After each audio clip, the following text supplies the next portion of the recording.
Chapter 1, Death and Rebirth. You know what's funny? Death wasn't anything like I expected. No tunnel of light, no past memories flashing before my eyes, no choir of angels. Just the abrupt sensation of my face meeting concrete at terminal velocity after tripping on my own shoelaces. Yeah, I know. A pathetic way to go. I'd always imagined my death would be more dignified, maybe heroically saving someone from a burning building, or peacefully passing away in my sleep after living a full life. Instead, I died because I couldn't be bothered to tie my shoes properly while rushing to my morning classes. The last thing I heard was the screech of brakes and someone yelling, "Oh shit!" before everything went black. Then came the void. I floated in absolute nothingness for what felt like both an eternity and a mere instant. No sight, no sound, no sensation. Just the awareness of my own consciousness suspended in infinite darkness.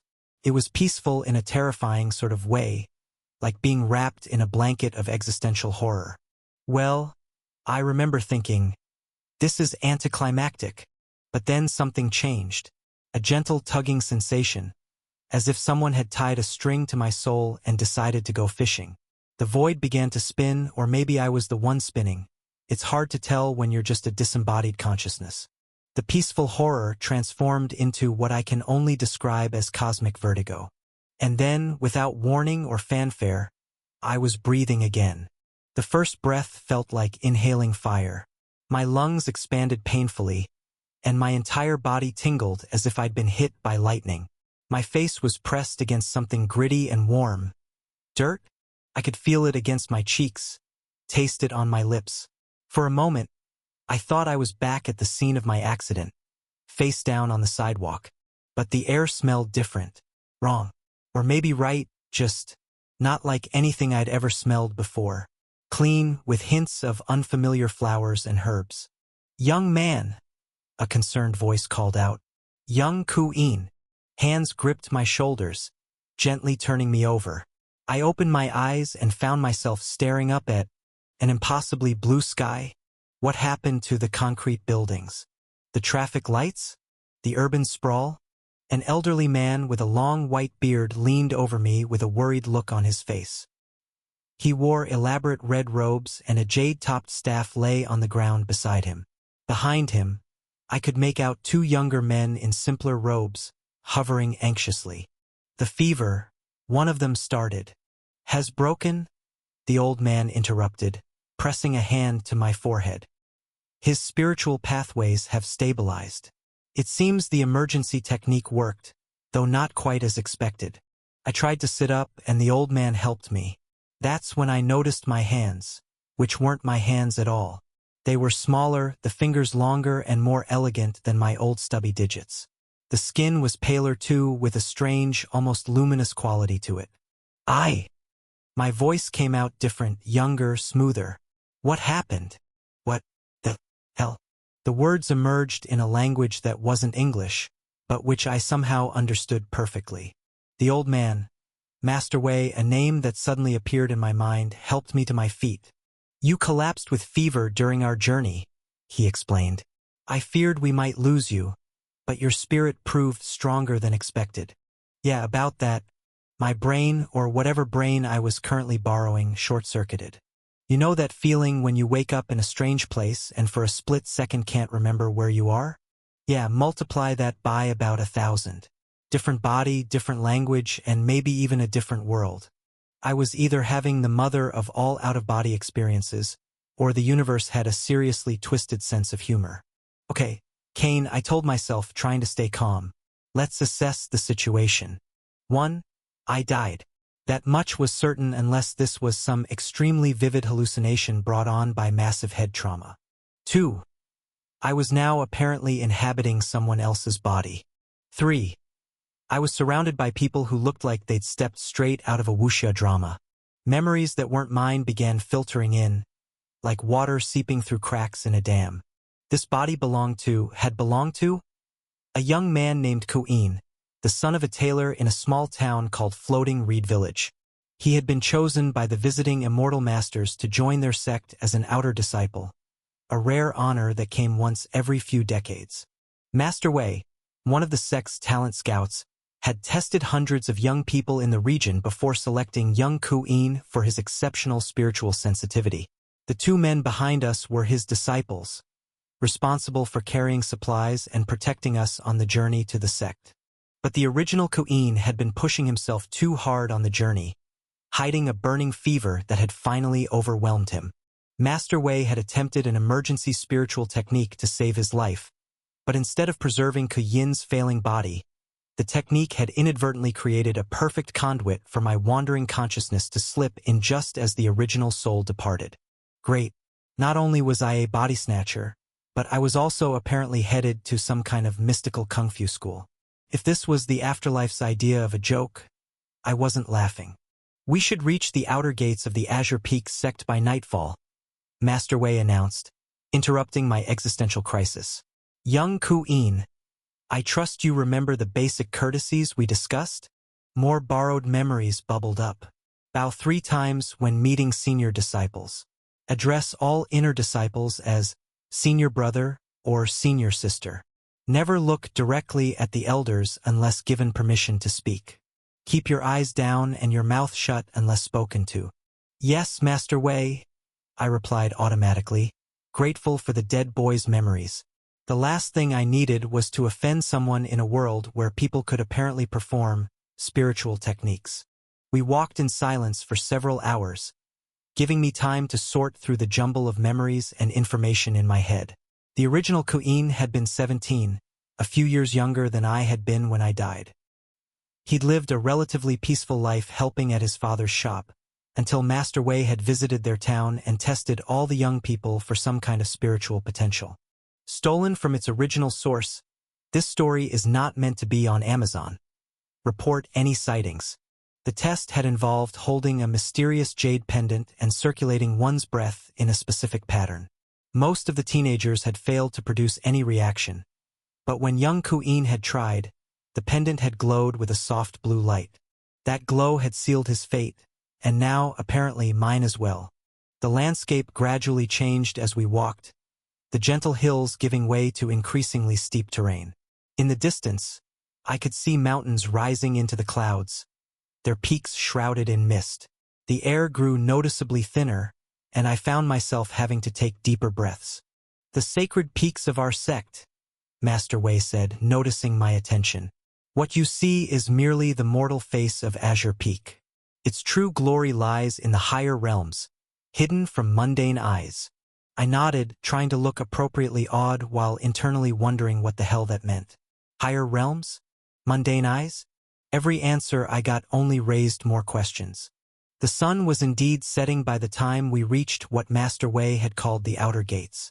To call them gates seemed like an understatement. They were more like walls, stretching up at least 50 feet and carved directly into the mountain face. The stone was a peculiar shade of blue-gray, and strange symbols had been carved into its surface in intricate patterns. 2 figures stood guard, wearing robes similar to Master Wei's but less elaborate. They straightened as we approached, offering respectful bows to the old master. Master Wei returns. One of them intoned formally. We trust your search was fruitful? Indeed, Master Wei replied. One suitable candidate, showing promise in the Azure Path. The guards nodded and made some kind of gesture with their hands. The massive gates began to swing open silently, despite their apparent weight. I tried not to gawk too obviously. Either these people had some incredibly well-oiled hinges, or something decidedly non-mechanical was at work here. Beyond the gates lay a sprawling complex of buildings that seemed to defy gravity, perched on impossible cliffs and connected by delicate-looking bridges that swayed in the wind. Everything was built in that same distinctive blue-gray stone, with swooping roofs and delicate spires that pierced the clouds above. Welcome, Master Wei said, to the Azure Peak sect, your new home. Home. The word hit me like a physical blow. Everything I'd been trying not to think about, my death, my family, my friends, my entire world, came crashing back. They would find my broken body on the university steps, call my parents, hold a funeral. Would they cry? Would they miss me? Did time even flow the same way between worlds? Young Ku-in, Master Wei's voice snapped me back to reality. "Are you unwell?" I realized I had stopped walking, my borrowed body trembling slightly. It's just overwhelming," I managed to say, which wasn't exactly a lie. The old master's expression softened slightly. "It is natural to feel thus when first beholding the sacred peaks. Many young disciples find themselves overcome. Take a moment to compose yourself. Then we shall proceed to the outer disciples' quarter for your registration and assignment." I took a deep breath, forcing down the panic and grief that threatened to overwhelm me. I could have my existential crisis later, preferably in private. Right now, I needed to focus on survival. I was in a strange world with strange rules, and something told me that showing weakness here would be a very bad idea. We crossed one of those seemingly fragile bridges, which thankfully proved more stable than it looked. The view was simultaneously breathtaking and terrifying. Clouds swirled below us, and the wind carried whispers that seemed almost like voices. Every now and then, I caught glimpses of figures moving through the air in the distance, as if gravity was merely a suggestion rather than a law. The outer disciples' quarter turned out to be a cluster of simple but elegant buildings near the base of one of the smaller peaks. Young men and women in plain gray robes hurried about their business, some carrying books or strange implements I couldn't identify. They all had the same careful way of moving, as if constantly aware of some invisible protocol. Master Wei led me to a building marked with the character for registration, while his 2 disciples waited outside. Inside, an elderly woman sat at a desk covered in scrolls and what looked like jade tablets. She didn't look up as we entered. "Name?" she asked in a bored tone. "Queen of Floating Reed Village," Master Wei answered for me. "Showing affinity for the Azure Path. Recommended for general studies until his aptitude becomes clear." The woman finally looked up, her eyes sharp despite her apparent age. She studied me for a long moment, then nodded and began writing on one of the scrolls with practiced efficiency. "Dormitory 3, Cell 12, she said, handing me a jade tablet similar to the ones on her desk. "This is your identification token. Do not lose it. Your sect robes and basic cultivation materials will be provided by the quartermaster. Morning assembly is at dawn in the outer disciples' square. Do not be late." I accepted the tablet, noting how it felt warm to the touch despite being made of stone. More memories from the original Queen filtered in. Being late to morning assembly was apparently a serious offense, punishable by physical discipline and loss of privileges. "I will leave you here," Master Wei said. "From this point forward, you must walk your own path. Remember what we discussed during our journey. Maintain your dignity as a disciple of Azure Peak, but never let pride blind you to your own limitations. Many promising disciples have fallen because they forgot they were mere saplings reaching for the sun." I bowed, remembering the proper form from the original Ku Yin's memories. "Thank you for your guidance, Master Wei." The old master nodded once, then turned and left without another word. Just like that, I was alone in a strange world, about to begin a life I knew nothing about. The quartermaster turned out to be a gruff man with impressive burn scars on his arms. He took one look at my identification tablet and began pulling items from various shelves.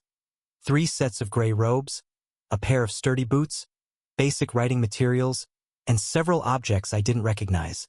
Everything went into a simple cloth bag which he thrust into my arms. "Basic cultivation materials are provided for the first month only," he growled. "After that, you'll need to earn contribution points to replace or upgrade them. Don't waste them." I nodded, adding "figure out what contribution points are" to my mental list of urgent tasks. The bag was surprisingly heavy as I made my way to Dormitory 3, following directions provided by a slightly more helpful outer disciple. Cell 12 turned out to be a small but clean room with a narrow bed, a desk, and a shelf for personal belongings. A window overlooked one of the many courtyards, and I could see other new disciples moving into their own cells, some accompanied by family members who had apparently made the journey to see them off. I had no such farewell party, and for that I was grateful. I wasn't sure I could handle watching someone else's parents say goodbye to someone who wasn't really their son anymore. Sitting on the narrow bed, I finally allowed myself to really process everything that had happened. I had died. I had somehow possessed the body of another person who had also died. I was now in what appeared to be some kind of magical martial arts sect in a world that operated on completely different rules from the one I'd known. Okay, I whispered to myself, okay, you can handle this. Just take it one step at a time. Having read my fair share of cultivation novels back on Earth, I knew better than to make assumptions. Every story seemed to have its own take on what cultivation actually meant. In some, it was all about breathing techniques and meditation. In others, practitioners had to absorb natural energy or refine special pills. There were even ones where cultivators had to eat demons or make deals with ancient spirits. I couldn't assume anything about how it worked here. Step 1. Don't draw attention to myself until I figure out how things work here. Step 2. Learn everything I can about this world and this sect. Step 3. Figure out what cultivation actually means in this world and how not to fall behind. Step 4. Well, I'd figure that out when I got there. A bell rang somewhere in the distance, its deep tone resonating through the mountain. Through the window, I could see disciples beginning to gather in what I assumed was the outer disciples' square. Time for whatever passed for orientation in this place. I changed into one of the sect robes, carefully following the folding patterns shown in the original Kuyin's memories. The fabric was surprisingly comfortable, and something about its texture felt almost alive, as if it was responding to my body heat. Right? I muttered, straightening the robes one final time.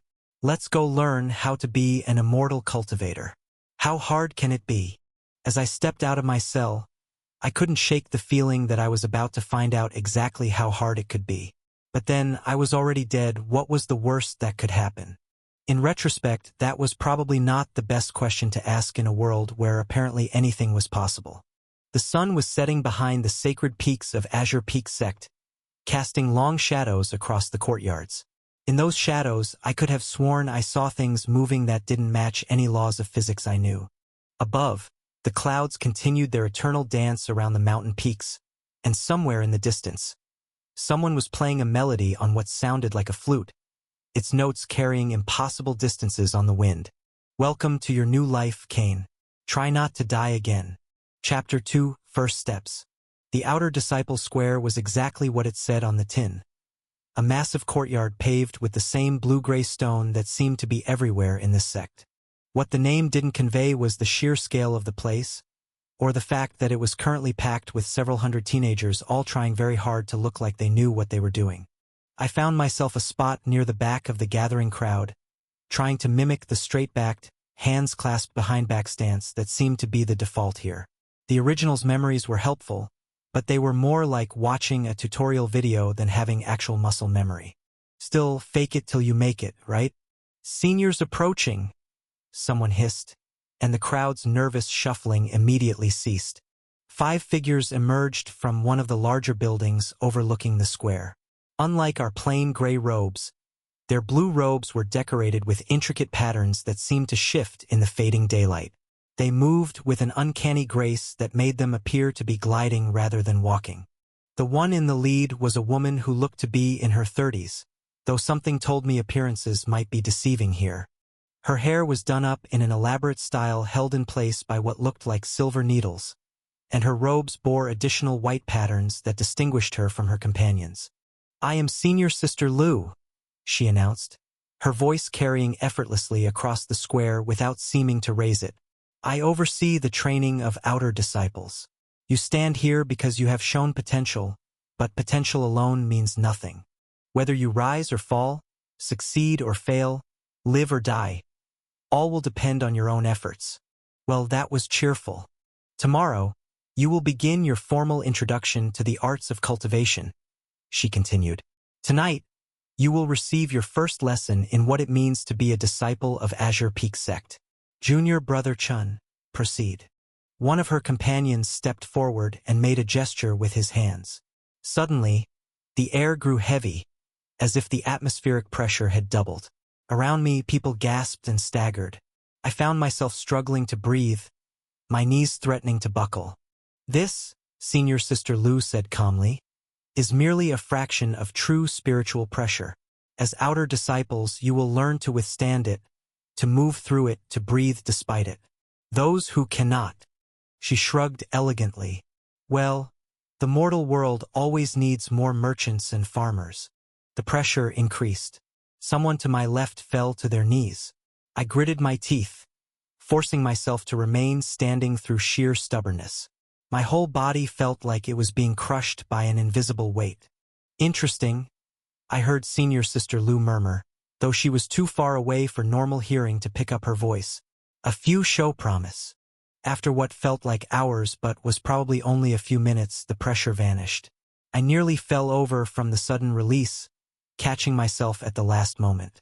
Around me, others weren't so lucky, sprawling on the stone courtyard as their legs gave out. Those still standing, step forward, Senior Sister Lou commanded. I looked around. Out of what must have been 300 new disciples, only about 20 of us remained on our feet. We formed a ragged line before the seniors, trying not to show how much that experience had rattled us. Your dormitory assignments are changed, she announced. You will be moved to Dormitory 1. This is not a reward, it is a recognition of capacity and thus an increase in expectations. Disappoint us, and you will find that demotion is the least of your concerns. Great, just what I needed, more attention. The rest of you, she addressed the broader crowd, many of whom were still picking themselves up off the ground. Remember this moment, remember this feeling.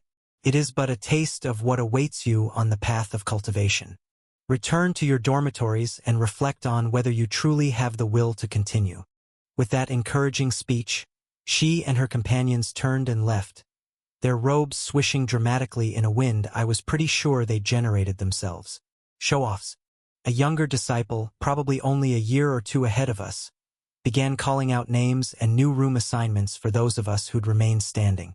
I found myself assigned to Cell 5 in Dormitory 1. Apparently, I would have time to move my belongings after the evening meal. Speaking of which, my new stomach was informing me rather insistently that it needed food. One of the servants pointed me toward a large building near the dormitories, the outer disciples' dining hall.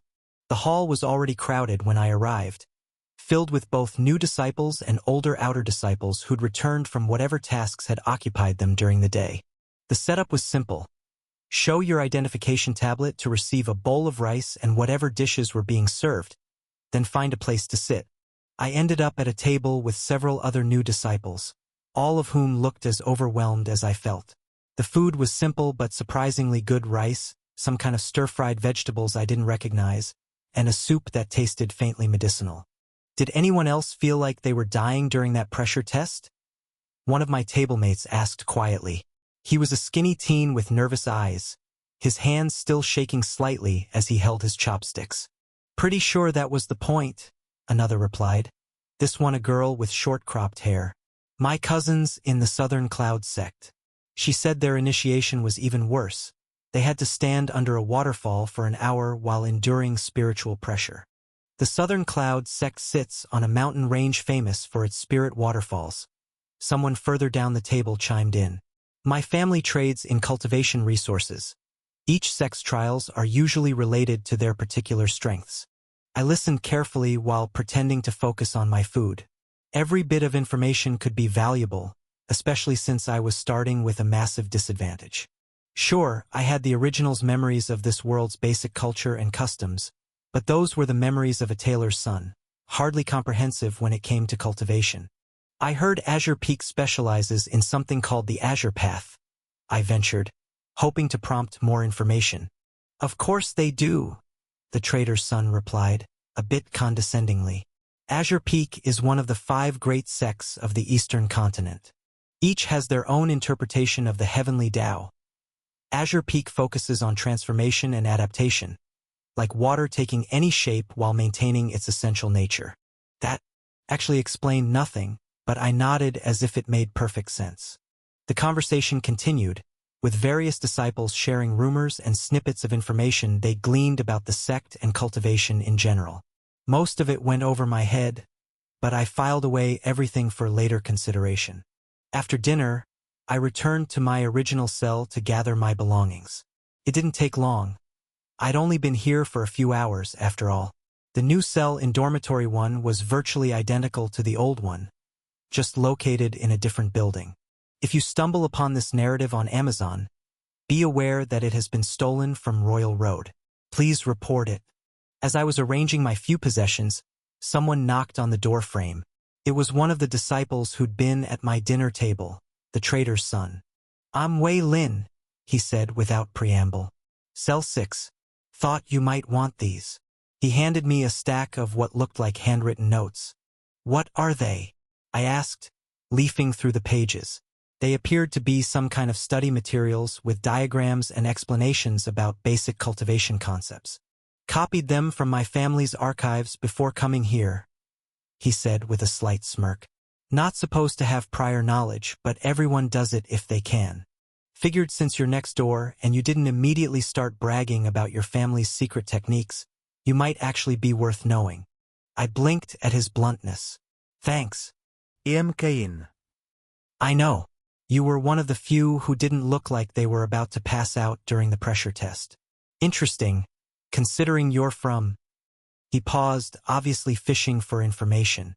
"Floating Reed Village," I supplied, remembering to stick to the original Ku Yin's background. Wei Lin's eyebrows rose slightly. "A village candidate? Now that is interesting. Well, read those tonight. Tomorrow's going to be enlightening." He left before I could ask what he meant, which was probably intentional. I settled down at my desk and began reading through the notes by the light of what looked like a glowing crystal embedded in the wall. The basics, according to these notes, were both simpler and more complex than I'd expected. Every living thing apparently had something called a spiritual core, a sort of energy-based organ that existed alongside the physical body. Most people's cores remained dormant their entire lives, but cultivators learned to awaken and develop theirs. Well, that explained why they'd tested village youth with jade pendants. They were looking for people with naturally sensitive spiritual cores. The notes went into extensive detail about breathing exercises and meditation techniques, with warnings about the dangers of incorrect practice. Apparently, trying to force one's spiritual core to awaken too quickly could lead to something called qi deviation, which sounded extremely unpleasant.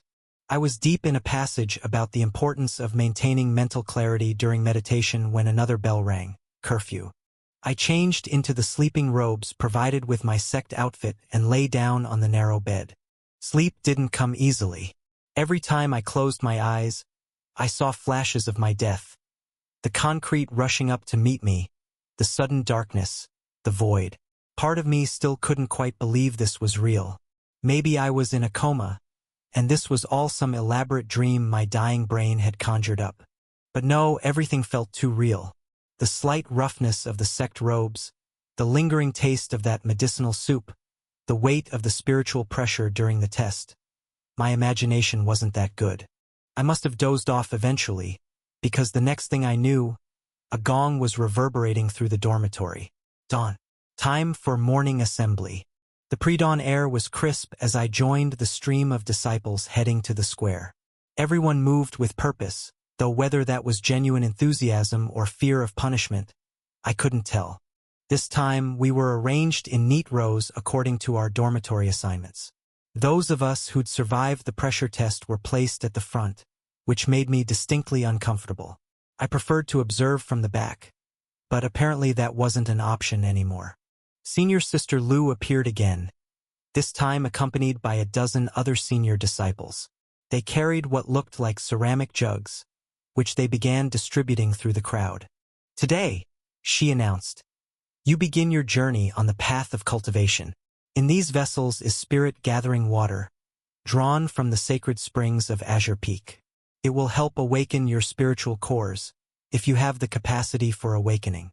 When the jug reached me, I saw that it was filled with what looked like ordinary water, except that it seemed to shimmer slightly when I moved it. Following the example of those around me, I took a small sip. Tasted like water, but somehow more so, like the platonic ideal of water, if that makes any sense. It felt cool going down, then seemed to spread a gentle warmth through my chest. "Close your eyes," Senior Sister Lu instructed. "Focus on that warmth. Feel it gathering, condensing. This is the first step on the path of cultivation, learning to sense your own spiritual core. I did as instructed, concentrating on the strange warmth in my chest. At first, nothing seemed to happen, but gradually I became aware of something, a sort of density in the center of my chest, like a drop of heavy rain suspended in still air. For most of you, this is all you will achieve today, Senior Sister Lu's voice continued. A few may sense the shape of their core. Fewer still might. She was interrupted by a gasp from somewhere in the crowd. I heard murmurs and shifting feet, but I kept my eyes closed, focusing on that strange sensation in my chest. The warmth was growing stronger, the density more pronounced. And then, suddenly, I wasn't just sensing it. I was seeing it, not with my physical eyes, which were still closed, but with some other kind of perception. In the darkness behind my eyelids, a small point of light pulsed in rhythm with my heartbeat. Interesting, I heard Senior Sister Lu say, much closer than before, "Open your eyes, disciple." I obeyed, blinking in the brightening dawn. She stood directly in front of me, studying me with an intensity that made me want to step back. "How much did you see?" she asked. A point of light," I answered honestly, pulsing with my heartbeat. She nodded slowly. "And the space around it?" "Space." I frowned. "I only saw the light." She made a gesture, and one of her companions handed her what looked like a marble made of the same jade as our identification tablets. "Hold this." I took the marble, and immediately the point of light in my chest pulsed stronger. The jade began to glow with a soft blue light, just as it apparently had during my initial testing in the village. "Very interesting," Senior Sister Lu murmured. "You may have fulfilled the first requirement for the Azure Path without even trying. We shall see." She raised her voice to address the crowd again. "Those who saw their core step forward. Those who merely felt it remain in place. Those who sensed nothing, consider this your first warning." About 30 disciples stepped forward, including me, and I noticed Wei Lin. Senior Sister Lu walked along our line, handing each of us one of the jade marbles. "These are spirit resonance beads," she explained. "They will help you visualize and interact with your core. Practice with them during your meditation. In 1 month, we will test your progress. Those who show sufficient advancement will begin true cultivation techniques. Those who do not." She let the sentence hang. The rest of the morning was spent learning basic meditation postures and breathing exercises. By lunch, my legs were cramping from sitting cross-legged for hours, and my head was swimming with terms like qi circulation and spiritual meridians. "Not bad for a village boy," Wei Lin commented as we headed to the dining hall. "Though I notice you didn't mention seeing the space around your core." I glanced at him sharply. "Did you?" He smiled slightly. "Of course. My family has been preparing me for this since I could walk. The fact that you saw anything at all without preparation. Like I said, interesting." I was beginning to hate that word. The afternoon was devoted to more mundane studies, reading and writing basic sect history, and an introduction to what they called cultivation ethics. This last one seemed particularly important, given how many times the instructor mentioned that violating these principles could result in immediate expulsion or worse. By the time evening arrived, my brain felt as full as my aching muscles. I sat on my bed, rolling the spirit resonance bead between my fingers and watching it glow in response to whatever it was responding to. A knock at my door revealed Wei Lin again, this time carrying what looked like a tea set. "Spiritual tea," he explained, inviting himself in and setting up the pot and cups on my desk. "Helps maintain clarity during evening meditation. My family exports it to 3 different sections." I was starting to suspect his casual mentions of his family's business connections were less about bragging and more about establishing his value as an ally. Smart. The tea had a subtle, almost ethereal flavor, and seemed to clear away some of the day's mental fog. As we drank, Wei Lin explained more about sect politics and the importance of building connections early. "The sect talks about equality and merit," he said, "but reality is more complicated. Everyone has their own agenda, their own resources, their own secret techniques passed down through family or bought at great cost. The trick is finding your own advantages and leveraging them. And what advantage do you see in helping me? I asked directly. He smiled, apparently appreciating the bluntness. You're an unknown quantity. No family techniques, no obvious backing, yet you performed as well as those of us who've been preparing for years. That makes you either incredibly lucky or incredibly talented. Either way, worth knowing. I couldn't help but laugh at the irony. If he only knew how right he was about the lucky part. After he left, I spent several hours practicing with the spirit resonance bead, trying to better visualize that point of light in my chest. According to Wei Lin's smuggled notes, this was just the first step. Eventually, cultivators learn to expand and shape their spiritual cores, transforming them into something called an inner world. I was still puzzling over what exactly that meant when curfew bell rang. As I lay in bed, staring at the ceiling, I found myself actually looking forward to tomorrow's lessons. Death and reincarnation aside, there was something undeniably exciting about learning to do what basically amounted to magic. Of course, that excitement was tempered by the very real possibility of washing out and being sent back to a village I barely remembered, or worse. Chapter 3. The Inner World. The thing about meditation is that it gives you way too much time to think. Sitting cross-legged on my narrow bed, trying to focus on the pulsing light in my chest that apparently represented my spiritual core, my mind kept wandering to increasingly existential questions. Like, was I technically stealing this cultivation potential from the original Ku'in? Was his soul floating around somewhere, annoyed that some random guy from Earth had hijacked his chance at immortality? Focus? I muttered to myself, rolling the spirit resonance bead between my fingers. It had been a week since that first morning assembly, and while I could now reliably sense my core, I hadn't made much progress beyond that. Wei Lin, naturally, was already talking about something called core expansion, while dropping not-so-subtle hints about special techniques his family could teach me, for a price, of course.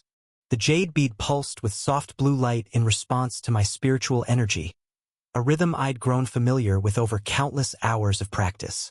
Close your eyes, regulate your breathing, feel the connection between the bead and the light in your chest.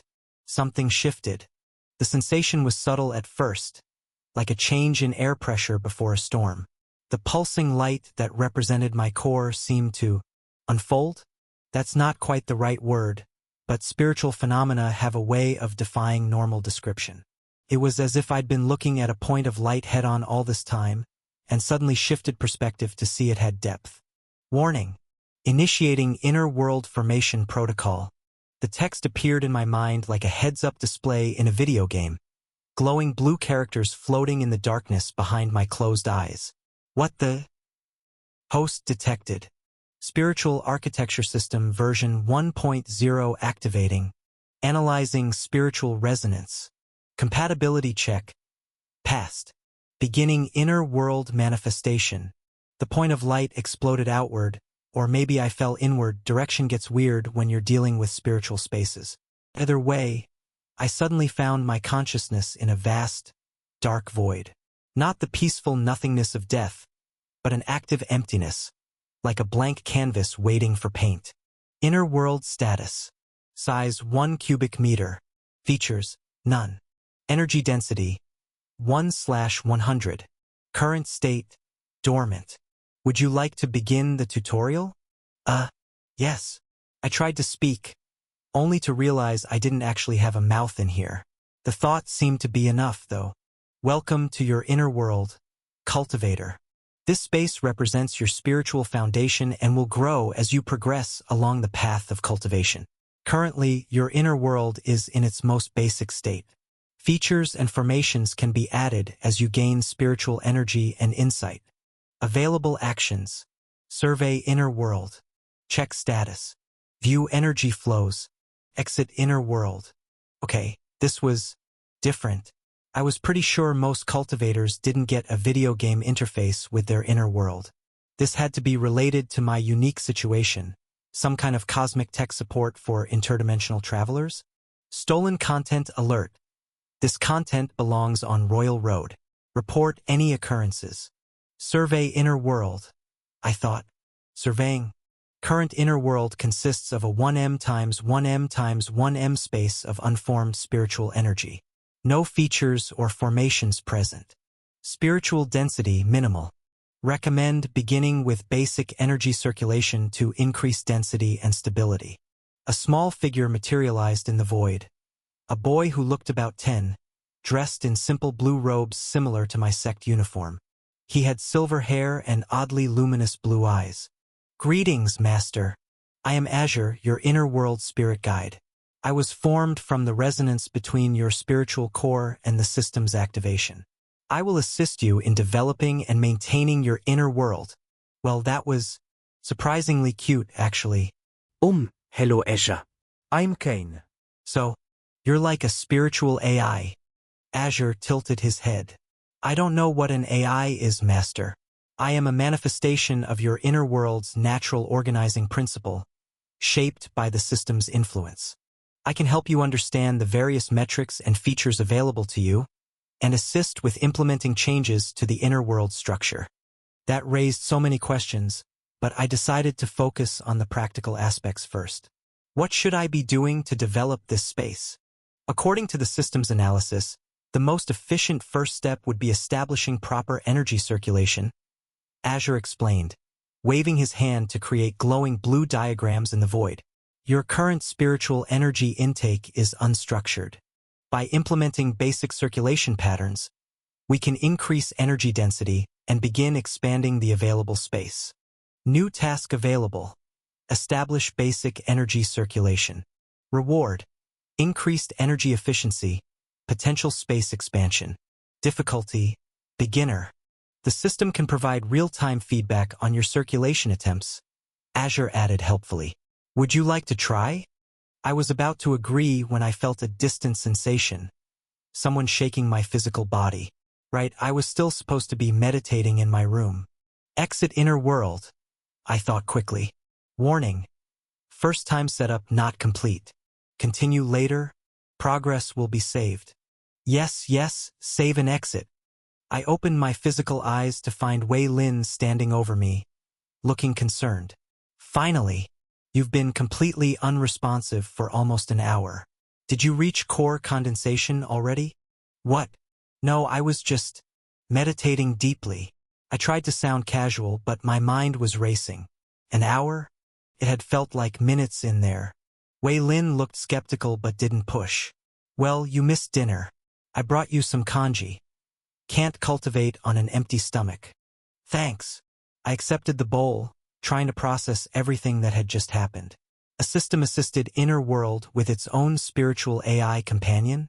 This had to be some kind of cosmic cheat code, though whether it was a benefit or a complication remained to be seen. You're developing faster than expected, Wei Lin commented as I ate. My family has some techniques that could help, you know.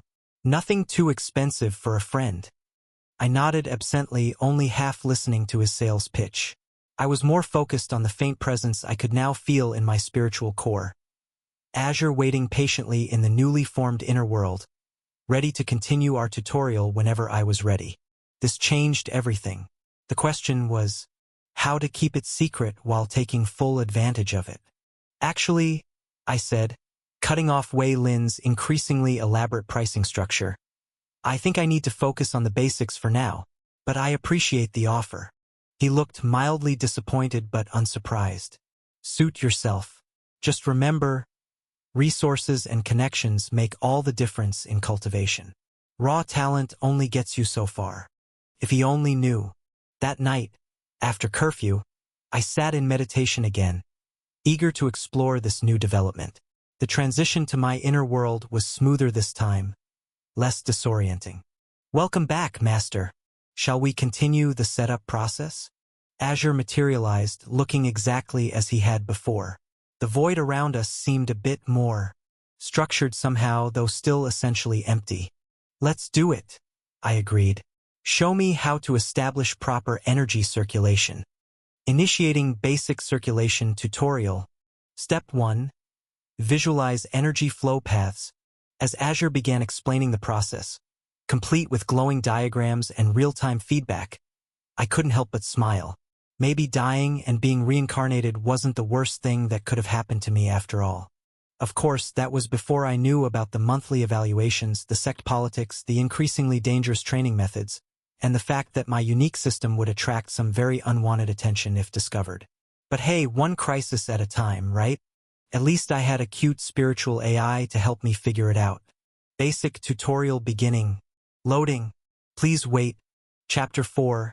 Learning the basics. Keeping a secret in a sect full of cultivators is about as easy as hiding a penguin in a peacock sanctuary.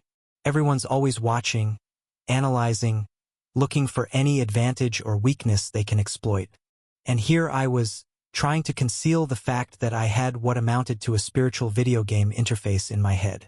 Your energy circulation is improving, junior brother Queen. Senior sister Lou commented during morning practice. Though your method is unconventional. I tried not to look nervous. Unconventional how? Senior sister? She made a vague gesture with her hand. Most beginners circulate spiritual energy like water flowing through channels. Yours moves more systematically, almost mechanical in its precision. Warning. Circulation pattern potentially identifiable. Recommend randomizing flow variance by 15% to appear more natural. I silently thanked Azure for the heads up. The little spirit had proven invaluable over the past few days, helping me navigate the basics of cultivation while keeping our unique situation under wraps. I've been practicing very diligently, senior sister, I said carefully, which was true.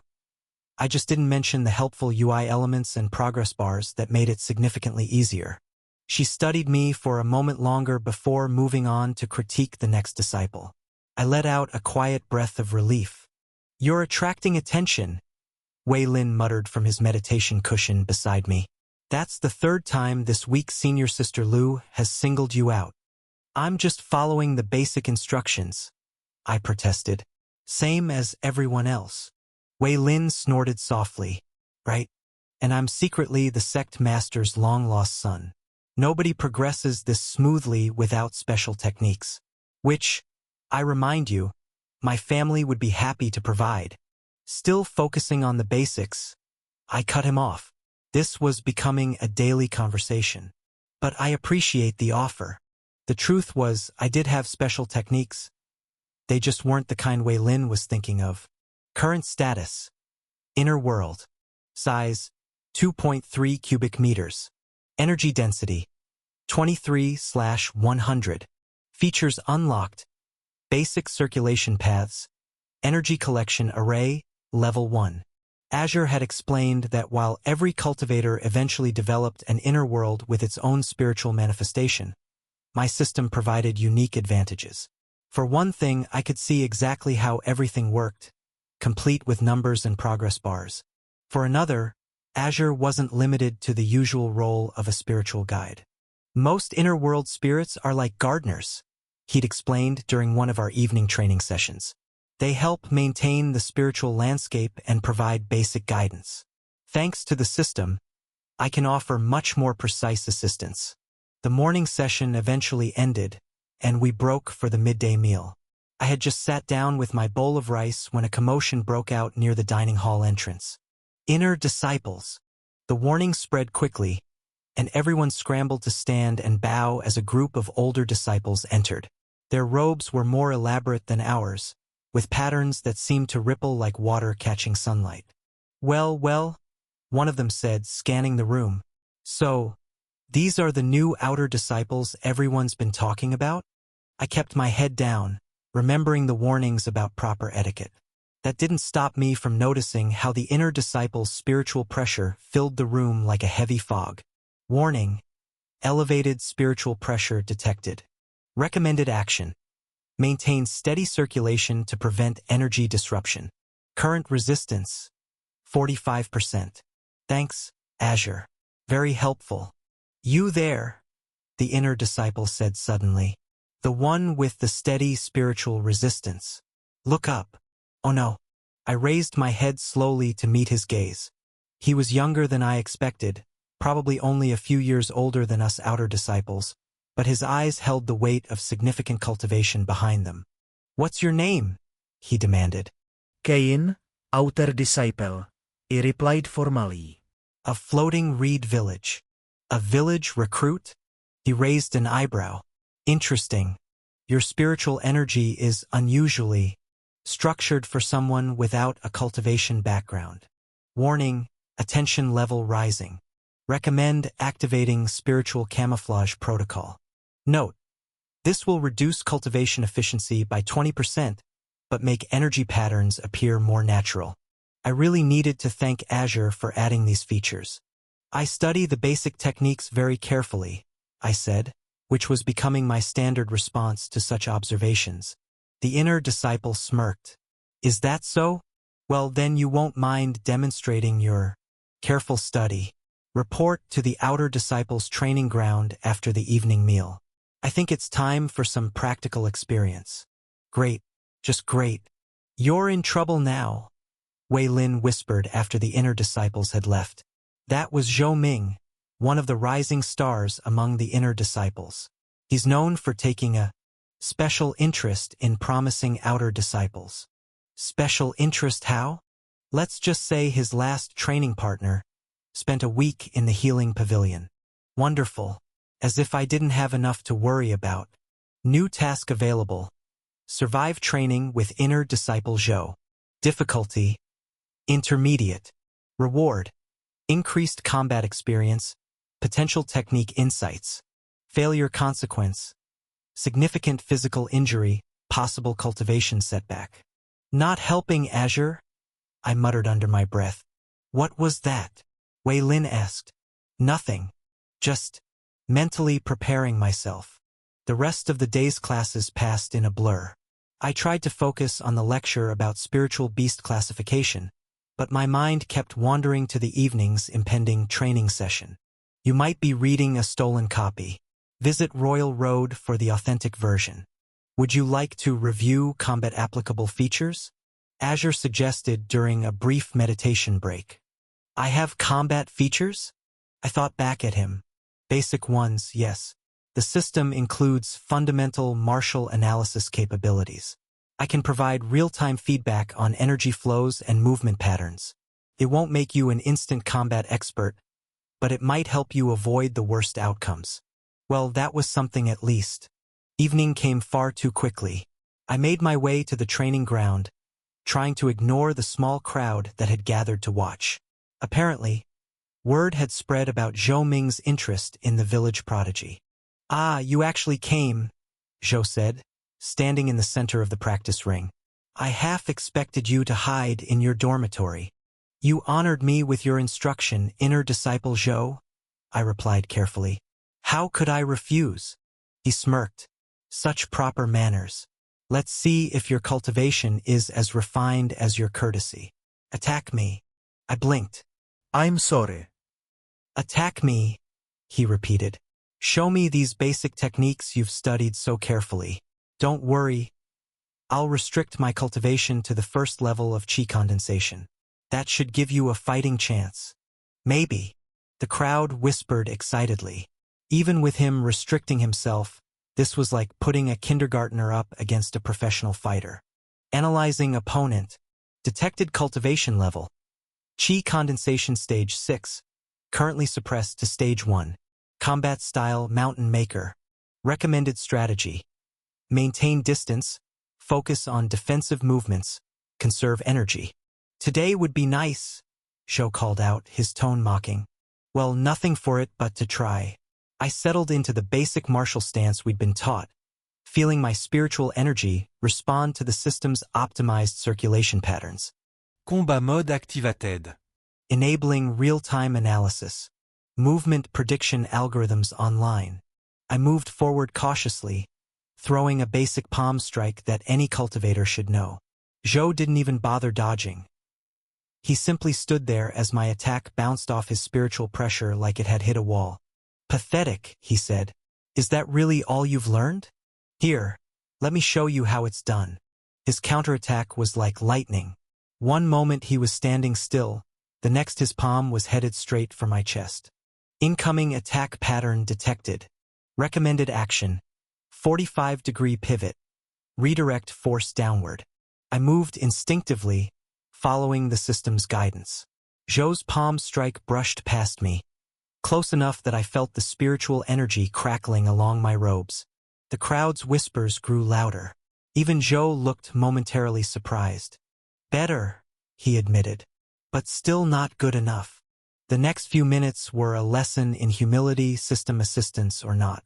Zhou's attacks came from impossible angles, each one carrying enough force to send me flying if they connected directly. The best I could do was partially deflect them, turning direct hits into glancing blows. Warning: energy reserves at 47%. Multiple bruising detected. Recommendation: implement emergency withdrawal strategy. I haven't even started using techniques yet, Zhou taunted, barely looking winded. Shall we move beyond basic movements?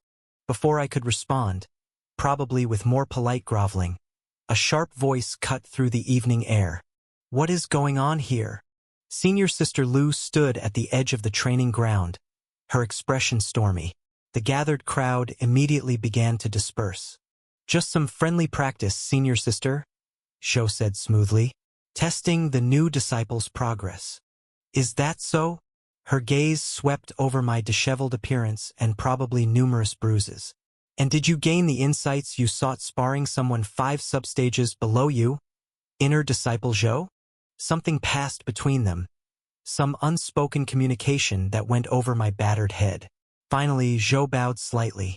Indeed, Senior Sister, the outer disciples show potential, with proper guidance, of course.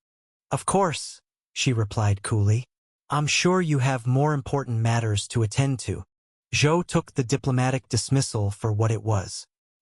He gave me one last measuring look before departing, his robes swishing dramatically. Show off. Report to the healing pavilion, Senior Sister Lu instructed me. Then return to your dormitory and reflect on this experience. I bowed, wincing at my sore muscles. Yes, Senior Sister. Thank you for your timely arrival. A ghost of a smile crossed her face. Timely? I've been watching for the past 10 minutes. You survived longer than expected against a superior opponent while maintaining remarkable spiritual control. That itself is a valuable lesson, wouldn't you say? She walked away before I could respond, leaving me to contemplate her words. Combat analysis complete performance rating. C+ areas for improvement. Energy efficiency, 42% optimal. Attack timing, 63% optimal. Defensive positioning, 71% optimal. New skills unlocked. Basic combat analysis. Movement prediction, level 1. AC+. I thought indignantly at Azure as I limped toward the healing pavilion. I survived against an inner disciple. Technically, you survived against an inner disciple deliberately holding back to an enormous degree, Azure pointed out. But you did exceed base survival expectations by 47%, so that's something. Great. Even my spiritual AI assistant was a critic. The healing pavilion was a peaceful place, filled with the scent of medicinal herbs and staffed by disciples specifically trained in healing techniques. The elderly disciple who treated me clicked her tongue disapprovingly at my bruises. Fighting with inner disciples already? She muttered, applying some kind of cooling salve. You outer disciples get more ambitious every year. In my defense, I said, I tried very hard not to fight him. She snorted. Next time try harder. Or at least learn some proper defensive techniques first. She pressed her palm against my back, and I felt cooling spiritual energy ease the worst of the bruising. There. Try not to need my services again too soon. By the time I made it back to my dormitory, most of the pain had faded to a dull ache. Wei Lin was waiting outside my door. You're alive, he said, sounding genuinely relieved. And walking. That's more than Yuan Mei managed after his training session with Zhou Ming. Barely alive, I corrected, unlocking my door. And walking is a generous description of what I'm doing right now. He followed me inside, producing a familiar tea set. Medicinal spirit tea, he offered. Good for recovering from spiritual exhaustion. Only 30 contribution points per packet, for a friend. I couldn't help but laugh. You're trying to sell to me while I'm injured? That's cold, Wei Lin. He shrugged, already preparing the tea. The sect rewards those who seize opportunities. Besides, you'll need every advantage you can get now that you've caught Zhou Ming's attention. What do you mean? He only bothers to test disciples he thinks have potential, Wei Lin explained. And you survived his test while displaying, and I quote, remarkable spiritual control. That makes you interesting. Being interesting in Azure Peak sect is dangerous. I was going to say potentially profitable, but yes, also dangerous. He handed me a cup of tea. So, about those family techniques I mentioned. Still focusing on basics, I said automatically. He sighed. Your funeral. Speaking of which, morning assembly is in 6 hours. Try not to die before then. After he left, I settled into meditation position, wincing slightly. The spirit tea helped, I had to admit. Maybe I should look into bulk ordering, entering inner world processing combat experience data, updating spiritual architecture. My inner world had changed since its first formation. The empty void now contained glowing circulation paths that pulsed with spiritual energy, and a simple array near the center helped collect and refine ambient energy. It wasn't much compared to what experienced cultivators could create, but it was progress. Azure materialized, looking concerned. You took significant damage in that encounter, Master. Should we prioritize defensive improvements? What are my options? Let's first review the battle analysis. A three-dimensional replay appeared in the void, showing the fight from multiple angles. I could see now how many openings I'd left, how inefficient some of my movements had been even with the system's guidance. Can we use this to improve? I asked. Azure nodded. The system can help optimize your responses based on this data. It won't make you an expert fighter, but it should help you avoid the worst mistakes next time. Next time? There's going to be a next time. Given your observed rate of cultivation progress and the political dynamics within the sect, the probability of future combat encounters is approximately 89%, Azure reported cheerfully. That was a rhetorical question. Oh, should I disable probability calculations for rhetorical questions? I sighed. No, keep them.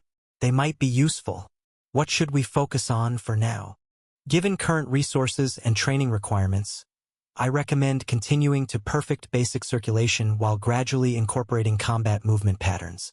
Once we achieve optimal efficiency, we can begin expanding the inner world space and implementing more advanced features. That sounded reasonable. I was about to agree when a thought struck me. Azure, what exactly are you? I mean, I know you're my inner world spirit, but you seem different from how the lectures describe spiritual manifestations. He tilted his head, considering. I am a unique existence created by the interaction between your transmigrated soul, this world's spiritual systems, and the system interface. I have aspects of a traditional inner world spirit, yes, but also elements of what you call artificial intelligence. I exist to help you navigate this new existence and optimize your cultivation path. And the system itself? Think of it as training wheels for your soul, he suggested. Your modern Earth consciousness isn't naturally equipped to handle cultivation concepts, so the system translates everything into terms you can understand and work with. As you progress, you'll rely on it less and less directly, though its benefits will remain. So I'm not cheating? Azure actually laughed at that. Master, you died and transmigrated into another world. I think the normal rules stopped applying somewhere around then. Besides, every cultivator has advantages they were born with or stumbled into.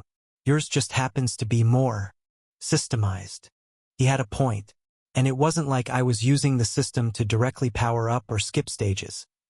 It just helped me understand and optimize what I was already seeing. Chapter 5: Economics of Cultivation. Here's the thing they don't tell you about cultivation in all those ancient texts and flowery manuals. It's expensive. Really expensive. Sure, you can technically cultivate with nothing but your own spiritual energy and determination, but that's like trying to build a house with just your bare hands. Theoretically possible, practically stupid. Attention, outer disciples. Senior Sister Lu's voice cut through the morning mist. Today we will discuss the sex contribution point system and resource allocation procedures. Finally, after 2 weeks of basic training, we were getting to what Wei Lin called the Real Foundation of Cultivation. System update. Resource management interface unlocked. New features available. Resource tracking. Efficiency calculations. Exchange rate optimization. Azure materialized in my inner world. Now a cozy 3.5 cubic meters of space with basic energy circulation paths. This should help you keep track of everything, Master. Today you begin earning your keep, Senior Sister Lu continued. Every outer disciple is expected to contribute to the sect while pursuing their cultivation. Tasks range from herb gathering and formation maintenance to assisting with sect security and running errands for inner disciples. She gestured, and several disciples began distributing jade tablets similar to our identification tokens. These will track your contribution points. Think carefully about how you earn and spend them. They are the lifeblood of your cultivation journey. New interface, contribution point management. Current balance, 0. Available tasks, herb gathering, 1 to 5 points per hour depending on rarity. Formation maintenance, 3 points per hour. Messenger duties, 2 points per task. Combat practice assistant, 5 points per session. I examined my tablet as Senior Sister Lu explained the various ways to earn and spend points. The system's interface was helpfully organizing everything into neat categories with efficiency ratings. The most basic spiritual resources available to outer disciples are priced as follows. Senior Sister Lu continued. Spirit stones, 10 points each. Basic cultivation pills, 30 points. Spiritual herbs, varying prices based on grade and rarity. Access to special training areas, 20 points per hour. Resource analysis, recommended initial focus. Spirit stones essential for inner world development. Basic energy condensation pills, optimize cultivation speed. Estimated points needed for optimal monthly progress, 500. That's a lot of points, I thought to Azure. Indeed, Master. Most outer disciples struggle to earn 200 to 300 points per month while maintaining their cultivation schedule. Wonderful, because I didn't have enough to worry about already. Additionally, Senior Sister Lu said, you may now purchase sect manuals and technique scrolls appropriate for your cultivation level. Basic techniques cost 50 points. More advanced methods will become available as you progress. Wei Lin nudged me. My family's techniques are much more reasonable, he whispered. Only 40 points for beginners. Still focusing on basics, I muttered back automatically. After the explanation, we were given the afternoon to explore the various task options and begin earning points. I found myself in one of the sect's herb gardens, armed with a basic guide to spiritual plants and a small gathering basket. That's not purple heartgrass, an amused voice said as I reached for what I thought was my first contribution point opportunity. I looked up to find a girl about my age watching me with poorly concealed mirth. Her outer disciple robes were stained with dirt and plant matter, suggesting she spent a lot of time in the gardens. It's not. That's common heartweed. Similar appearance, completely useless for cultivation. Purple heartgrass has a faint spiritual glow and 3-pointed leaves. She pointed to a nearby plant that, indeed, had a subtle purple luminescence. Lin Mei, Herb Garden Section 2 Supervisor. Kuin, I introduced myself. Complete novice at herb gathering, as you've noticed. She laughed. Most new disciples are. They all want to start with combat training and profound techniques, but end up here when they realize how many points they need. Plant analysis activated. Scanning local flora. Identifying valuable specimens. Thank you, system. The garden suddenly lit up with helpful indicators showing which plants were worth gathering and their approximate point values. Mind if I work near you? I asked Lin Mei. I could use the guidance, and I'm happy to share credit for anything I find. Smooth, she said, grinning. But sure. Always nice to have company that doesn't spend the whole time complaining about manual labor being beneath true cultivators. We fell into a comfortable rhythm. with Lin Mei pointing out valuable herbs and explaining their properties, while I used the system's highlighting to ensure I didn't miss any. By sunset, I had earned 25 contribution points and learned more about spiritual herbology than I had in 2 weeks of classes. Not bad for a first day, Lin Mei said as we turned in our gatherings. You have good eyes for detail. Credit assistance from Automated Plant Detection System. Thanks, I said, ignoring Azure's honest commentary. Think I could make this a regular thing? Supervisor's hours are fixed, same time every afternoon. Don't be late. She waved and headed off toward the outer disciples' dining hall. Social link established. Lin Mei. Relationship level. Friendly acquaintance. Potential benefits. Improved herb gathering efficiency. Reliable point income. I don't need relationship stats for everyone I meet, I thought at Azure. The system analyzes all potentially significant connections, he replied primly. Social capital is an important resource in sect politics. Speaking of resources, I had another stop to make before dinner.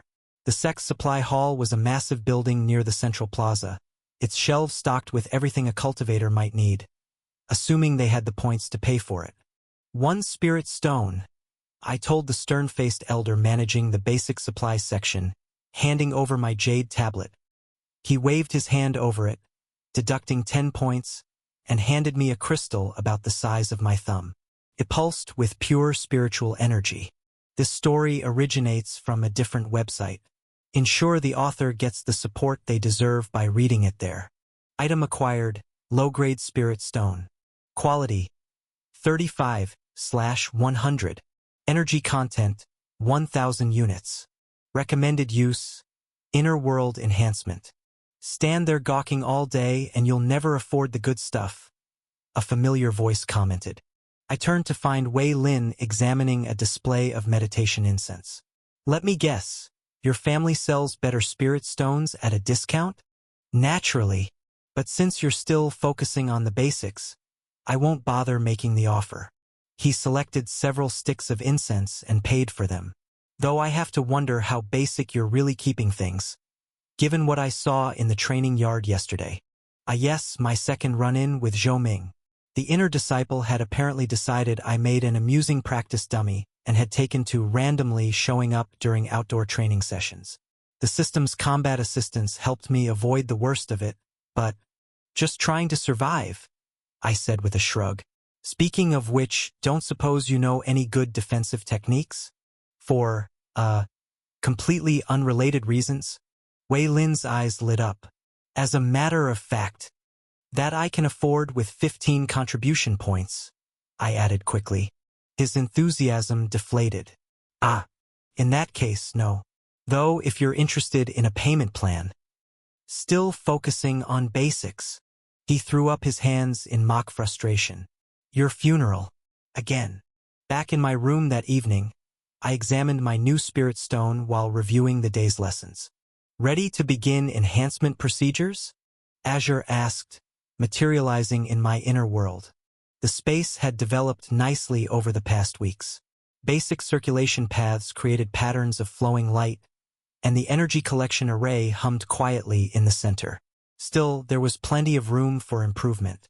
What are my options? Expanding your inner world would be the best thing to do right now, Azure advised. A larger inner world means more room for future developments and faster spiritual energy absorption. Made sense. Let's do it.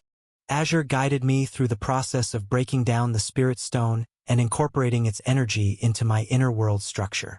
It was like watching a magical construction project. Glowing lines of force extended from the central array, pushing against the void and gradually expanding the available space. Enhancement in progress. Space expansion foundation forming.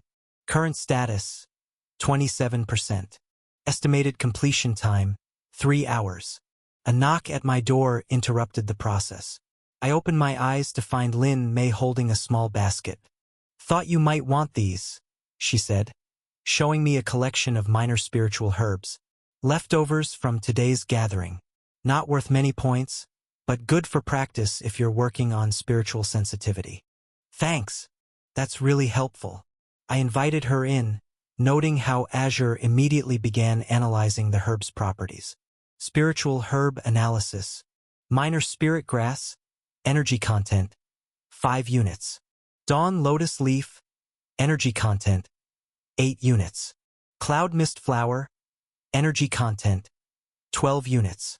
Most new disciples focus too much on spirit stones, Lin Mei said, arranging the herbs on my desk. They ignore these lesser materials because the energy content is low, but using them helps develop better control and efficiency. She demonstrated by holding a piece of spirit grass and slowly drawing out its energy, making the blade glow faintly. New technique observed. Fine energy extraction. Efficiency rating, 87%. Learning opportunity detected. Could you show me that again? I asked, genuinely interested even without the system's prompting. We spent the next hour practicing with the herbs, Lin Mei correcting my technique while I secretly relied on the system's analysis to optimize my energy extraction. By the time she left, I had gained what seemed to be another friend. Social link, Lin Mei. Relationship level, friend. Trust level, 42%. Note: subject shows teaching aptitude and genuine helpfulness. Recommended for continued interaction. Thanks, Azure. I figured out she's nice all on my own, I thought dryly. The little spirit appeared in my inner world, looking slightly offended. I'm merely providing quantifiable metrics for your reference. Speaking of metrics, how's that space expansion coming along? Enhancement progress, 73%. Notice: processing additional energy from herb practice has accelerated development. Revised completion estimate, 1.5 hours. I spent the remaining time studying the SEC's basic cultivation manual while occasionally checking my inner world's progress. The expansion was fascinating to watch, like seeing a universe slowly unfold from a single point. Finally, Azure announced completion. My inner world had nearly doubled in size, now measuring roughly 6 cubic meters. The additional space immediately felt more stable, the energy circulation smoother. The next day, Senior Sister Lu faced our class with the kind of serious expression that made everyone sit up straighter. Even I stopped fidgeting with my jade tablet. Today, she said, her voice carrying across the meditation hall, we begin the true foundation of your cultivation journey, forming your seed of creation. I caught Wei Lin's eye across the room, and he gave me a small nod. We'd heard about this, the moment when cultivators first touch their inner world. Honestly, I was both excited and nervous. System notice: inner world creation protocol initiated beginning seed formation. Close your eyes, Senior Sister Lu instructed. Find your spiritual core. Feel the energy gathering, forming the first spark of your personal domain. I closed my eyes and tried to focus, though my mind kept wandering to all the stories I'd heard about inner worlds. Some cultivators created vast oceans, others endless mountains.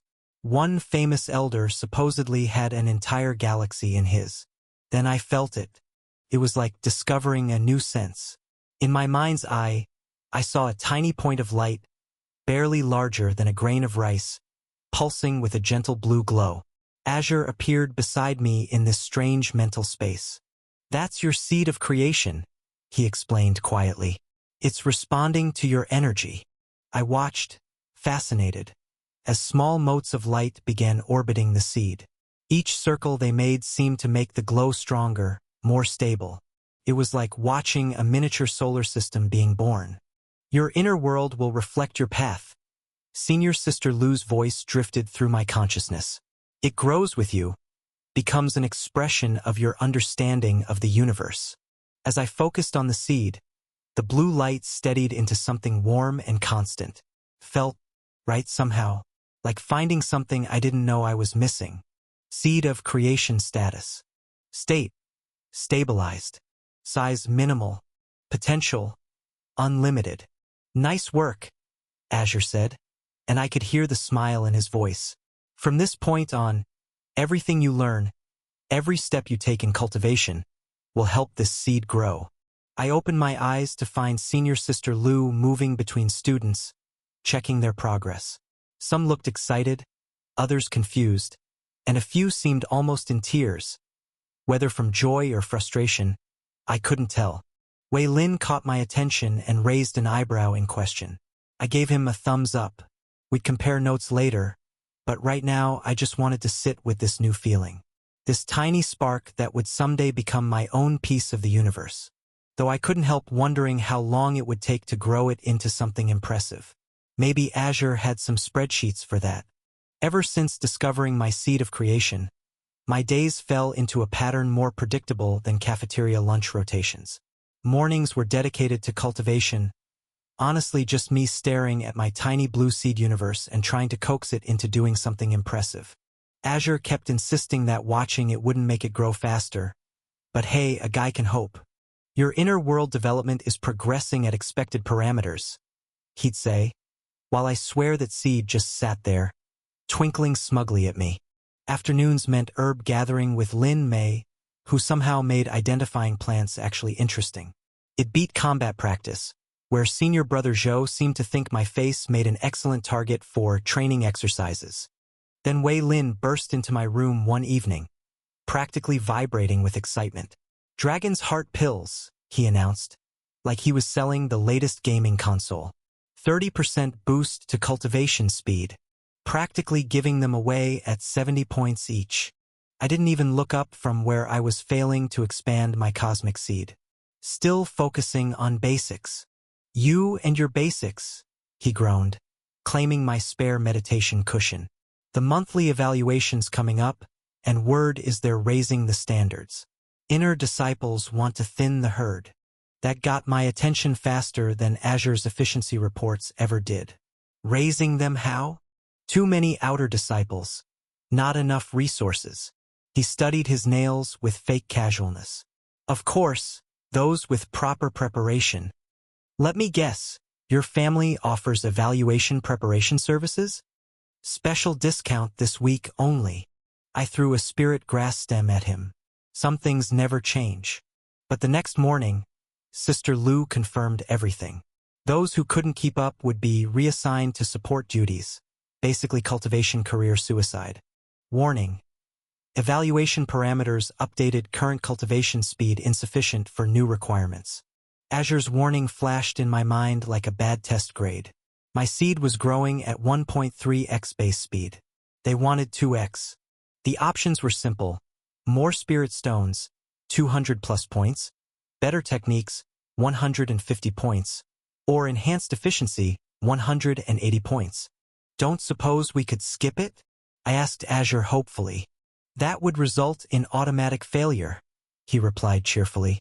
"Though I could calculate the odds of successfully faking a training accident." "No, we're doing this properly." I spent that afternoon in the gardens, checking every bush like it might be hiding the secret to instant cultivation mastery. Lin Mei noticed because of course she did. Worried about the evaluation? She helped me spot some sky spirit grass I'd missed in my panic. "That obvious? You've checked that bush 3 times. Her smile was sympathetic. "Everyone's worried, but panicking won't help." "Easy for you to say. You're the herb expert." She rolled her eyes. "Yeah, because I spent months learning these plants instead of chasing flashy techniques. Slow and steady wins the race. Sometimes the best answers are the boring ones." "Hey Lin Mei," I said slowly, "what do you know about using herbs to enhance cultivation?" Her eyes lit up like I'd finally asked the right question. The next few hours changed everything I thought I knew about resource management. Turns out those useless minor herbs, combined properly, could work almost as well as the expensive stuff. New cultivation method unlocked: herbal energy integration. Efficiency rating, 89%. Cost reduction, 65%. Maybe my little seed didn't need premium fuel to grow after all. It just needed the right gardener. Chapter 6: Hidden Methods.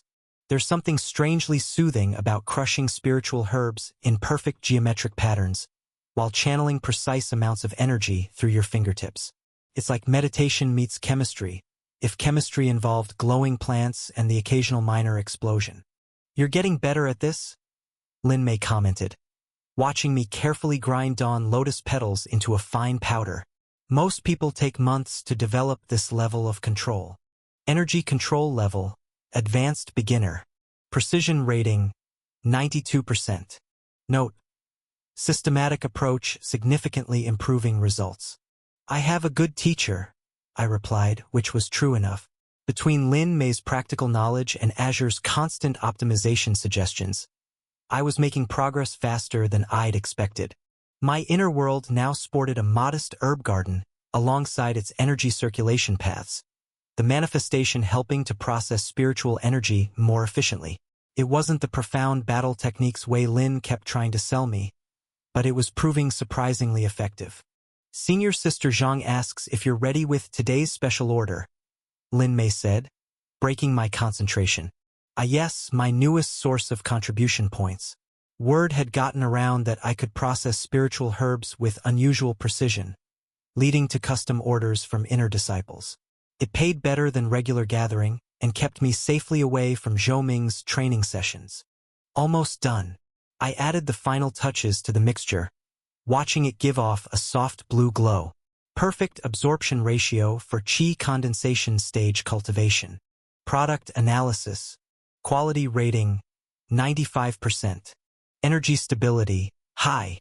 Estimated value, 30 contribution points. You know, Lin Mei said casually, you could probably get into the advanced herbalism class with skills like these. Much better points than basic gathering. I looked up sharply. There's an advanced class? Of course. Did you think herb gathering was all we did? The real techniques involve growing and refining spiritual plants, creating custom blends, even developing new cultivation aids. She grinned at my expression. Interested. How many points? That's the best part, no points required. They're always looking for disciples with talent in herbalism. Most people think it's beneath them, too focused on fancy combat techniques. Opportunity analysis, potential benefits, advanced cultivation knowledge, increased point generation, stable sect position, risk level minimal, recommendation, accept. Sign me up, I said immediately. When do we start? Tomorrow morning. Try not to be late. Senior Sister Chun hates tardiness even more than she hates wasted herbs. The next morning found me in a secluded corner of the herb gardens I'd never noticed before. A dozen other disciples sat in neat rows before a stern-looking woman I assumed was Senior Sister Chun. Her outer robe bore special markings indicating her status as a specialist cultivator. So, she began without preamble. You think you have what it takes to be true herbalists. Her gaze swept over us. Most of you are wrong. Growing spiritual herbs isn't like tending a vegetable garden. Every plant is an opportunity to fail spectacularly. She gestured, and the air filled with shimmering spiritual energy. Seeds in nearby plots suddenly sprouted, growing into mature plants in moments. Then, just as quickly, they withered and died. Too much energy, too little control, she explained. A single mistake can ruin months of work. Still interested. Nobody left. Either we were all very dedicated or very desperate for better opportunities. Probably both. Very well. Let's begin with the basics of spiritual agriculture. What followed was the most intensive morning of my life. Senior Sister Chun covered everything from soil preparation to energy infusion techniques, with practical demonstrations that left most of us dizzy from spiritual exhaustion. New skills acquired. Basic spiritual agriculture. Energy infusion control. Plant growth acceleration. Note: skills require significant practice for mastery. Your energy control is decent, Senior Sister Chun told me during individual assessments. But your circulation patterns are unusual. I tried not to look nervous. I focus a lot on precision? She hummed thoughtfully. Well, whatever method you're using, it works. You'll be responsible for the Dawn Lotus plot. Try not to kill them all on your first day. The Dawn Lotus plot turned out to be a small garden bed containing some of the sect's most valuable basic spiritual herbs. No pressure or anything. Don't worry, Lin Mei said during our lunch break. I killed my first batch completely, turned them into spirit ash in about 3 seconds. That's not actually reassuring. Wasn't meant to be. She grinned. But seriously, you'll do fine. Your control is better than mine was when I started. Tutorial mode, active. Analyzing Dawn Lotus growth requirements. Generating optimal energy distribution pattern. Thanks, Azure, I thought. Try to make it look natural, though. Don't need more people commenting on my unusual methods. The afternoon was pure practical work. Under Senior Sister Chen's watchful eye, we each tended our assigned plots, learning through trial and error how different plants responded to spiritual energy. Warning: energy input approaching critical threshold. Adjusting distribution. Stability restored. I quickly learned to appreciate the system's warnings. More than one of my classmates ended up with smoking craters where their plants used to be. Acceptable, Senior Sister Chun announced, inspecting my Dawn Lotuses at the end of the day. The growth rate is unnaturally consistent, but the results are stable. Continue this level of performance and you may survive the course. Coming from her, that was practically a ringing endorsement. Not bad for your first day, Lin Mei said as we walked back to the outer disciples' quarter. Want to get dinner? I know a quiet spot in the dining hall where we can compare notes. Social event detected. Unauthorized duplication. This narrative has been taken without consent. Report sightings. Relationship progress possible. Recommend accepting invitation. Thanks, Azure. I know how dinner invitations work, I thought dryly. The quiet spot turned out to be a corner table partially hidden behind one of the dining hall's support pillars. Perfect for private conversations about cultivation techniques or, as it turned out, sect gossip. Heard the latest? Lin Mei asked between bites of rice. 3 more outer disciples got reassigned to support duties this morning. Apparently they couldn't meet the new evaluation standards. I paused mid-chew. 3? But the evaluations aren't for another 2 weeks. These were special cases. They tried to curry favor with inner disciple Zhou by offering to spar with him. She shook her head. Ended about as well as you'd expect. Let me guess. Healing Pavilion? Worse. Their cultivation was actually damaged. Something about excessive spiritual pressure disrupting their foundations. They're lucky they only got reassigned instead of expelled. I winced, remembering my own encounters with Zhou Ming. If not for the system's assistance. Combat analysis updated threat assessment. Severe recommended action. Continue avoiding direct confrontation. Good call, Azure, I thought. Any other brilliant insights? Social analysis indicates subject Lin Mei has additional information to share. Recommendation. Ask about recent sect developments. Sometimes having an AI wingman was actually useful. Any other news I should know about? I asked casually. Lin Mei glanced around before leaning closer. Well, there's a rumor that the real reason for the increased evaluation standards isn't about resources at all. Some say the sect is preparing for something big, something that requires identifying the most promising disciples quickly. What kind of something? She shrugged. No one knows for sure, but have you noticed how many inner disciples have been returning from outside missions lately? And those closed-door meetings the elders keep having. Come to think of it, the sect had seemed busier than usual lately. More senior disciples in the corridors, more whispered conversations cutting off when outer disciples approached. Pattern analysis. Unusual activity detected in elder movement patterns, resource allocation, security protocols. Conclusion. Significant event likely within 3 to 6 months. Should we be worried? I asked. Hard to say, but it might explain why they're pushing us so hard. If something big is coming. She trailed off as a group of inner disciples passed nearby. I spent that evening's meditation session staring at my seed of creation, which had evolved from its initial rice grain size to something closer to a marble. Still tiny in the grand scheme of things, but progress is progress, right? The blue glow had intensified too, and now little streams of energy flowed around it in mesmerizing patterns. Azure materialized beside me in my mindscape, clipboard in hand because apparently even spiritual assistants need office supplies. Your herbalism practice is showing interesting effects on the seed's development, he noted, watching as I carefully channeled the day's harvested herb energy into my circulation paths. The new techniques Lin Mei taught me were like finding cheat codes for a game everyone else was playing on hard mode. Instead of brute-forcing growth with expensive spirit stones, I was weaving together energies from different herbs, creating this intricate web of power that seemed to make my seed practically purr with contentment. Current projects: energy circulation optimization, progress, 63%. Space expansion preparation, progress, 28%. Seed development status, 1.5x base growth rate, up from 1.3x. Your efficiency ratings are improving, Azure commented, though I noticed he didn't mention we were still shy of that dreaded 2x requirement. The herbal integration method seems particularly effective at stabilizing the seed's foundational matrix. I watched as another strand of herb-enhanced energy merged with my seed's outer layer, making the whole thing shimmer like a tiny galaxy.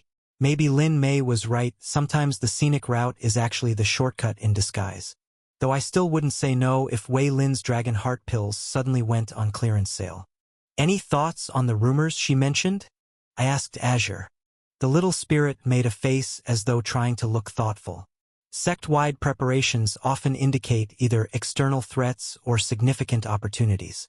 Given the focus on rapidly identifying promising disciples, I'd lean toward the latter.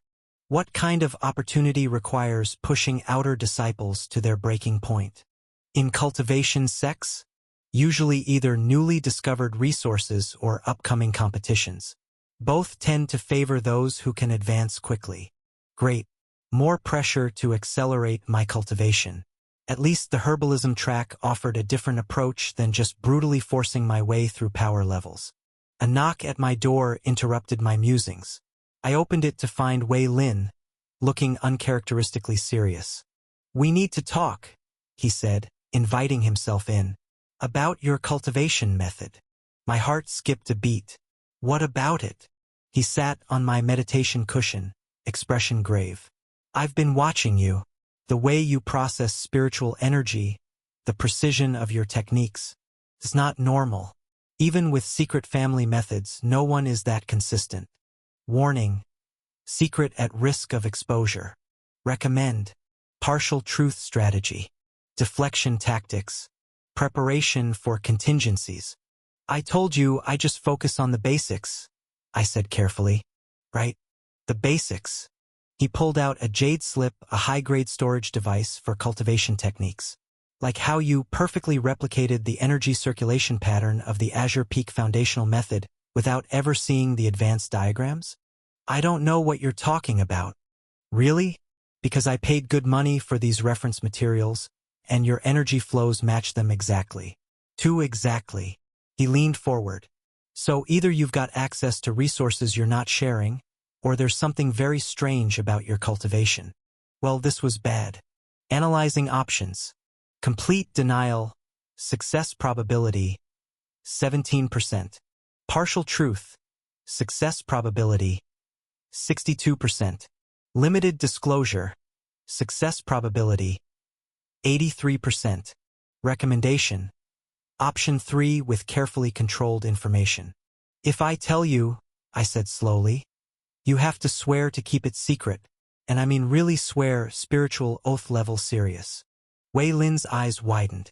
"That important?" "That important." He considered for a moment, then nodded. "All right, I swear by my cultivation to keep your secret, so long as it doesn't threaten the sect." "Good enough." I took a deep breath. "I have a unique perception ability. I can see spiritual energy patterns very clearly, which lets me replicate them perfectly. It's why my techniques look so mechanical. I'm literally copying exactly what I see." It wasn't entirely a lie. The system did give me perfect visualization of energy patterns. I just left out the part about where that ability came from. Wei Lin whistled softly. "A spiritual perception talent? Those are incredibly rare. Why keep it secret?" "Because people tend to get weird about talents they don't understand. And I'd rather not attract more attention than I already have." He nodded slowly. Fair enough. But, this could be incredibly valuable, right? My family has connections who would pay very well for access to someone with your abilities. Which is exactly why I'm keeping it quiet. I'd rather focus on steady progress than become someone's research project. Always with the basics, he said, but his tone was understanding now rather than mocking. Well, your secret's safe with me. But in return, let me guess. You want me to look at some techniques for you? Got it in one. I've got this new method I've been working on, but something's not quite right with the energy flow. I ended up spending the next 2 hours helping Wei Lin optimize his cultivation technique, using the system's analysis capabilities under the guise of my talent.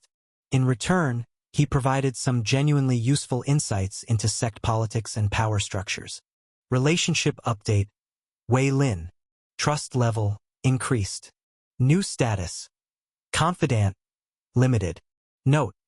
Subject's merchant background provides useful resource connections.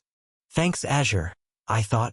I definitely needed a relationship status update right now.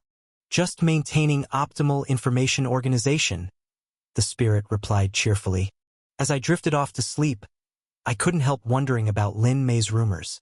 What could make a major sect like Azure Peak rush its disciples' development? And more importantly, would my unique advantages be enough to keep up with whatever was coming? Daily report. Cultivation progress. Plus 15%. Resource efficient. New skills acquired 3. Relationships improved 2. Overall status. Advancing steadily despite increasing external pressure. Very helpful, Azure, I muttered.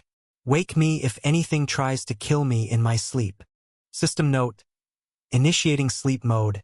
Maintaining minimal alert status. Processing daily experiences. Good night, Master. At least someone was optimistic about our chances. The next few days fell into a new routine. Mornings were spent in advanced herbalism training, where I slowly built a reputation for reliable if oddly precise work. Afternoons alternated between tending my assigned plots and processing special orders for contribution points.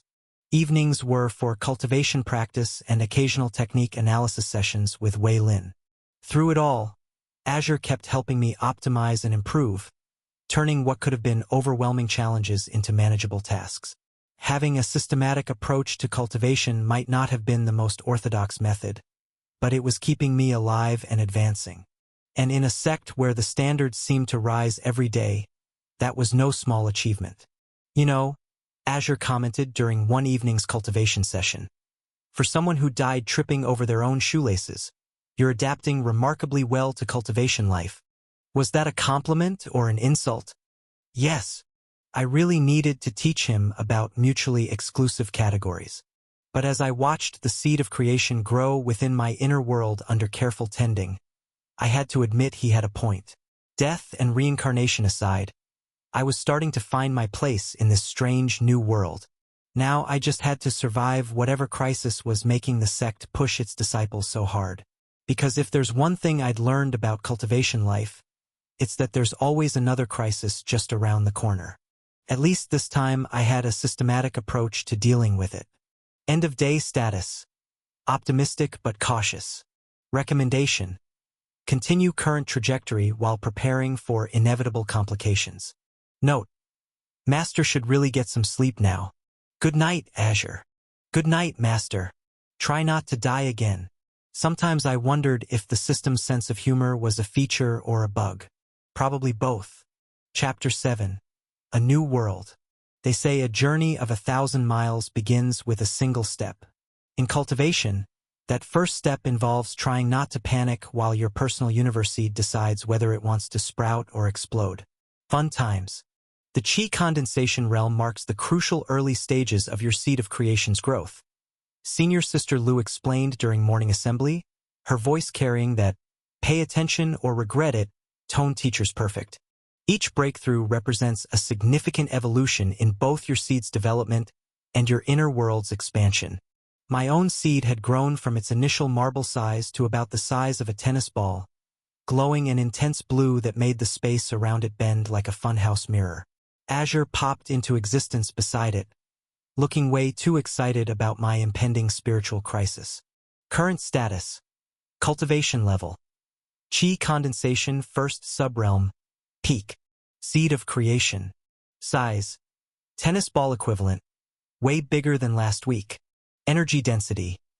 97/100, aka about to burst. Development stage.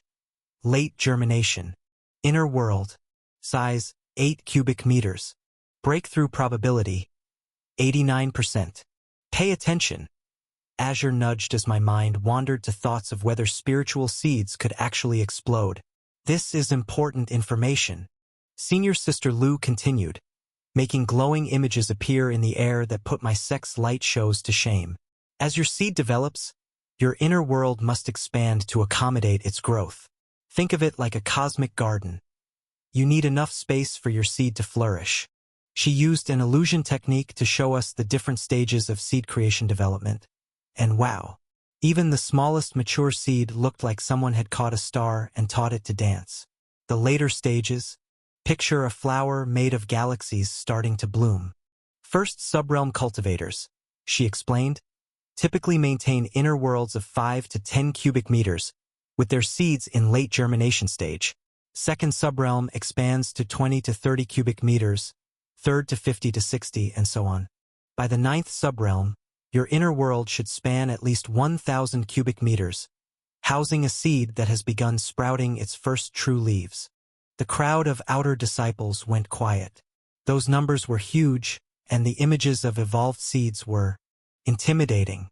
Of course, she added with that teacher smile that means trouble. Size alone means nothing. An unstable seed will collapse regardless of its development stage. Azure appeared in my inner world, watching the energy patterns rippling through my seed like waves in a cosmic ocean. The pressure has been building for days. You'll need to find somewhere private soon. He wasn't wrong. My seed felt like a balloon at a pin factory, weeks of careful cultivation finally reaching its limit. The sect manuals said breakthroughs should happen naturally in meditation. Azure had other ideas. Breakthrough analysis, traditional method, 45% success rate, yikes. System assisted, 92% success rate, better. Warning, current location unsuitable for seed evolution. After evening meditation, I decided, I'll find somewhere quiet. The rest of the day was like trying to study for finals while juggling fireworks. My herb garden duties suffered. I may have accidentally supercharged a patch of sky spirit grass that decided it wanted to live up to its name. Distracted much? Lin Mei asked, helping me wrangle the floating plants. Just feeling a bit pressured. She gave me that look that said she knew exactly what was up. Breakthrough coming? There's a nice quiet spot behind the herb storage hall. Good spiritual energy density, and the storage formations help mask fluctuations. I tried not to look too relieved. Thanks. I might take you up on that. Just try not to blow anything up. Some of those herbs are worth more than we'll earn in a year. Finally, evening arrived. I waited until after curfew, then snuck out to Lin Mei's suggested spot. It was perfect, hidden, spiritually charged, and shielded by storage formations that would hopefully hide any incidents. Ready to begin? I looked at my seed, pulsing with barely contained power, and took a deep breath. Let's do it. The first step was like trying to balance a spinning plate while riding a unicycle, keeping the spiritual energy stable as it built up around the seed. Azure's guidance helped, showing me exactly where to reinforce the energy patterns. Then came the hard part.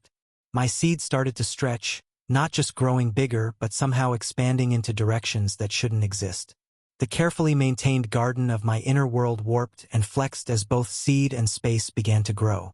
Current size, 8.5 cubic meters. Target size, 25 cubic meters. Seed status, beginning metamorphosis. Focus on maintaining the seed's core structure, Azure instructed. I'll handle the spatial calculations. Easy for him to say. It felt like trying to hold onto a star that had decided to rearrange itself.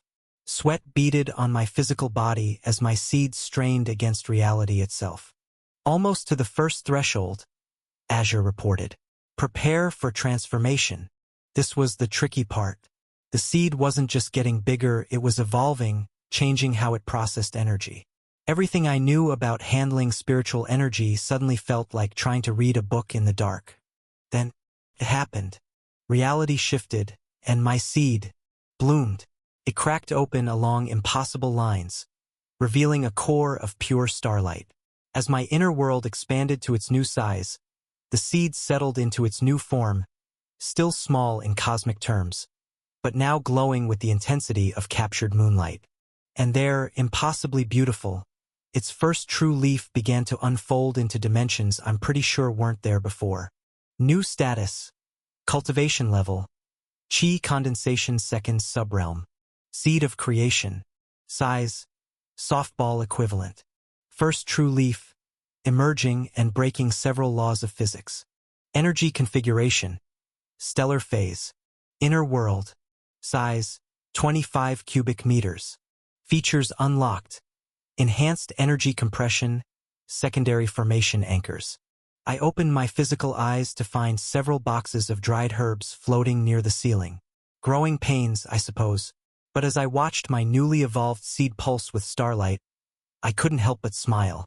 One step closer to growing my own universe. Though I really hoped the next breakthrough wouldn't involve levitating quite so many expensive herbs. I'll help put those back, a familiar voice offered. I spun around to find Lin Mei leaning against the doorway, looking amused. How long have you been there? Long enough to see you perform the most methodical breakthrough in sect history. She helped me retrieve the floating herbs. Seriously, most people thrash around and break things. You looked like you were solving a math problem. Recommend partial truth strategy. Unauthorized reproduction. This story has been taken without approval. Report sightings. Previous cover story. Natural talent for energy perception. Right. I can see energy patterns very clearly, I explained, sticking to our established story. Makes it easier to control things. Useful talent. She finished restoring the last box to its shelf. Your inner world must be interesting, being so precisely structured. I shrugged non-committally. It works for me. Thanks for the spot recommendation, by the way. Anytime, though maybe warn me next time. I only came to check because I felt the energy fluctuations from my room. After helping clean up any evidence of the breakthrough, I returned to my quarters. The walk back felt strange. Everything seemed clearer, more spiritually distinct. I could feel the formation arrays running through the sect's architecture, see the flows of energy that I'd previously only vaguely sensed. Enhanced perception activated. Spiritual sensitivity, plus 80%. New feature, basic formation recognition. Is this normal? I asked Azure as I settled onto my meditation cushion. The increase in spiritual awareness? Yes, though you're processing it more efficiently than most thanks to the system's integration. Would you like to see the changes to your inner world? I closed my eyes and shifted my consciousness inward. The difference was stunning. The energy circulation paths were clearer, more defined, and I could feel the potential for new formations and structures in the freshly expanded space. Inner world analysis. Primary features. Energy circulation network. Enhanced efficiency. Formation foundation. Ready for expansion. It's beautiful, I admitted, watching the patterns of spiritual energy flow through the carefully arranged spaces. Though I'm guessing maintaining it just got more expensive? Resource requirements have increased by approximately 150%, Azure confirmed cheerfully. Would you like to see the projected contribution point requirements? Not really, but go ahead. Monthly resource needs, updated. Basic maintenance, 200 points. Optimal development, 500 points. Advanced progression, 800 points. I groaned. Please tell me my herb processing skills are worth more in this realm. Indeed, your enhanced spiritual sensitivity should allow for more precise work with valuable materials. Estimated income increase, 30 to 50%. Small mercies. A knock at my door interrupted further calculations. Wei Lin didn't wait for an answer before poking his head in. Ah, I knew it. Breakthrough successful. I nodded, resigned to his enthusiasm. Excellent. Now we can discuss advanced techniques suitable for your new cultivation level. My family has some excellent methods for the second subrealm, very reasonably priced. Still focusing on basics, I said automatically. You can't keep saying that forever. The foundation building phase is important, yes, but you need proper techniques too. Why are you smiling? No reason. Just happy about the breakthrough. He narrowed his eyes suspiciously. You're hiding something. Again. Does it have to do with that special perception ability of yours? Wei Lin, it's late. I just had a breakthrough, and I'd really like to sleep before morning practice. Fine. But this conversation isn't over. He paused at the door. Oh, and congratulations. Even if you are being frustratingly secretive about your methods. After he left, I spent some time exploring the new features of my expanded inner world. The ability to compress spiritual energy would be incredibly useful for cultivation, and the enhanced environmental controls opened up new possibilities for herb growing. Exploring new features. Energy compression test. 94% efficiency. Environmental control test. All systems nominal. Formation anchor test. Ready for implementation. We should focus on stability for the next few days, Azure advised. A new subrealm means relearning some basic control. He was right. Even simple energy manipulation felt different now, requiring more precise control and attention. It would take time to adjust to the enhanced power and sensitivity. At least the timing is good, I mused. 2 weeks until evaluations, plenty of time to stabilize the breakthrough. Analysis, evaluation requirements. Previous standard, Qi condensation first subrealm, mid-stage.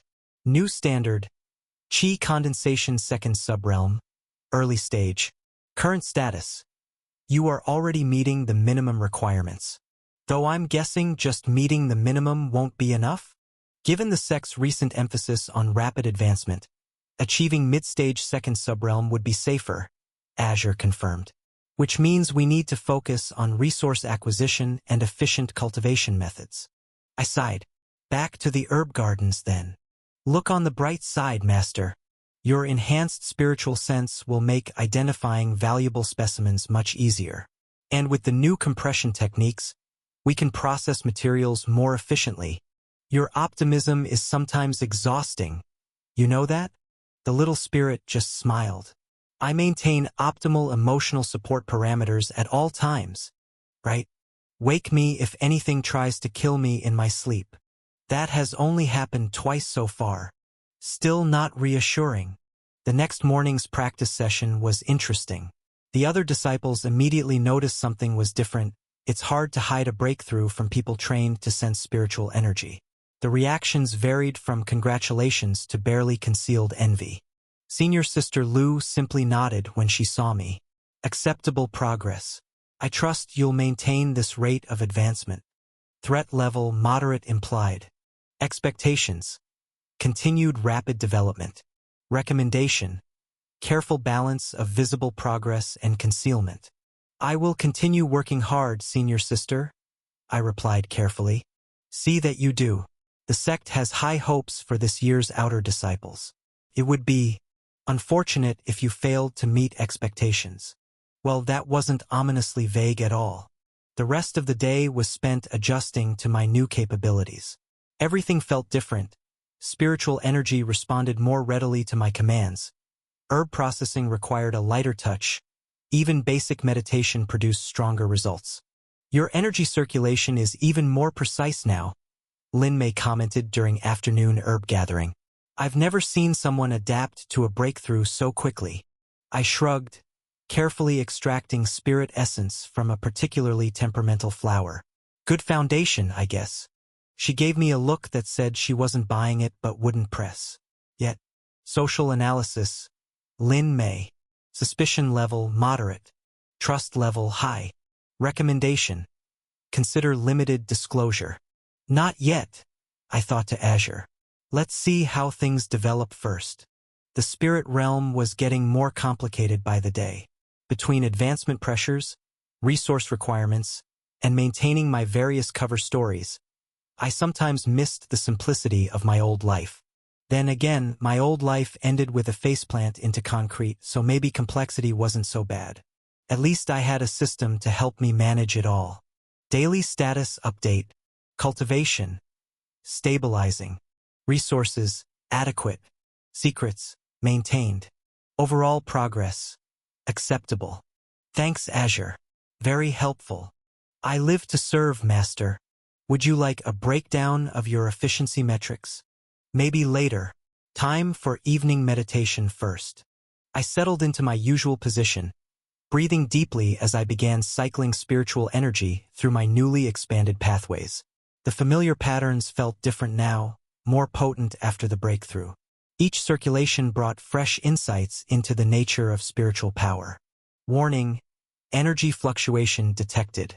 Recommendation: immediate. Azure's warning cut off as something shifted. The carefully maintained flows in my inner world began to writhe and twist, taking on patterns I'd never seen before. My consciousness felt strangely light, disconnected. Azure? What's happening? Master, your spiritual essence is... The sensation of lightness increased until I felt myself rising.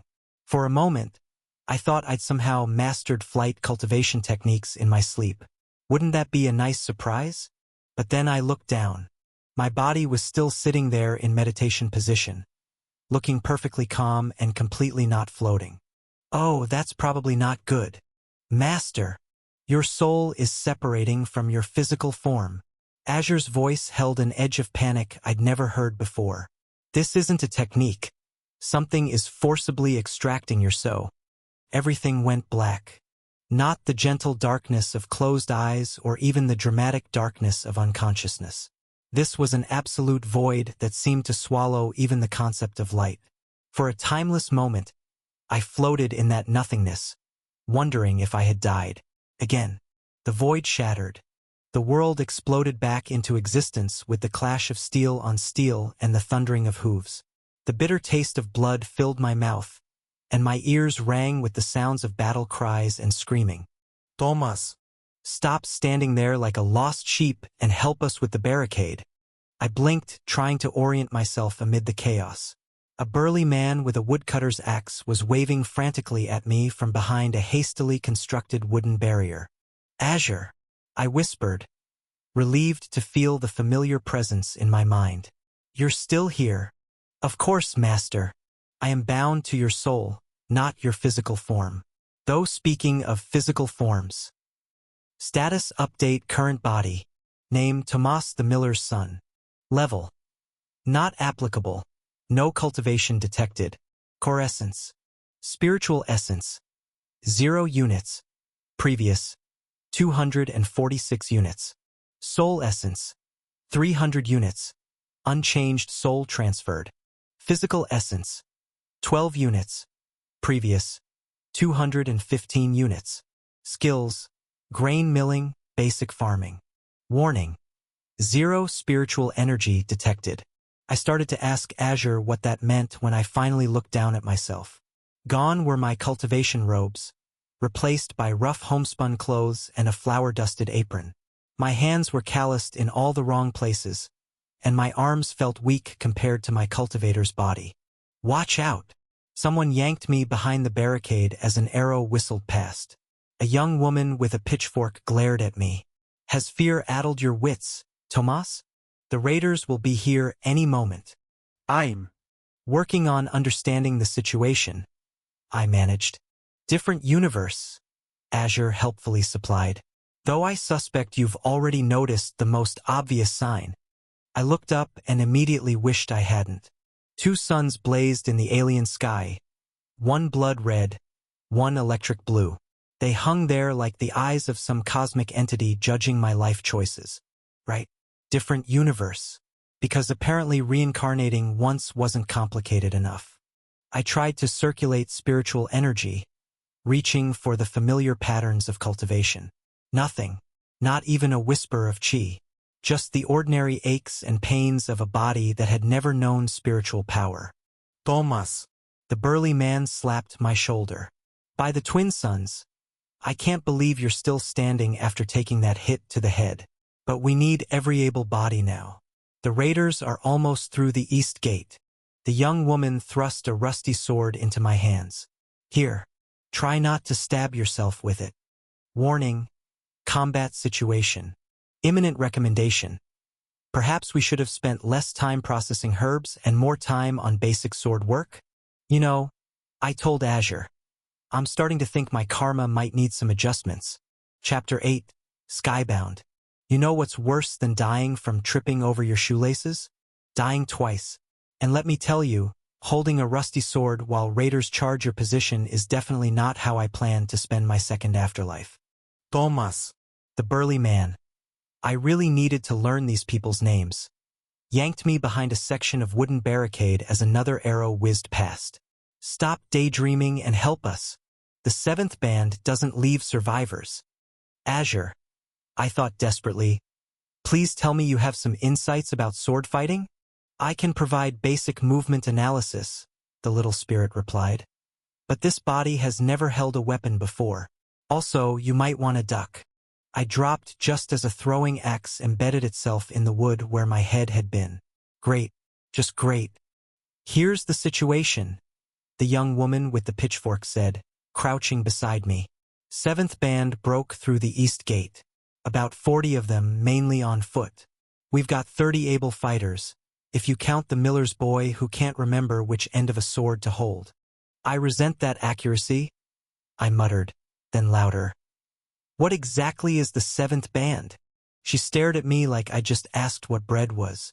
By the twin sons, that head wound really did scramble your brains. They're the worst of the Red Sun Raiders. Named for the 7th hour when the red sun peaks and drives men mad with bloodlust. Combat analysis. Enemies. 40 raiders. 7th band. Apparently extra murdery. Allies. 30 villagers. Varying combat ability. Tactical options. Limited. Recommendation. Don't die. Again. Thanks, Azure. Very helpful. The raiders' war cries grew closer. A chilling sound that seemed to resonate with the crimson light from above. I risked a peek over the barricade and immediately regretted it. They wore mismatched armor painted with red sun symbols. And their eyes, there was something wrong with their eyes. Maya, the burly man called to the pitchfork girl. Take 5 to the south wall. They're trying to flank us. And remember, don't look directly at their faces during red hour. The madness can spread. Got it, Uncle Henrik. She turned to me. Try not to die while I'm gone. I'd hate to have to explain to your father how his son managed to survive a head wound just to get killed doing something stupid. She darted off with several other defenders, leaving me with Henrik and a growing sense of impending doom. So, I said casually while adjusting my grip on the sword for the 100th time, about this red sun madness. Henrik split a raider's shield with his axe before answering. You really did forget everything, didn't you?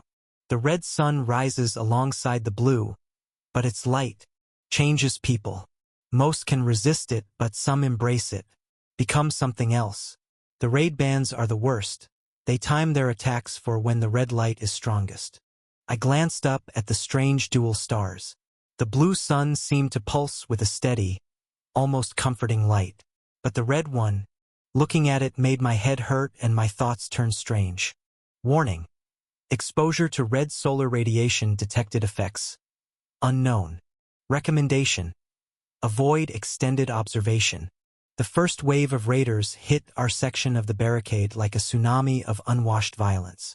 Henrik roared and swung his woodcutter's axe in a devastating arc that sent one attacker flying backward. I tried to copy the basic sword movements I'd seen in martial arts training. But this body had all the grace of a drunken chicken trying to perform Swan Lake. Move your feet, Henrik shouted, parrying a blade. Standing still just makes you an easy target. And keep your eyes on their weapons, not their faces. Right? Footwork. I could do that. The system had given me plenty of practice with proper movement, even if this body didn't have the muscle memory. And the not looking at faces thing? Totally fine with that, especially after glimpsing the manic grins and blood-red eyes of our attackers. Physical analysis. Current stamina. Pathetic. Muscle memory. Error 404 not found. Combat knowledge.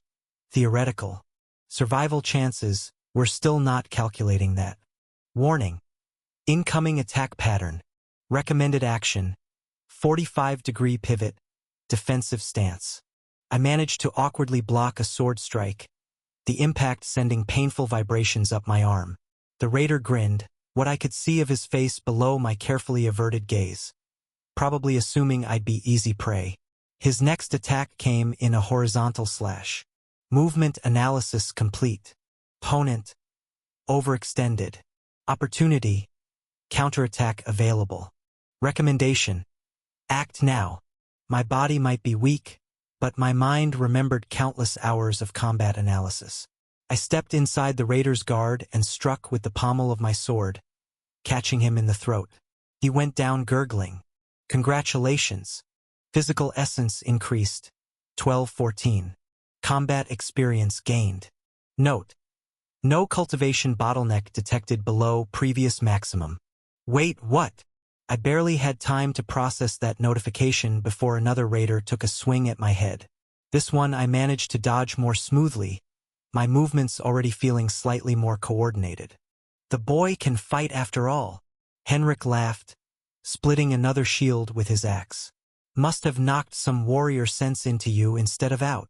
A third raider charged our position, this one wielding a wicked-looking curved blade. His attacks came in a flurry of steel that I barely managed to deflect. Combat analysis. Opponent, skilled swordsman. Threat level high. Weak points. Favors right side, slight limp. His left leg is injured, Azure observed, and his attacks follow a pattern. High, low, thrust, repeat. Great, except I could barely keep up with the first strike, let alone plan counters for a whole sequence.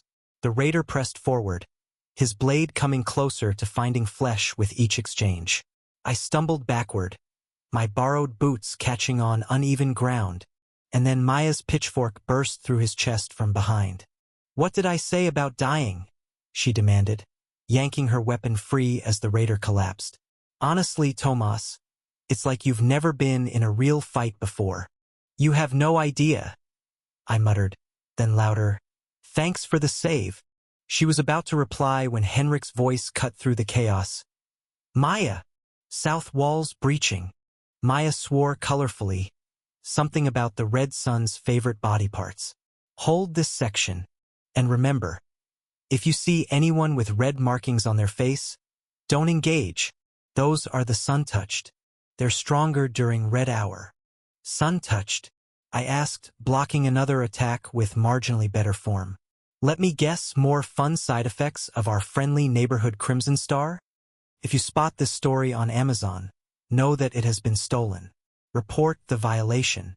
Physical essence. 1415. Azure's patience with questions during combat. Wearing thin. The red sun changes people, Maya explained between pitchfork thrusts. Some go mad. Others transform. The raiders use them as shock troops. They watch out. A massive figure crashed through our makeshift barricade, sending splinters flying. His arms were covered in swirling red tattoos that seemed to pulse in time with the red sun's light. And his eyes, well, I was trying not to look at faces, but let's just say human wasn't the first word that came to mind. That would be a sun-touched, Azure noted helpfully. Fascinating biological modifications. Also, you might want to run. You think. I dove to the side as the transformed raider's fist cratered the ground where I'd been standing. Any actual useful advice? Well, your physical essence is now 15, which is approximately 7% of your previous maximum. At your current rate of improvement, you might reach 20% capacity in about... Oh, you should probably dodge again. The sun-touched's next attack split a wooden support beam like kindling. Maya tried to keep him at bay with her pitchfork, but he grabbed the weapon and snapped it like a twig. Henrik's axe bounced off his shoulder, leaving barely a scratch. The Sundering's great gift.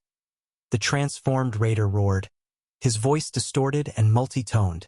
The weak will burn, and the strong will. Whatever philosophical insights he planned to share were cut short by an arrow taking him in the eye. He staggered back, more surprised than hurt, but it gave us an opening to retreat to a more defensible position. Seventh band always monologues, a new voice commented. An older woman with a bow stood on a nearby roof, already drawing another arrow. Think the red sun makes them philosophers or something. Name's Sarah, by the way. Village hunter. Great shot. I managed between heavy breaths. Does anything actually kill these sun-touched? Fire works, Sarah replied, loosing another arrow as the transformed raider recovered. Or removing the head. Anything else just makes them angry. Unfortunately, Maya added, we're a bit short on fire, and your sword work isn't quite at decapitation level yet. Physical combat assessment. Current skill level. Can occasionally point sword in right direction. Decapitation capability. Please don't try. Recommendation. Find alternative strategy. The Sun-Touched have enhanced physical capabilities, Azure observed, but their movements are predictable. They rely on overwhelming force rather than technique. If we can. The rest of his analysis was lost as the transformed raider charged again, this time with an actual weapon, the broken shaft of Maya's pitchfork, because apparently we needed him to be more dangerous. The village's east side is lost, someone shouted. Fall back to the central square. Brilliant, Maya muttered, because being surrounded is exactly what we need right now. Our fighting retreat was, well, more retreat than fighting. The Sun-Touched continued his relentless advance, shrugging off arrows and spear thrusts like they were mild inconveniences. Other raiders followed in his wake, their grins growing wider as the red sun climbed higher. It's almost the 7th hour, Henrik warned, his axe now notched and stained. When the red sun peaks. Let me guess, I interrupted. Everything gets worse? The Sun-Touched grow stronger, Sarah explained from her new perch on a cart. And more of the raiders start to turn. It's why they time their attacks this way. They incoming. The transformed raider threw what remained of our barricade at us. I managed to dive clear, but Henrik wasn't as lucky. The impact sent him sprawling, his axe skittering away across the dirt. Combat analysis. Situation. Deteriorating rapidly. Allies. Scattered. Enemy strength. Increasing. Survival probability. We told you we weren't calculating that. You know, Azure? I thought while scrambling to help Henrik up. A little optimism wouldn't hurt. Oh. Well, on the bright side, your physical essence is now 16, and your combat movement efficiency has improved by 23%. Also, that Sun-Touched is about to throw a cart at you. I pulled Henrik clear just as our cover became an impromptu projectile. The old warrior grunted in pain. His earlier arrow wound was still bleeding, and the impact hadn't helped. Get him to the healer's house, Maya ordered, tossing me a small shield she'd scavenged. Sarah and I will hold them here. 2 against that? I gestured at the approaching Sun-Touched, who was now definitely larger than before. That's suicide. Sometimes, Sarah said calmly, drawing another arrow. You don't fight to win, you fight to buy time. Maya picked up Henrik's fallen axe. The children and elders need time to reach the tunnels. We can give them that much at least. I looked at Henrik's pale face, then at the determined expressions of the 2 women. The rest of our defenders were scattered, some retreating with the civilians, others making smaller last stands across the village. The red sun's light was growing stronger, and more raiders were showing signs of transformation. Tomas, Maya said softly, go. Get Uncle Henrik to safety. And, I'm sorry about that head-wound joke earlier. You fought well today. Status update. Physical essence. 16. Combat experience. Notable improvement. Emotional state. Complicated. There's a 72% chance we could all retreat successfully, Azure offered. Though the probability drops to 31% if we try to protect the civilian evacuation. Also, the Sun-Touched has found another improvised weapon. Is that a wagon wheel? Creative fellow, isn't he? The transformed raiders' next attack scattered us. Maya rolled left, Sarah leaped right, and I half-carried Henrik toward the healer's house. Behind us, I heard Maya yell defiance and Sarah's bow sing.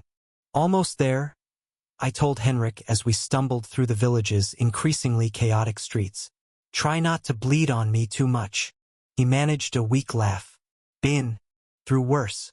During the last red summer, when the burning band came, he trailed off, coughing. Save the war stories for later. I kicked open the healer's door, finding the small house already crowded with wounded. Hey, got another one for you. The healer, an elderly woman with surprisingly strong arms, helped me get Henrik onto a cot. Arrow wound and impact trauma, I reported. Also probably some creative internal bruising from flying debris. She raised an eyebrow. Since when does Tomas the miller's boy know healing terms? Right. Different body, different knowledge base. Lucky guess. Before I could fumble for a better explanation, screams erupted from outside. Not the usual battle screams we'd been hearing, these were different. Terrified. The 7th hour, Henrik mumbled. Red sun's peak. I rushed to the window just in time to see another raider transform. The process was horrifying. Muscles bulged, bones cracked and reformed, and those red tattoos spread like living things across their skin. Within moments, the 7th band had 3 more sun-touched warriors. You know, Azure commented, from a purely analytical standpoint, this transformation process is fascinating. The red solar radiation appears to trigger some kind of enhanced cellular regeneration combined with, oh, right, probably not the time for a scientific breakdown. You think. I checked my borrowed sword and shield. Both had seen better days, probably sometime last century. Combat resources. 1 dubiously sharp sword. 1 partially broken shield. Growing collection of bruises. Azure's questionably helpful commentary. I heard that. The spirit protested. My commentary is extremely helpful. For instance, your physical essence has increased to 17 during the recent exertion, and I've compiled a detailed analysis of sun-touched attack patterns. Would you like to see the spreadsheet? More screams from outside interrupted whatever sarcastic response I was about to make. The healer shoved a leather satchel into my hands. Emergency supplies, she explained. Get to the tunnels. Take as many of the walking wounded as you can. What about you? She gave me a stern look. Someone has to stay with those who can't move. Now go. And Tomas, whatever happened to your head, it seems to have improved you. I gathered everyone who could walk, ending up with a group of 6 including myself. Henrik insisted on coming despite his injuries, claiming he could still swing an axe if needed. Given that he could barely stand, I had doubts. The tunnel entrance is in the old storehouse, one of the wounded explained. If we can reach it. The wall exploded inward. A sun-touched stood in the new opening, but this one was different. The red markings covered his entire body, and his eyes glowed like hot coals. In one massive hand he held Maya. I rushed forward without thinking, but 2 of our group held me back. She's gone, Henrik said quietly. Don't waste her sacrifice. The transformed raider tossed Maya's body aside like discarded trash. Sarah was nowhere to be seen, either escaped or... No, not thinking about that. The sun-touched charged with impossible speed. I managed to get my shield up just in time, but the impact still sent me flying. The others scattered, trying to make it to the storehouse while the monster was focused on me. Physical essence, 1718. Pain level, considerable. Tactical options, limited. Azure's concern, growing. Any brilliant insights? I thought while rolling away from another attack. Well, your pain tolerance has improved significantly. Also, that last impact cracked 3 ribs. Oh, and the red sun's radiation seems to be intensifying the transformation process. The subject's muscle density has increased by approximately 47% in the last minute alone. Fascinating. Less science, more survival tips. The Sun-Touched's next attack reduced my shield to splinters. I barely managed to deflect a follow-up strike with my sword, the impact numbing my entire arm. This wasn't a fight. It was just a matter of time before he crushed me. That's when I felt it. A strange sensation, like static electricity but deeper. The air seemed to thicken, and even the Sun-Touched paused. "Oh," Azure said quietly. "That's unexpected." A figure appeared in the sky, floating serenely above the battle. Their robes rippled in an unfelt wind, and while I couldn't sense any chi or spiritual energy, something about them radiated pure wrongness. "A skybound," one of the wounded whispered in terror. "We're dead. We're all dead." The floating figure raised their hands, and the air itself seemed to twist. Not chi, not spiritual energy, but something else. Something that made Azure's warning scream in my head. Warning. Unknown energy type detected. Threat level extreme. Recommendation. Retreat immediately. The first spell turned the Sun-Touched attacking me into a fine red mist. The second froze a fleeing raider solid before shattering him into crimson ice. The third. I didn't see what the third spell did. I was too busy running toward the storehouse, trying to reach the others. Henrik and the wounded had almost made it to the entrance.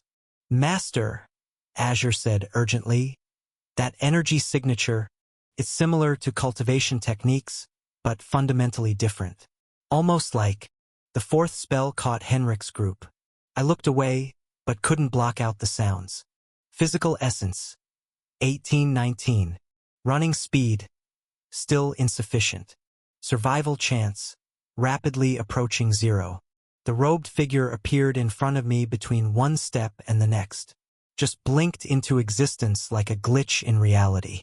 "Interesting," they said, voice distorted by their hood. "Your life force pattern is unusual. Almost like..." I raised my battered sword, trying to stop my hands from shaking. "Look, I'm just a miller's son. I'm not worth your time. I can't even fight properly." "No survivors," they replied simply. "The Red Sun demands it." Their hand moved in a complex pattern. I tried to dodge, tried to run, tried to do anything. "Oh," Azure said softly. "This is going to hurt." The spell hit like a hammer made of ice and razors. My last thought was that dying 3 times seemed really excessive. Then darkness took me again. Chapter 9, World Hopping for Beginners. You know what's terrifying? Waking up from a nightmare where you actually died, in a world with 2 suns, while some cosmic horror cosplayer turned everyone into pretty red mist. And the worst part? It wasn't even a nightmare. I came to gasping like a fish that had just discovered water wasn't all it was cracked up to be. My hands shook as I patted myself down. Same cultivation robes, same meditation cushion, same small room in Azure Peak Sect. No blood-stained miller's apron or rusty sword in sight. "Master, we're back." Azure popped into existence, looking like a kid who'd just broken mom's favorite vase and was trying to act casual about it. "So, how did you find our interdimensional vacation, Azure?" I wheezed, still trying to remember how lungs worked. "Please tell me I hallucinated everything about the past few hours. The 2 suns, the raiders, the floating death wizard." "Oh no, that was all quite real. Though I must say, your combat performance was surprisingly adequate for someone who'd never held a sword before." "Well, that body had never held a sword. You technically have, but not really since..." "Azure." "Yes, Master." "How long were we gone?" Because it felt like hours of running and fighting and generally trying not to die in creative new ways. Azure shifted uncomfortably, his usual know-it-all demeanor flickering like bad Wi-Fi. About that. Would you believe me if I said 3 seconds? I stared at him. 3 seconds.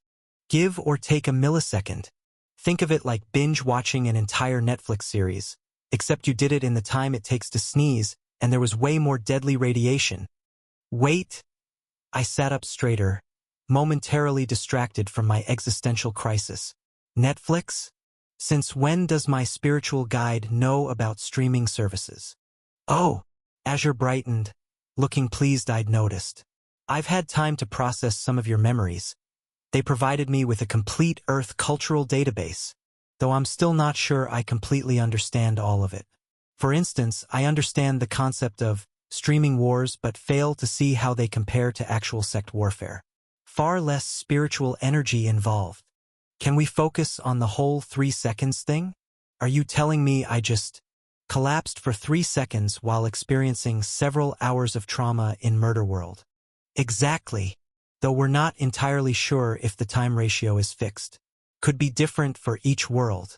The system's still crunching the metaphysical numbers on that one. He paused. On the bright side, at least you didn't miss morning meditation? Great. So now I have to worry about randomly passing out and possibly dying in alternate realities. Any other fun side effects I should know about? He conjured up a status window that made me want to cry. Status update. Soul Essence. 10/300. Critical depletion. Spiritual Essence. 246/246. Stable. Physical Essence. 215/215. Unchanged. New ability unlocked. Worldwalker's Sojourn. Description. Hop between realities like a metaphysical grasshopper. Cost your soul essence, apparently. Like a lot of it. Warning. Maybe don't do that again until we figure out how to not die? So, I said with all the calm of someone who just discovered they were an interdimensional tourist with terrible luck. Want to explain why you didn't mention this whole reality hopping thing was possible? Or maybe why it burns through soul essence like Wei Lin through his father's credit at the sex store. Azure shifted uncomfortably, his usual know-it-all demeanor replaced with what I can only describe as spiritual foot shuffling. I may have only just found out about this myself. The system kind of just dropped this update on me. Aren't you the system? Not exactly. He brightened, clearly hoping enthusiasm would distract from the awkwardness. Think of me more like your friendly neighborhood UI. I was just a baby spirit before the system gave me an upgrade package. Now I'm like Siri, but for cultivation, with better jokes. Your jokes are terrible. They're systematically optimized for maximum groan value. I flopped back onto my bed, every part of me aching in ways I didn't know were possible. Great. My spiritual guide is having an identity crisis. Any other bombshells you want to drop? Secret cultivation technique? Hidden boss battles? A tendency to accidentally conquer other dimensions. Well, about that last one, Azure brought up another window. The Worldwalker ability is fascinating, though we should probably wait until you're not about to pass out to experiment with it. Good call. Any idea how long that'll take? At your current recovery rate? About 2 months. Though we might be able to speed that up with proper soul cultivation techniques. Tomorrow, I mumbled, already feeling consciousness slipping away. We'll figure everything out tomorrow. I dreamed of Maya and Henrik, of their final stand against impossible odds. Could I have saved them? Done something differently? All my systematic cultivation hadn't meant much in a world without spiritual energy. I'd been worse than useless, I'd been normal. Unauthorized content usage. If you discover this narrative on Amazon, report the violation. The morning gong dragged me back to consciousness way too early. I cracked an eye open to find Azure hovering over me with his usual too cheerful expression. Good morning, Master. Your soul essence has recovered by 6 whole points during your rest. At this rate, you'll be ready for another potentially fatal interdimensional journey in approximately never. Thanks, Azure. Very helpful. Status update. Soul essence. 16/300. Plus 6 from rest. Still pathetic. Spiritual essence. 246/246. Show off. Physical essence. 215/215. At least something's normal. You know, Azure mused as I tried to remember how legs worked.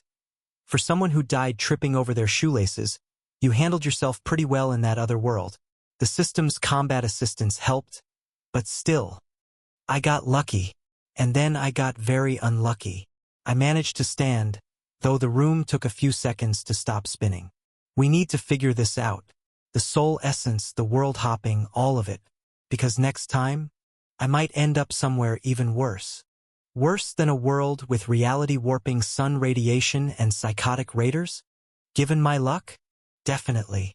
A knock at my door interrupted whatever witty response Azure was cooking up. Wei Lin's voice drifted through the wood.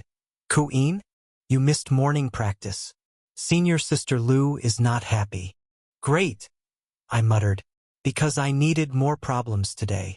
I opened the door to find Wei Lin looking unusually concerned. You look terrible, he announced cheerfully, like you spent all night wrestling with profound cultivation mysteries. Or possibly a bear. Thanks. That's exactly the ego boost I needed this morning. He invited himself in, already pulling cultivation supplies from his seemingly endless pockets. Fortunately for you, my family has an excellent remedy for spiritual exhaustion. Only 50 contribution points, and it comes with a free consultation on proper cultivation techniques. Still focusing on basics, I said automatically, then paused. Actually, what do you know about soul cultivation? Wei Lin's eyes lit up like it was spiritual resource discount day. Finally asking the interesting questions, though soul techniques are pretty advanced. My family has some excellent beginner manuscripts. Library first. I cut him off. Sales pitch later. You're no fun anymore. But he was already heading for the door. Come on then. Let's go find you some proper cultivation methods before you actually collapse. Because if you die, who's going to buy all my overpriced techniques? Your concern is touching. I know. I've been practicing my sincere merchant face. As we walked toward the library, I couldn't help but wonder what other worlds were out there, waiting to try and kill me in new and exciting ways. At least this time I'd have some warning. Probably. Maybe. I was so dead. The Azure Peak Sect Library turned out to be less mystical repository of ancient wisdom, and more that one university library where students go to cry during finals week. Towering shelves carved into the mountain itself held everything from basic meditation guides to what looked suspiciously like cultivation self-help books. Top 10 tricks to breakthrough success. Probably wasn't the profound knowledge the sect founders had in mind. Soul cultivation methods are usually restricted, Wei Lin explained as we navigated the labyrinth of knowledge. Too many disciples trying fancy techniques they weren't ready for. Apparently, having your soul explode is bad for sect recruitment. You don't say. I scanned the shelves, trying not to feel overwhelmed by the sheer volume of information. Any chance they have a soul cultivation for dummies section? Actually, he reached up and pulled down a dusty tome. The Azure Soul Nourishment Method is pretty close. Basic, reliable, and most importantly, free. Free? In this economy? The sect figures if you're going to mess with soul techniques, better to start with the safe ones. He grinned. Though, if you're interested in more advanced methods, my family, still focusing on basics. We spent the next few hours combing through the library's soul cultivation section. Most of the techniques were way beyond my level, things like Grand Soul Dominion Method and Path of the Eternal Spirit, that probably required more cultivation progress than I'd make in 10 lifetimes. Found another one. Wei Lin called from behind a particularly precarious stack of scrolls. The Gentle Soul Nurturing Guide says it's good for recovery and stability. Azure popped up in my inner world, already analyzing. Compatible with your current cultivation base. Modest benefits, but low risk of catastrophic soul implosion. Always a plus, I muttered. What was that? Nothing. Just thinking out loud. Wei Lin gave me that look again. The one that said he knew I was hiding something but couldn't quite figure out what. You know, most people don't suddenly develop an interest in soul cultivation without a reason. Maybe I'm just thorough, right? And I'm secretly the sect master's long-lost son. Are you? No. But the fact that you had to ask hurts my feelings. He dumped another stack of books on the table. Here. Basic Soul Theory. You'll need to understand the fundamentals before trying any techniques. I picked up the top volume, Understanding Your Spiritual Core. A Beginner's Guide to Not Exploding. Charming. Master, Azure chimed in. I've been analyzing the soul cultivation texts. Most focus on gradual enhancement rather than rapid recovery. However, combining multiple methods might. A commotion from the library entrance cut off whatever optimization strategy he was about to suggest. Senior Sister Lu's voice carried through the stacks. The monthly evaluation requirements have been updated. All outer disciples must demonstrate significant progress in their chosen cultivation path. Oh good, I sighed. More pressure. Just what I needed. Wei Lin was already shoving books into my arms. Take these. Study fast. The evaluations are in 2 weeks, and trust me, you don't want to fail. What happens if we fail? His expression turned serious. Remember Yuan Mei? Failed his evaluation last month. Yeah. He's cleaning spiritual beast stables now. For the rest of his life. Well, that was motivating in a terrifying sort of way. Back in my room, I spread out the soul cultivation manuals and settled in for a long night of study. Azure hovered nearby, providing his usual commentary. The Azure Soul Nourishment Method seems promising, he reported. Though the diagrams are rather artistic, I don't think souls actually look like happy little clouds. Focus on the important parts. How long to learn it? Basic proficiency should take about a week. Unless. I knew that tone. Unless what? Well, the system could optimize the learning process. Might cut the time in half. Though it would cost some spiritual essence to process. Status update. Soul Essence. 16/300. Still pathetic. Spiritual Essence. 246/246. Available for optimization. Physical Essence. 215/215. Unchanged. Do it, I decided. Better to take a temporary hit to spiritual essence than risk another world hop with no way to recover. Excellent choice. Initiating optimization protocols. Warning. Side effects may include mild existential dread and a sudden appreciation for metaphysical mathematics. Your warning labels need work. As Azure began processing the soul cultivation method, I couldn't help but wonder about the other worlds out there. What if next time I landed somewhere even worse than the Two Suns world? What if I couldn't bring my cultivation? What if a knock at my door interrupted my spiral of paranoia? Keskiviko. Lin Mei's voice. Senior Sister Chun is looking for you. Something about missing your herb garden duties. Right? Because interdimensional travel wasn't an excuse for slacking off on regular sect responsibilities. Coming. I called back, then thought at Azure. How long until the optimization is done? Approximately 6 hours. Though I should warn you about potential side effects of rushing soul cultivation techniques. Later. Right now, I need to go convince Senior Sister Chun not to turn me into fertilizer. Sometimes I missed the simplicity of my old life. Sure, it had ended with an embarrassing death by shoelace, but at least I hadn't had to juggle cultivation politics, soul essence management, and the constant threat of accidentally falling into other realities. Then again, my old life hadn't come with supernatural powers and a snarky spiritual AI assistant, so maybe it balanced out. Sort of. Probably not. I really hope this dying thing isn't a reoccurring theme. Chapter 10 Soul Searching. Dying in alternate dimensions really makes you appreciate the finer points of soul cultivation. I mean, most cultivators my age are obsessing over their spiritual essence stats or showing off their fancy inner world formations. Me? I'm trying to figure out why my soul essence got drop-kicked into single digits after an impromptu interdimensional field trip.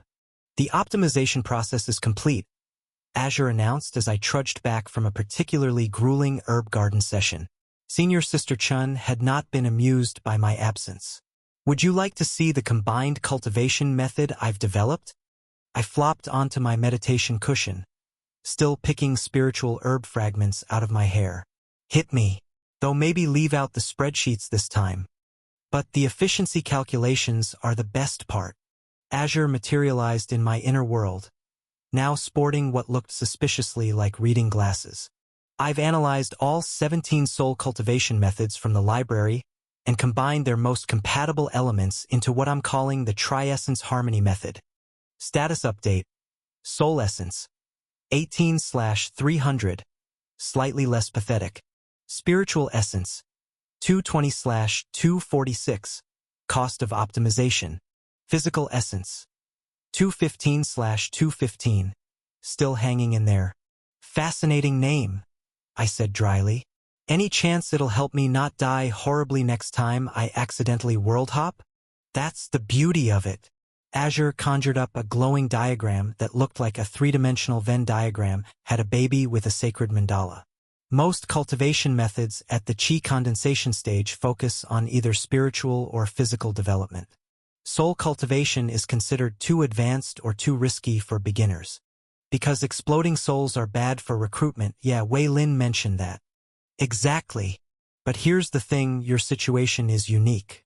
Most cultivators develop their inner world first, treating it as a foundation for future advancement.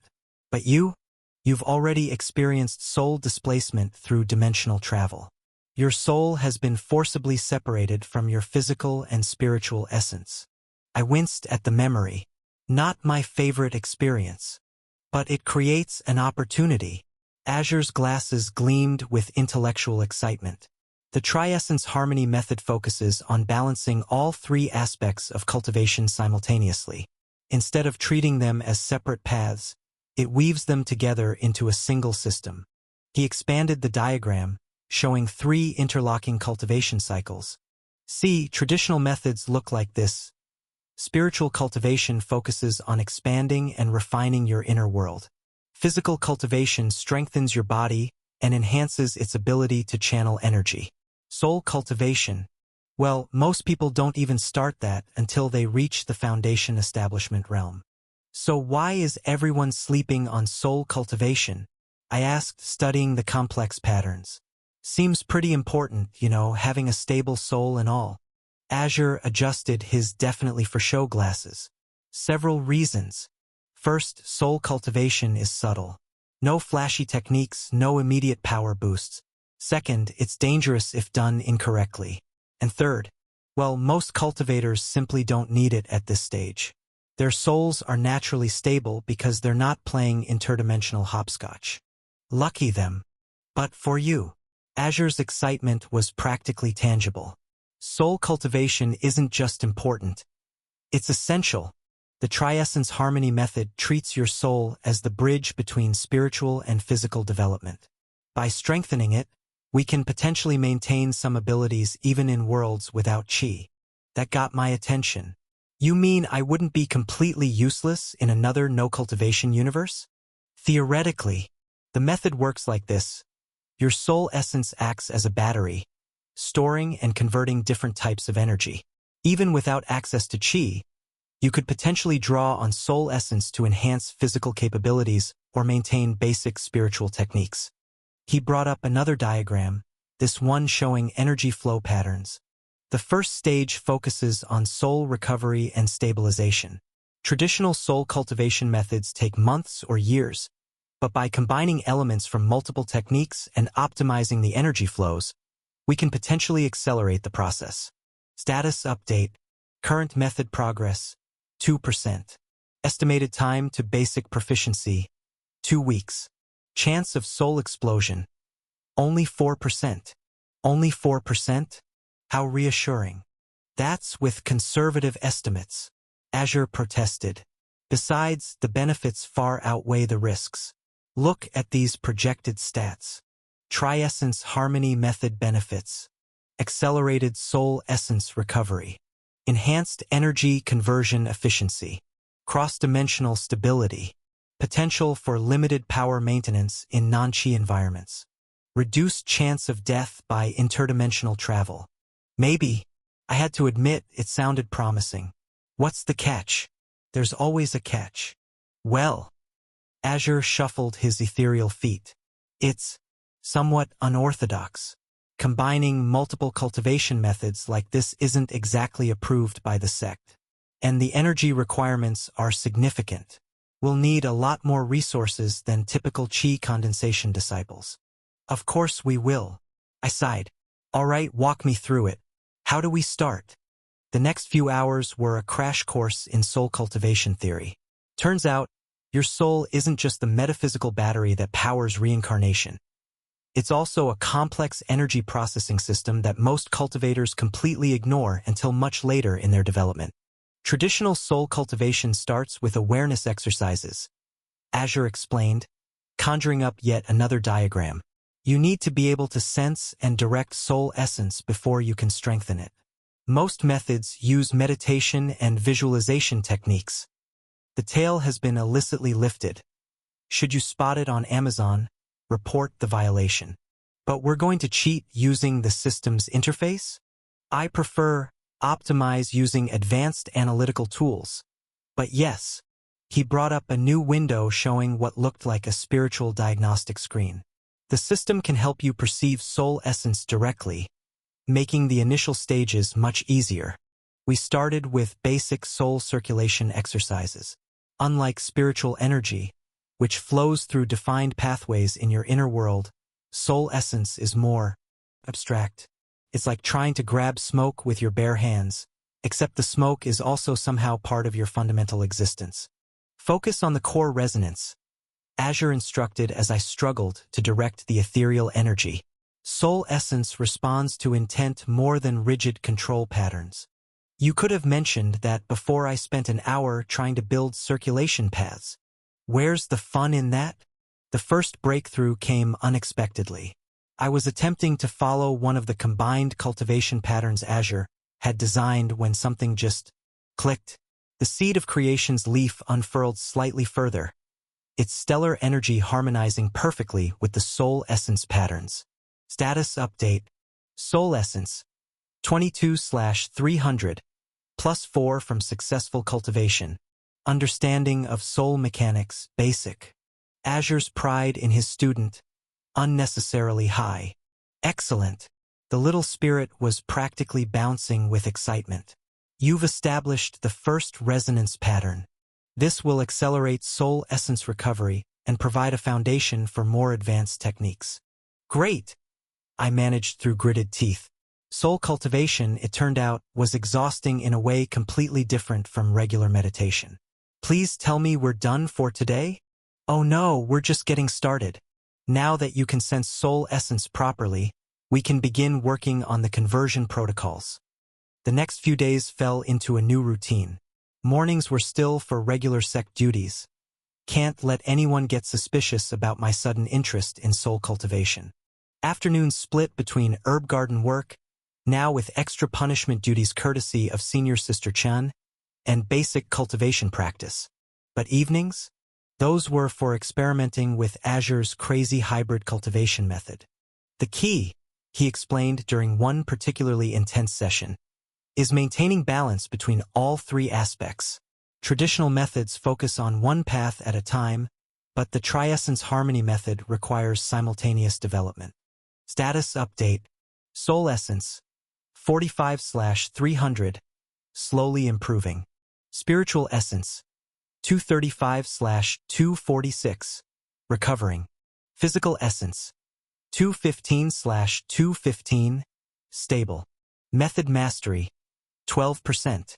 It's working, I realized, watching the soul essence gauge slowly tick upward. Slower than regular cultivation, but more versatile. Azure finished.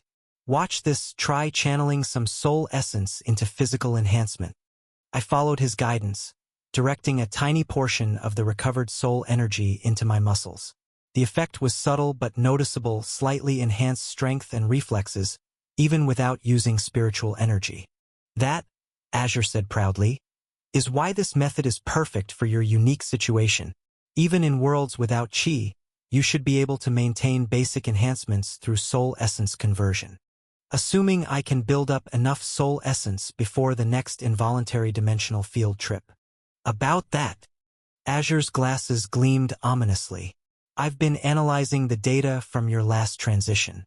I believe I've identified a pattern in the dimensional displacement trigger. That got my attention. You mean it wasn't random? The transition occurred shortly after your breakthrough to Qi condensation second realm. My theory is that significant spiritual milestones might catalyze dimensional instability in your soul. Fantastic! I flopped back onto my meditation cushion. So every time I make major progress, I risk getting yanked into another death world? Currently, yes. But, he brightened considerably. If we can strengthen your soul essence enough, you might gain some control over the process. Or at least improve your survival chances. Status update. Dimensional stability. Questionable. Soul cultivation progress. Promising. Azure's enthusiasm for potentially fatal experiments. Concerning. Right? I said, sitting up with renewed determination. Walk me through the next stage of the method. If I'm going to keep accidentally world hopping, I want better options than die horribly to cosmic horror wizards. The next phase of training focused on energy conversion and storage. Traditional soul cultivation treated soul essence as a purely spiritual force, but Azure's method approached it more like a universal adapter for different types of energy. Your soul can potentially process and store any form of energy, he explained, showing me yet another diagram. Spiritual energy, physical force, even that weird sun radiation from the Two Suns world with proper training, you could theoretically convert and use it all. That would have been helpful to know before getting murdered by the floating death wizard. Well, yes, but think of it as a learning experience. Now we know what not to do next time. Your optimism is sometimes disturbing. You know that? The training was brutal. Soul cultivation required a different kind of focus than regular meditation. Instead of circulating energy through established pathways, I had to learn to manipulate the very essence of my being. One wrong move and, well, Wei Lin's warnings about soul explosion started seeming less like hyperbole. But gradually, progress happened. Status update after 2 weeks. Soul essence, 250/300, significant improvement. Spiritual essence, 246/246, fully recovered. Physical essence, 215/215, unchanged. Method mastery, 31%. New abilities unlocked. Basic soul energy conversion. Limited physical enhancement. Preliminary dimensional stability. Azure's continued commentary, whether wanted or not. The evaluation is in 2 days. I reminded Azure during one evening session. Any chance this crazy method will help with that? Absolutely. The enhanced soul essence stability should improve your overall cultivation efficiency. Just, maybe don't mention the whole experimental hybrid cultivation technique thing to the examiners. Right? Because I'm secretly practicing forbidden soul cultivation to prepare for involuntary dimensional travel would go over so well. We spent the remaining time refining the basic techniques. The Triessence Harmony method was starting to feel more natural, less like trying to juggle 3 different types of energy and more like conducting a complex but unified symphony. Your soul essence recovery rate has stabilized, Azure reported proudly, and the conversion efficiency is well above initial projections. We might actually pull this off, assuming I don't accidentally dimension hop during the evaluation. That would certainly make things interesting. Please don't tempt fate. The night before the evaluation, I sat in my inner world, taking in the whole cosmic science fair project we'd created. Spiritual energy zipped through optimized circulation paths like a roller coaster, while my seed of creation hung overhead like a softball-sized disco ball in its stellar phase, its first true leaf doing interpretive dance with the laws of physics. And now there was a new element in the mixed soul essence flowing through it all like fairy lights at prom, somehow making the whole weird system work together. You know, Azure said thoughtfully, most cultivators take decades to achieve this level of integration. Even if it's unorthodox, the Triessence Harmony method is producing remarkable results. Thanks to your optimization and your willingness to try crazy experimental techniques. Speaking of which, want to see my projections for the next phase? I have some fascinating ideas about soul-based dimensional anchoring. The seed's energy configuration is perfect for it. Tomorrow, I promised, after the evaluation, assuming I survive it. Oh, you'll probably survive. There's only a 3% chance of catastrophic soul destabilization during standard testing procedures. Azure. Yes, Master. Your reassurances need work. He adjusted his unnecessary glasses. I'll add improvement of reassurance protocols to the optimization queue. As I prepared for bed, I couldn't help but wonder what other worlds were out there, waiting to test this new cultivation method. Would soul essence really help in places without chi? Could I actually learn to control the dimensional transitions instead of just being Cosmic Karma's favorite chew toy? Status update. Soul cultivation progress. Promising. Dimensional stability. Maybe. Future adventures.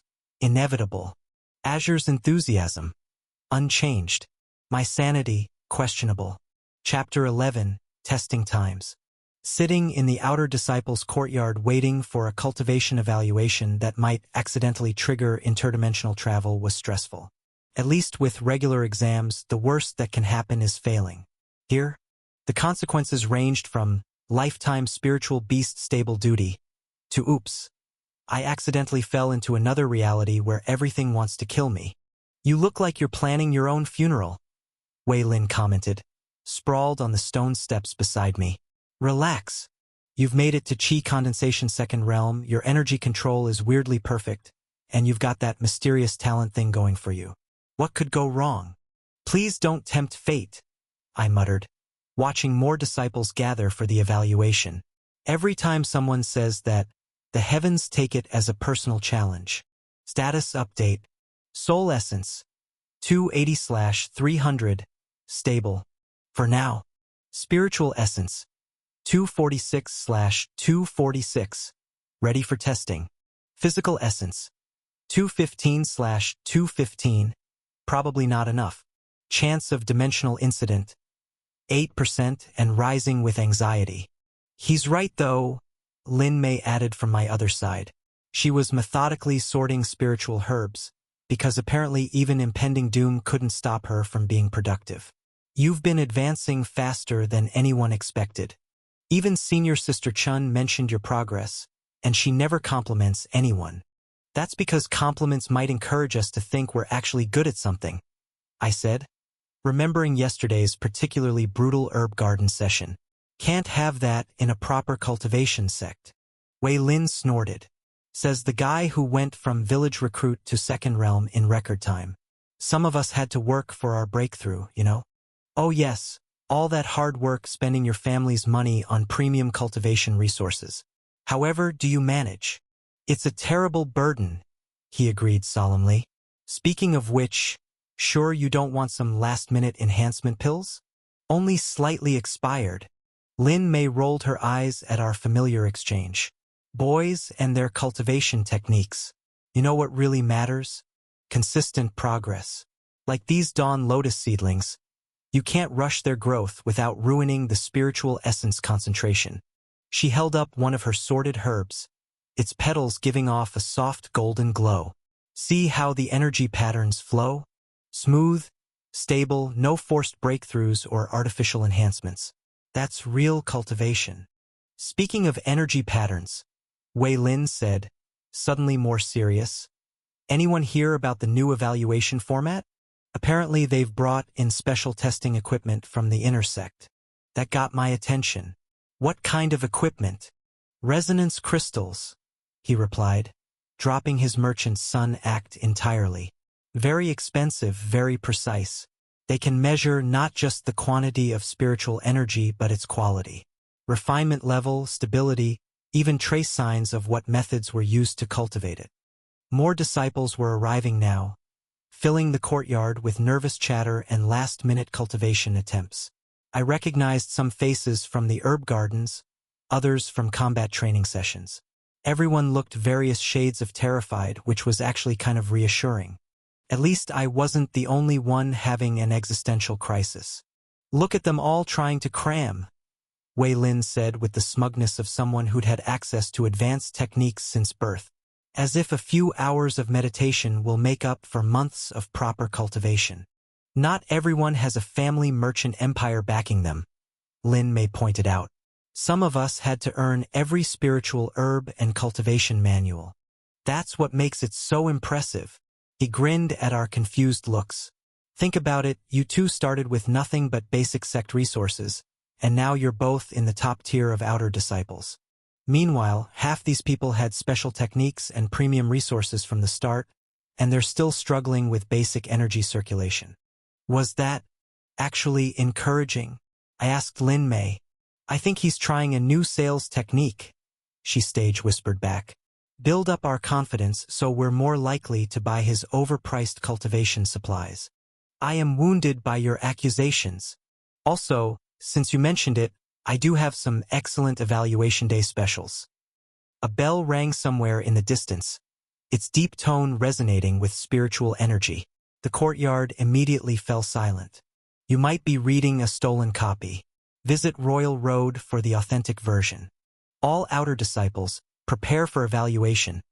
Senior Sister Lu's voice carried across the gathering. You will be tested in 3 areas: energy capacity and refinement, technique proficiency, and combat ability. Those who fail to meet the new standards will be reassigned. She didn't need to elaborate on what that meant. We'd all seen the former disciples now tending to the sect's more unpleasant maintenance duties. Disciples will be called in groups of 10, she continued.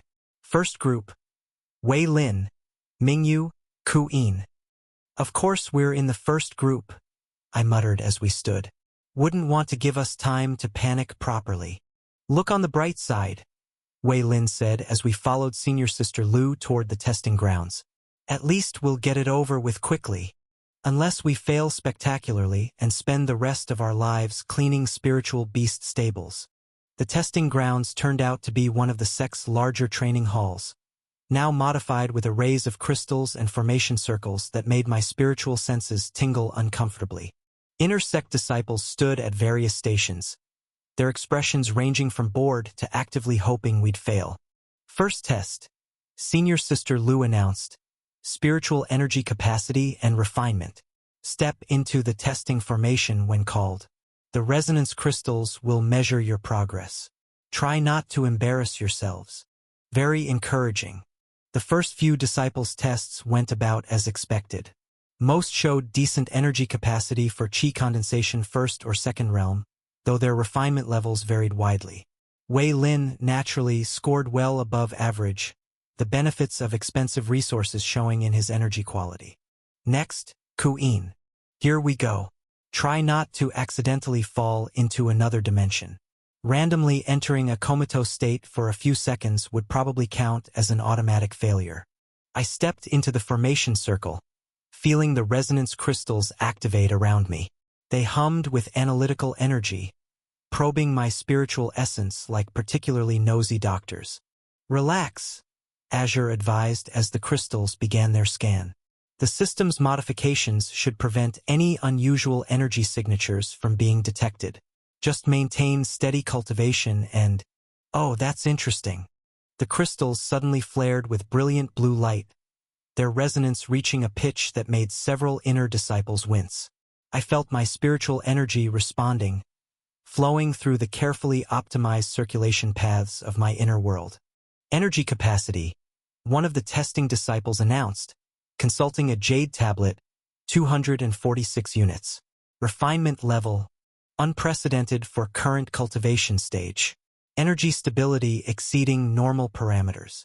The other inner disciples gathered around, muttering among themselves as they examined the readings. Even Senior Sister Lu looked mildly surprised.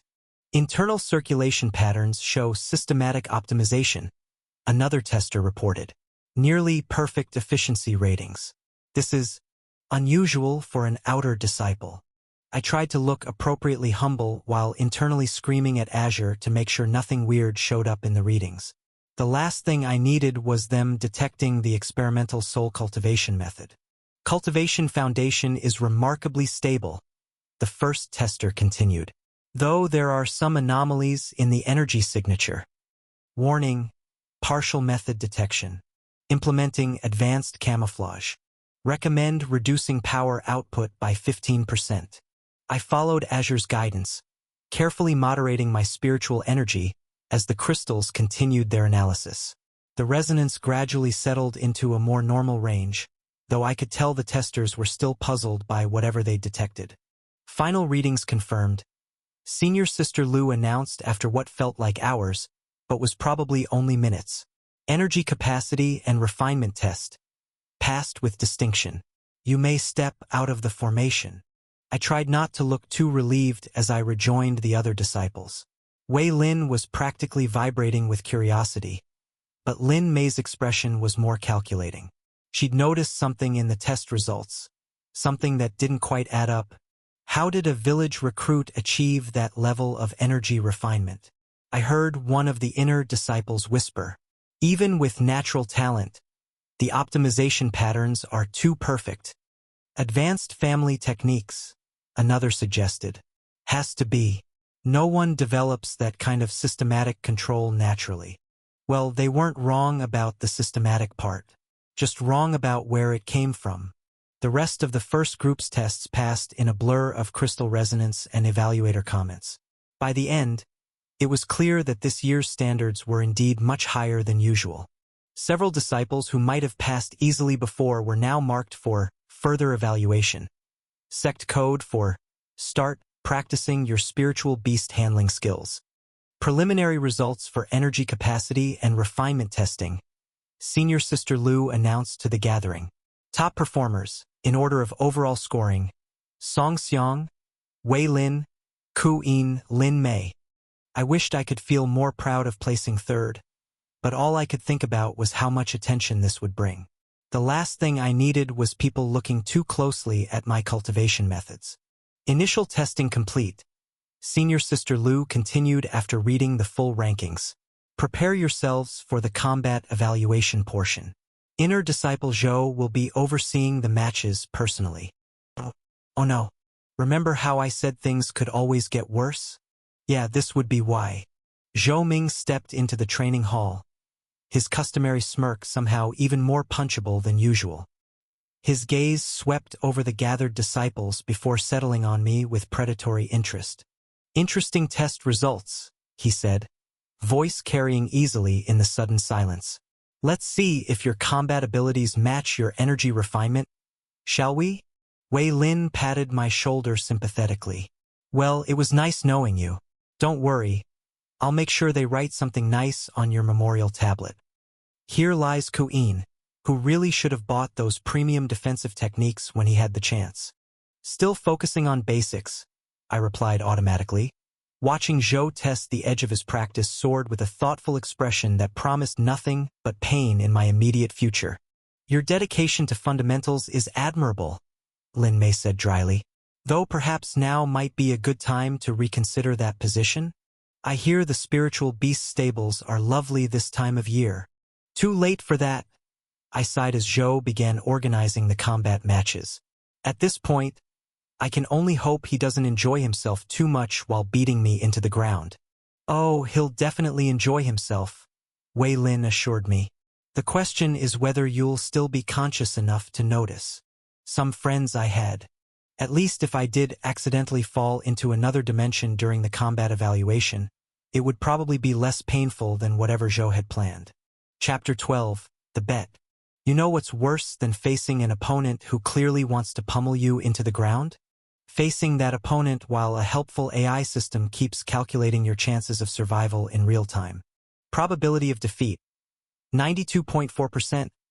Azure chimed in as Zhou Ming stretched lazily, his practice sword glinting with an eagerness that seemed excessive for training equipment.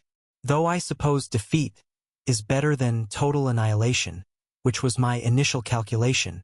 Not helping, I muttered, trying to focus on my own warm-up exercises. The combat evaluation area had been cleared, with other disciples forming an expectant circle around the edges. I spotted Wei Lin actually taking bets because of course he was. The odds probably weren't in my favor. First match, Senior Sister Lu announced, Zhou Ming versus Ku Yin. Standard evaluation rules apply. No lethal techniques. No permanent damage. She paused, giving Zhou a pointed look. That means no accidentally crippling your opponent's cultivation base.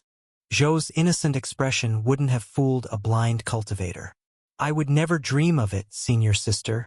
This is merely a friendly evaluation match. Right? And spiritual beasts were just misunderstood puppies. Remember, Lu continued, as Cain is in Qi Condensation's second realm, this will be primarily a test of martial arts prowess. Spiritual battle techniques are restricted until third realm for good reason. They drain too much Qi for lower realm disciples to use effectively in combat. That was both good and bad news. Good because it meant Zhou couldn't use his more devastating spiritual techniques. Bad because he was still physically stronger, faster, and had probably forgotten more martial arts than I'd learned so far. Begin! Senior Sister Lu stepped back, and Zhou immediately launched into motion. Here's the thing about martial arts in cultivation sects. They're nothing like the movies. No fancy flips or dramatic poses. It's all about efficiency, about using Qi-enhanced strength and speed to hit hard and fast. Zhou's first strike came in low and fast. A simple punch aimed at my solar plexus that would have dropped me if it landed. I managed to deflect it barely using one of the basic defensive forms we'd learned in training. The impact still sent vibrations up my arm. Even without spiritual techniques, Qi-enhanced strength made every blow potentially devastating. Decent reaction, Zhou commented, flowing into a combination of strikes that forced me to backpedal. But you're too defensive. An evaluation isn't just about surviving. He had a point, annoyingly enough. Pure defense wouldn't be enough to pass, no matter how well executed. But going offensive against someone with his experience seemed like a fast way to get thoroughly thrashed. Your stance is too rigid, Azure observed as I barely avoided a kick that would have taken my head off. Try implementing Fluidity Protocol Beta 7. Less analyzing, more helping. I ducked under another strike, feeling it brush my hair. Zhou was playing with me, testing my defenses while probably planning something much more painful. The next exchange was faster, a blur of strikes and blocks that showed exactly why Zhou was considered one of the inner sect's rising stars. I managed to hold my own, mostly through desperate dodging and Azure's split-second warnings, but we both knew he was just warming up.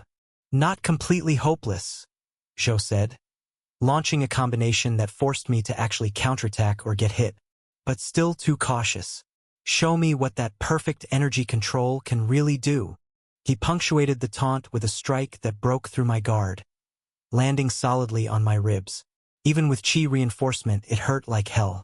I stumbled back, gasping, as the watching disciples made appreciative noises. Rib integrity at 82%, Azure reported helpfully. Recommended action. Don't do that again. This tale has been pilfered from Royal Road. If found on Amazon, kindly file a report. Thanks. Super useful. But the hit did something else. It made me angry. Not the blind rage kind of angry, but the cold, calculating kind that made me stop thinking about how outmatched I was and start actually analyzing the fight. Zhou was better than me in every way, true, but he was also showing off for the audience, making each exchange slightly more elaborate than necessary. There was a pattern to it, a rhythm I could almost... Got it, Azure said, apparently following my thoughts. Implementing predictive movement analysis. His next combination will leave a 0.3-second opening on the left side. I didn't have time to question it. Zhou came in with another flowing combination, each strike perfectly placed to force specific defensive responses. But this time I was ready. As he committed to a particularly showy kick, I saw the brief opening Azure had predicted. My counterattack wasn't fancy, just a simple Qi-enhanced straight punch aimed at his exposed side. But it was perfectly timed, catching him just as his momentum was committed to the kick. Zhou's eyes widened slightly as he was forced to awkwardly twist away from the strike. He didn't quite dodge it completely. My fist grazed his ribs, earning surprised murmurs from the watching disciples. Interesting, he said, his smile gaining an edge that promised retribution. So you can attack after all. The next minute was pure survival mode. Zhou stopped playing around and showed exactly why he was considered a combat prodigy. His strikes came faster, harder, each one designed to exploit the openings left by defending against the previous attack. I blocked what I could, dodged what I couldn't, and tried not to think about how many bruises I'd have tomorrow. Current damage assessment, Azure reported as another hit slipped through my guard, suggests you might want to consider that stable cleaning career after all. A sweep took my legs out from under me, and I barely managed to roll away from the follow-up strike that would have ended the match. My breath came in ragged gasps, every movement sending new waves of pain through various impacted body parts. Better than expected, Zhou admitted, circling as I struggled back to my feet. But still not enough. Show me something worth remembering, or this ends now. He was right. I was running out of energy and options. Traditional martial arts clearly weren't going to cut it. Zhou had probably mastered these forms before I even started cultivation. Any bright ideas? I asked Azure mentally, ducking another combination that felt like trying to block a hurricane. Several, though most involve dimensional travel, which might be considered cheating. However, your energy circulation is still oddly perfect despite the beating. Perhaps we could use that. That sparked something, a crazy idea that probably wouldn't work but was better than just waiting to get knocked out. Normal chi enhancement for martial arts was pretty straightforward. You circulated energy through your body to strengthen muscles, reinforce bones, and speed up movements. Most disciples our level could maintain a decent enhancement for short bursts, but sustained usage would drain too much chi to be practical. But my energy circulation wasn't normal, thanks to Azure's optimization algorithms. What if instead of the standard enhancement pattern? Oh, Azure caught on immediately. Yes, that could work. Implementing modified circulation pattern now. Try not to explode. The next time Zhou attacked, I did something different. Instead of the normal chi enhancement, I let Azure direct my energy through the optimized paths he'd developed. It was like switching from a garden hose to a precision irrigation system. Same amount of water, but used far more efficiently. The result wasn't dramatically visible like spiritual battle techniques would be. No glowing auras or dramatic energy releases. Just a sudden, subtle increase in speed and precision that let me not only block Zhou's next combination but counter with one of my own. His eyes narrowed as he was forced to actually put effort into defending. Energy manipulation of this level during combat? The second realm? Interesting. The next exchange was almost even, my optimized enhancement letting me match his superior skill for a brief moment. I even managed to land another glancing blow, though the effort left me gasping. Couldn't last, of course. Even with perfect circulation, I was burning through chi faster than was sustainable at second realm. But it let me show enough skill to prove I wasn't completely hopeless. Zhou ended it with a blindingly fast combination that broke through my fading defense. The final hit sent me sprawling, my vision going fuzzy around the edges as I tried to remember how breathing worked. Match concluded. Senior Sister Lu announced. Zhou Ming wins, obviously. However, she consulted her jade tablet. Ku Yin's performance exceeded minimum requirements for combat evaluation, especially considering the difference in experience levels. I managed to sit up, which felt like a significant accomplishment given how many parts of me were protesting movement of any kind. Status report? I asked Azure mentally. Good news, nothing's broken. Bad news, everything wishes it was. Also, your chi reserves are almost completely drained, and I'm detecting at least 7 distinct bruise formations. On the bright side, we only had a 2% chance of dimensional instability during that last enhancement sequence. Wei Lin and Lin Mei helped me to my feet, supporting me as we moved away from the combat area. That, Wei Lin announced, was either incredibly brave or incredibly stupid. I'm still deciding which, but either way, I made a fortune betting on you lasting more than 2 minutes. Of course he did. Chapter 13. Everyone else's turn to suffer. There's something uniquely satisfying about watching other people go through the same traumatic experience you just survived. Maybe that makes me a terrible person, but hey, I earned these bruises, I might as well enjoy the show. Next match. Senior Sister Lu announced as Wei Lin stepped into the combat area. Try to last longer than 5 seconds. Senior Sister, you wound me. Wei Lin clutched his chest dramatically. I'll have you know I've invested heavily in premium defensive techniques specifically for this evaluation. Zhou Ming's smile hadn't lost any of its predatory edge. Wonderful. Show me what your family's money bought you. I settled carefully against a pillar, trying to find a position that didn't aggravate any of my new collection of bruises. Lin Mei sat beside me, sorting what looked suspiciously like medicinal herbs. Is it wrong that I'm looking forward to this? I asked, watching Wei Lin assume what he probably thought was an impressive combat stance. Only if it's wrong that I brought healing supplies specifically for the entertainment value, she replied, laying out various plants with practiced efficiency. Also, you might want these soon. Your face is starting to swell. My face is fine, ow. I touched my cheek and immediately regretted it. Okay. Maybe some healing wouldn't hurt. Begin. Senior Sister Lu's command was immediately followed by Wei Lin demonstrating that, contrary to popular belief, throwing money at a problem sometimes actually works. His movement technique was clearly expensive, the kind of refined martial art that takes generations of wealthy family members to develop. He flowed around Zhou's initial attacks like water, each dodge precise and economical. Impressive, Zhou commented, increasing his speed. The Yang family's shadow step technique must have cost a fortune. Wei Lin twirled away from a kick that would have taken his head off. Worth every spirit stone, he called back cheerfully, somehow managing to speak clearly while avoiding a combination that had me wincing in sympathy. Though the maintenance fees are murder. Do you know how much they charge for technique refinement consultations? I had to admit he was doing better than expected. Money might not buy skill, but watching him flow around Zhou's attacks like autumn leaves in the wind, it was clear it could buy some damn good defensive techniques. Your friend is surprisingly competent, Azure observed as Wei Lin continued his elaborate evasion dance. Though my calculations suggest he's about to run out of room to dodge. Sure enough, Zhou hadn't been attacking randomly. Each strike had been pushing Wei Lin back, cutting off escape routes with the patience of a master strategist. The realization dawned on Wei Lin's face the moment his heel touched the cornerstones, his confident grin finally faltering as he understood the trap. Ah, he said, glancing at the walls boxing him in. I don't suppose you'd be interested in discussing exclusive rights to some premium spiritual resources? Zhou's response was devastating. His arms became a blur of motion, strikes coming from every angle at once.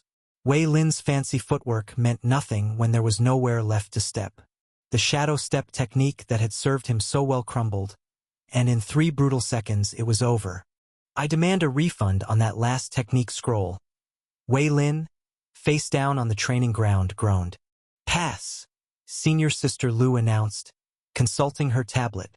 Though barely. Next time, consider investing in some actual offensive capabilities. But running away is so much safer, Wei Lin protested as he limped over to join us. Also, ow, everything hurts. Lin Mei, please tell me those are premium healing herbs you're sorting. Basic sect supplies, she replied, tossing him a leaf. Chew on that, it helps with bruising. And maybe next time spend less on dodging techniques and more on actual combat training. You sound just like my father, Wei Lin sighed, but obediently chewed the herb, always going on about practical applications and combat effectiveness when I try to expense pure defensive arts. The next few matches showed exactly why most disciples dreaded combat evaluations. Zhou was methodical in exposing every weakness, every gap in training. Some matches ended in seconds, others dragged on as he deliberately tested different aspects of their martial arts. Lin Mei, Senior Sister Lu called. Your turn. Don't die, I offered helpfully as she stood. I need someone to supply healing herbs. Your concern is touching, she replied dryly. Try not to enjoy my impending humiliation too much. But Lin Mei surprised everyone, including Zhou. Her movements weren't flashy like Wei Lin's expensive techniques or precisely optimized like my desperate survival attempt. Instead, she fought with the kind of efficient pragmatism you'd expect from someone who spent most of their time working with spiritual herbs. Interesting approach, Zhou commented as she blocked a strike with her forearm in a way that would definitely leave bruises but also let her counter effectively. Very practical. Some of us can't afford fancy techniques, she replied, flowing through a series of basic but well-executed forms. We have to make basics work. She lasted longer than most, earning appreciative murmurs from the watching disciples. Her style wasn't beautiful, but it was effective, until Zhou decided to stop playing around. The match ended with Lin Mei on one knee, breathing hard but still conscious. "I think I prefer angry spiritual beasts," she muttered. "At least they don't enjoy it quite so much." "Pass," Senior Sister Lu announced. "Good use of fundamental techniques, though your guard on the left side needs work." "Everyone's guard needs work against him," Lin Mei grumbled as she joined us, accepting a healing herb from her own collection. "He's not human. This narrative has been unlawfully taken from Royal Road. If you see it on Amazon, please report it." "Next match," Lu called. Song Xiang, the disciple who stepped forward, made everyone sit up straighter. Even Zhou's perpetual smirk faltered slightly.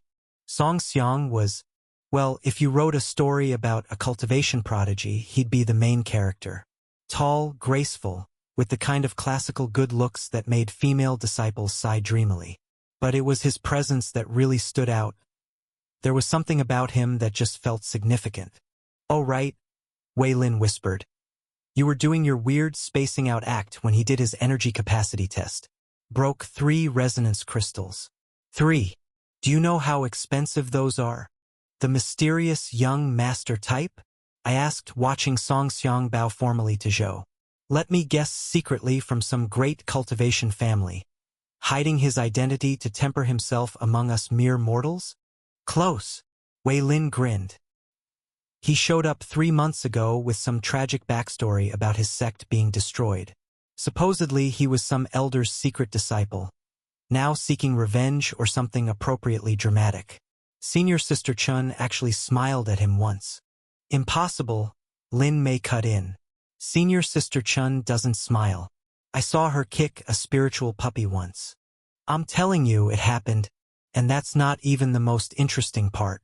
They say he has some unique cultivation technique that dash. Begin." What followed was different from the previous matches. Song Xiang moved like water given form, each motion flowing seamlessly into the next. His martial arts weren't flashy like Wei Lin's expensive techniques or practical like Lin Mei's efficiency. They were simply perfect. "His energy circulation," Azure commented, sounding almost excited. "It's elegant, like watching optimization algorithms dance." Zhou actually had to put in visible effort as they exchanged strikes, neither gaining a clear advantage. Song Xiang matched him technique for technique, his movements carrying a hint of something greater held in check. "Impressive," Zhou said after a particularly intense exchange. "Your foundation is exceptional. Traditional flowing cloud style. Modified heaven's path forms," Song Xiang replied, his voice carrying that perfect mix of humility and confidence that made me instantly suspicious. "My master believed in adapting classical techniques to individual talents." "Your master taught you well." Zhou's next combination would have ended any other match instantly. Song Xiang turned it aside like a leaf deflecting rain. The watching disciples were absolutely silent, caught between awe and envy. Even Senior Sister Lu looked impressed, which I hadn't thought was physically possible. "You know," Wei Lin mused, "if this were a story, he'd be the main character and we'd all be side characters in his grand cultivation journey. Speak for yourself. I have my own mysterious powers to develop. Thank you very much." Though he had a point, annoyingly enough. Song Xiang looked like he should be on the cover of Young Masters Monthly, or whatever cultivation prodigies read these days. The match continued for several more minutes, Zhou gradually increasing the intensity until even Song Xiang started showing signs of strain. But unlike the rest of us who'd been thoroughly thrashed, he maintained his perfect form throughout. "Enough," Zhou finally called, stepping back. "Well fought." Song Xiang bowed again, not even breathing hard. "Thank you for the guidance, senior brother." "Pass," Senior Sister Lu announced, somewhat unnecessarily. "Exceptional performance. Though I note you're still holding back considerably." "My cultivation is still unstable," Song Xiang replied with practiced modesty. "I wouldn't want to risk disrupting the evaluation with unnecessary displays." Oh, he was good. That hint of hidden power, the carefully humble demeanor. It was like he'd studied how to be a mysterious young master and gotten perfect marks. Called it, Wei Lin whispered as Song Xiang returned to his place among the disciples. Tragic backstory, secret techniques, perfect martial arts. He's definitely the protagonist of some cultivation drama we've accidentally wandered into. You're just jealous because his techniques look better than your expensive ones, Lin Mei pointed out. Of course I'm jealous. Do you know how much I spent on that shadow step technique? And he just casually mentions modified Heaven's Path forms like it's nothing. Heaven's Path. That's literally a legendary lost cultivation art. I watched Song Xiang carefully not preening under the admiring looks from other disciples. There was something about him that bothered me, beyond the too perfect young master vibe. Azure? Any thoughts on our resident protagonist? His energy patterns are fascinating. Very refined, definitely not standard cultivation methods. Though there's something odd about the resonance, like looking at a perfect reflection and realizing it's slightly off-center. Suspicious, I asked mentally. Oh, definitely, but probably not in a secret evil cultivator way. More like, imagine someone rebuilt a legendary cultivation technique from fragments, getting most of it right but missing some crucial underlying principle. The results look perfect, but the foundation has subtle flaws. Interesting, though I probably shouldn't judge, given my own rather unique cultivation situation. The rest of the combat evaluations were almost anticlimactic after Song Xiang's performance. Zhou went back to efficiently dismantling everyone's defensive techniques, though he seemed slightly less enthusiastic about it. Final results. Senior Sister Lu announced once the last groaning disciple had been dragged away. Out of 32 participants, 27 pass, for require remedial training, and 1. She glanced at the unconscious disciple being treated for multiple impacts.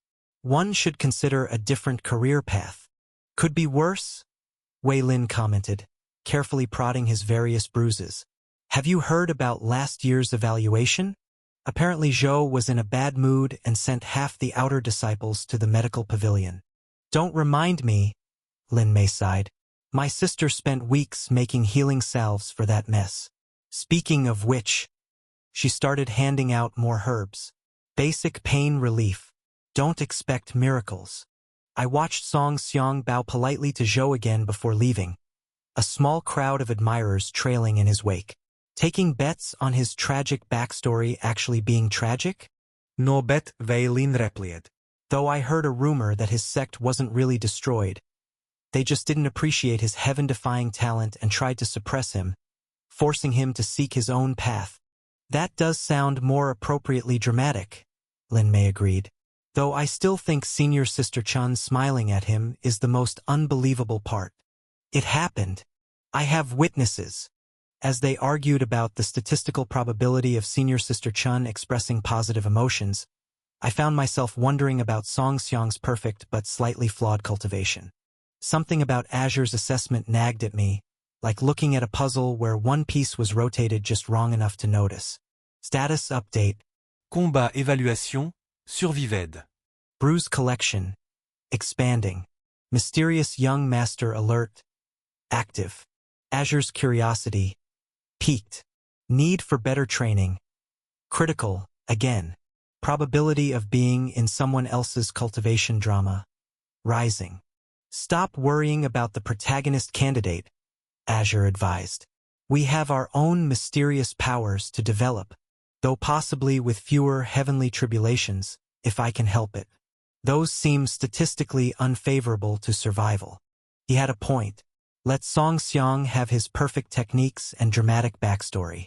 I had my own path to follow, even if it was considerably less photogenic and involved more technological assistance than heaven-defying talent. Though I really needed to work on my martial arts, it would be useless in any world I travel to. Maybe Wei Lin had a discount on some less fancy but actually useful combat techniques. Already calculating optimal training protocols, Azure announced cheerfully. Though I should mention there's a small chance of dimensional instability during high-intensity practice sessions. Wonderful. because regular martial arts training wasn't painful enough without the risk of accidentally falling into another reality. You know, Wei Lin mused as we finally left the training hall. I could probably make a fortune selling mysterious young master cultivation supplies. Premium technique scroll, dramatically torn robe, tragique backstory consultation service. Some things never changed, though I had to admit, a dramatically torn robe might actually improve my cultivation image. No, Lin Mei said firmly, apparently reading my expression. Stick to basics. Let the young masters worry about looking pretty while getting beat up. She was right, of course. I had enough to worry about without trying to compete in the mysterious prodigy department. Though maybe just a small investment in Wei Lin's premium defensive techniques wouldn't hurt. Chapter 14 Higher Games. Elder Chun Yong sat in his customary place within the Celestial Peak's central chamber. The other elders, Peak Stellar Realm cultivators whose very presence could shake mountains, were arranged in a loose circle, their attention focused on the array of light hovering in the chamber's center. The array displayed scenes from the Outer Disciples' evaluation, spiritual energy reconstructing each moment in perfect detail. Chun Yong watched his fellow elders' reactions as much as the images themselves, noting every slight shift in expression, every minute fluctuation in spiritual pressure. Even after decades of service as an elder, he still found it amusing how these scenes played out year after year. Interesting crop this year, Elder Sun remarked with his usual affected wisdom. At over 1,000 years old, he loved playing the role of the ancient sage. Chun Yong resisted the urge to roll his eyes. He'd seen enough interesting crops to last several lifetimes. The merchant's son has decent foundation, Elder Lu offered, gesturing at Wei Lin's shadow step technique. Chun Yong nearly snorted. Decent foundation, as if throwing money at cultivation could substitute for true understanding. But he kept his expression neutral, letting the others continue their familiar dance. Too reliant on purchase techniques, Elder Wang predictably dismissed. No true understanding of martial principles, though I suppose he might develop adequately with proper guidance. They discussed each disciple in turn. The Lin girl's practical efficiency earned some grudging approval, while the strange boy Ku Yin's unusually perfect energy control sparked brief debate before being dismissed as probably some forgotten family technique. But it was Song Xiang's performance that truly captured their attention.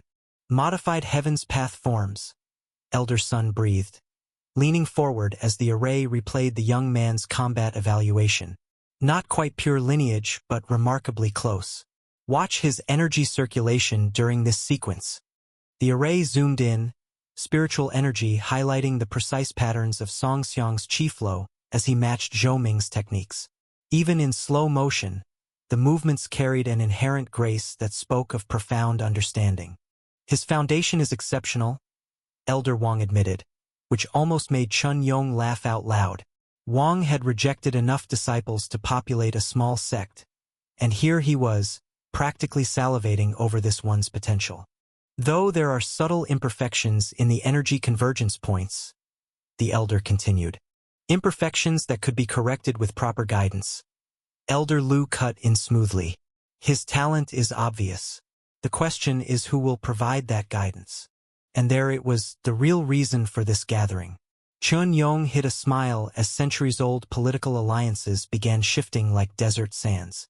My cultivation path would suit his talents, Elder Sun offered casually. The boy clearly has an affinity for classical techniques. Under my guidance, your path emphasizes stability over growth, Elder Wang interrupted. His potential requires a more aggressive approach. My ascending thunder techniques would burn out half his meridians within a month, Elder Lu snapped. The boy needs refinement, not brute force advancement.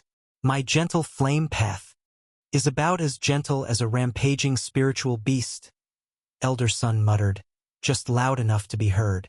Song Xiang's talent was remarkable, true, but it was the political value of such a promising disciple that truly drove their enthusiasm.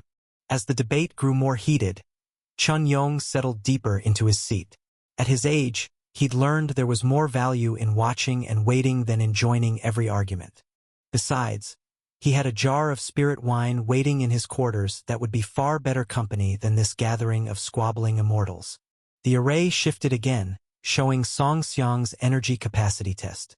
The moment when 3 resonance crystals shattered under the pressure of his spiritual essence drew appreciative murmurs even on second viewing.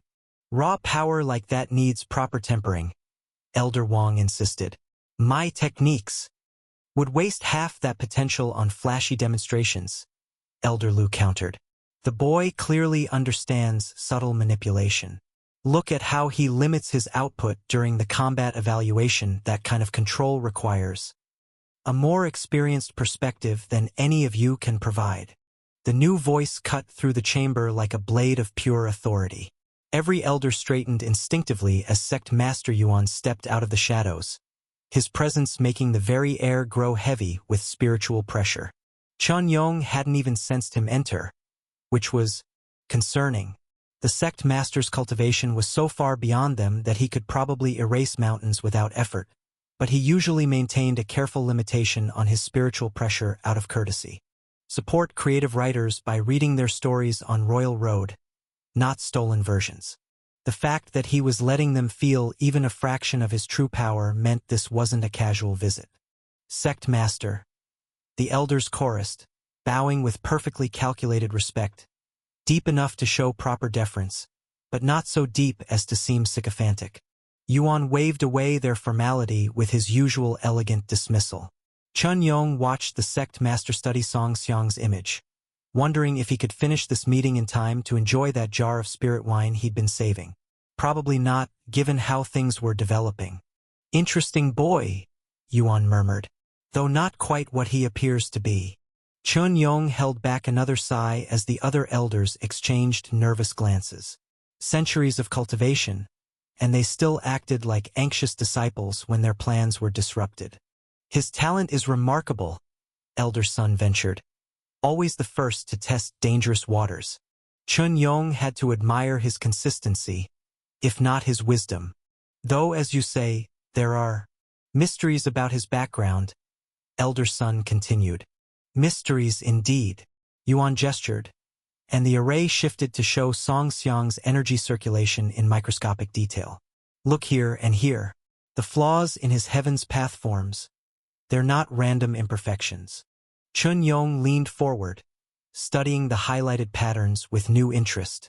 Now that the old monster mentioned it, they're deliberate, he realized, earning an approving nod from Yuan. The imperfections are too precisely placed, too carefully maintained to be accidents. Precisely. Yuan's smile held centuries of secrets. Someone went to a great deal of trouble to make those flaws look natural. The question is, why? The chamber fell silent as implications rippled through the gathered elders like waves in a spiritual pond. A talented young cultivator with mysteriously perfect techniques and carefully crafted flaws, it painted a very different picture than a simple tragic prodigy. A test, Elder Wang suggested, scholarly interest overcoming political ambition. Or perhaps a message of some kind? Both, I suspect, Yuan murmured. Though the truly interesting question is who arranged this particular game, and to what end. Chun Yong watched the Sect Master's expression, reading centuries of subtle politics in every minute shift. You mean to take him as your disciple? It wasn't a question, but the statement still sent shock waves through the chamber. Yuan hadn't taken a personal disciple in over 500 years. Not since, well, there were reasons the sect's records from that period were carefully sealed. Indeed, Yuan's smile gained an edge that reminded them all why he became the youngest sect leader in the sect's history. Sometimes the best move in a game is to rewrite the rules entirely.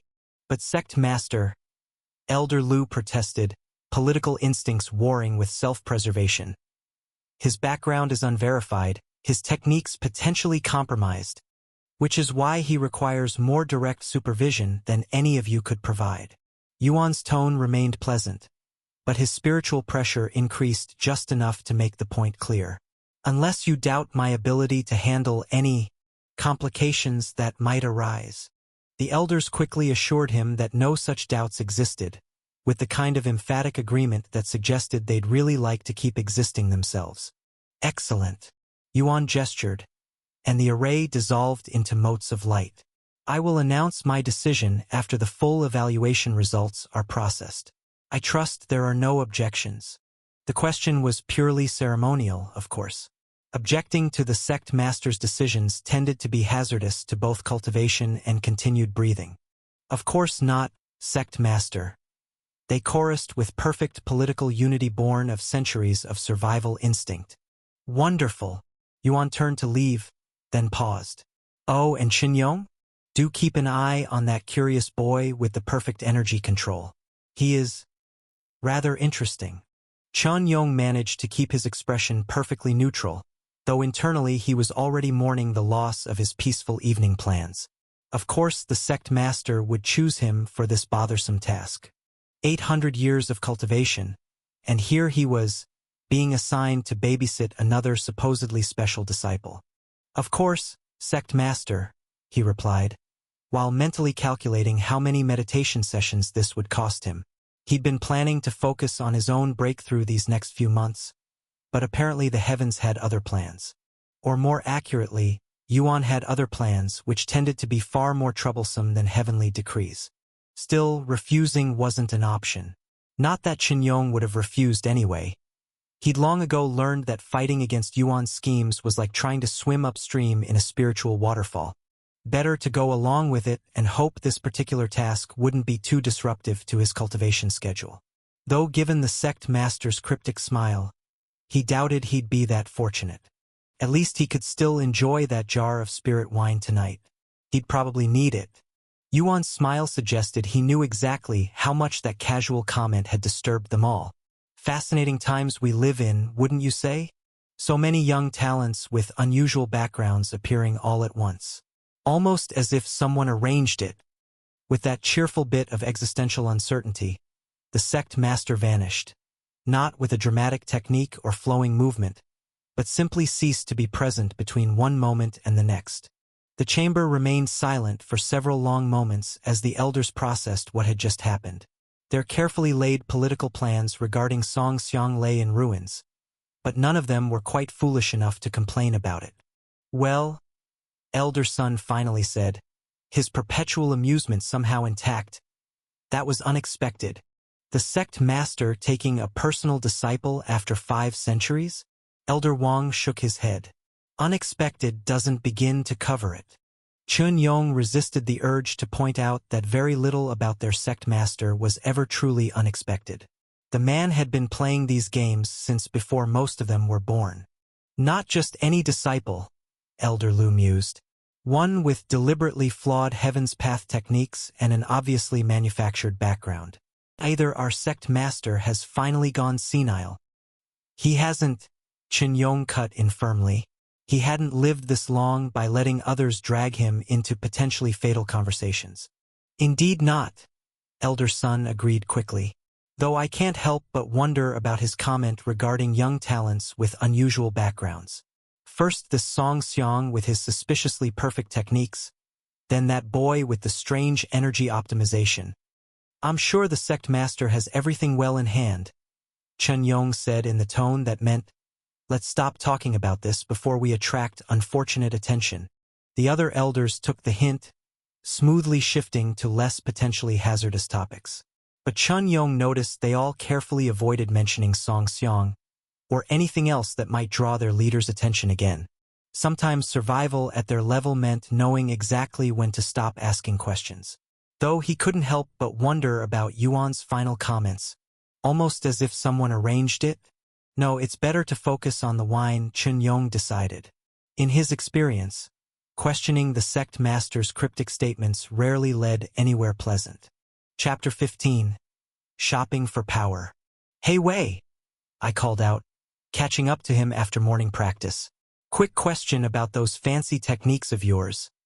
Wei Lin's eyes lit up with the kind of enthusiasm usually reserved for spiritual treasure discoveries. Finally ready to invest in premium martial arts? I have an excellent selection of dash. Slow down, I interrupted before he could launch into what was definitely a prepared sales pitch. I'm working with a budget here, like a very small budget. Think starving outer disciple level of resources. Ah, he nodded sagely. The tragic poor protagonist approach. Very classical. Though usually they have some heaven-defying talent to make up for their lack of resources. I glanced at my decidedly non-heaven-defying cultivation level. Let's focus on what I can afford instead of what talents I don't have. Wei Lin led me to his quarters, which looked like a spiritual technique merchant had exploded inside. Scrolls covered every surface. Technique manuals were stacked in precarious towers, and what looked suspiciously like a price catalog lay open on his desk. Welcome to Wei's premium martial arts emporium. He gestured grandly, where cultivation dreams come true, for the right price. Now, what's your style preference? We have the graceful immortal line for those seeking elegance. The Thunder Warrior series for more aggressive practitioners. I need something fast, I said, examining a scroll labeled Cloud Step Technique, Budget Edition.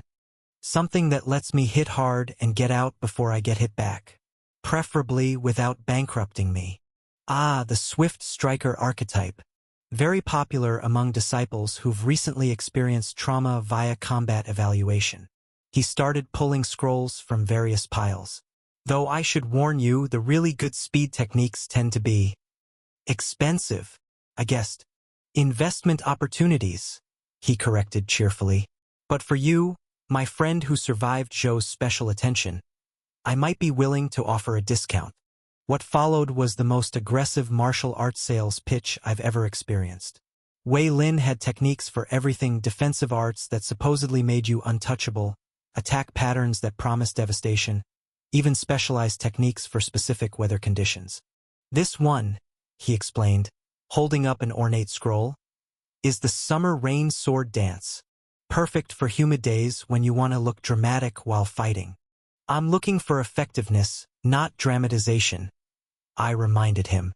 Also, I don't use a sword. That's what makes it special. Can be adapted to any weapon. Though the dramatic effect is reduced by 47% without proper sword luminescence. After an hour of increasingly elaborate demonstrations, how did he fit all these techniques in one room?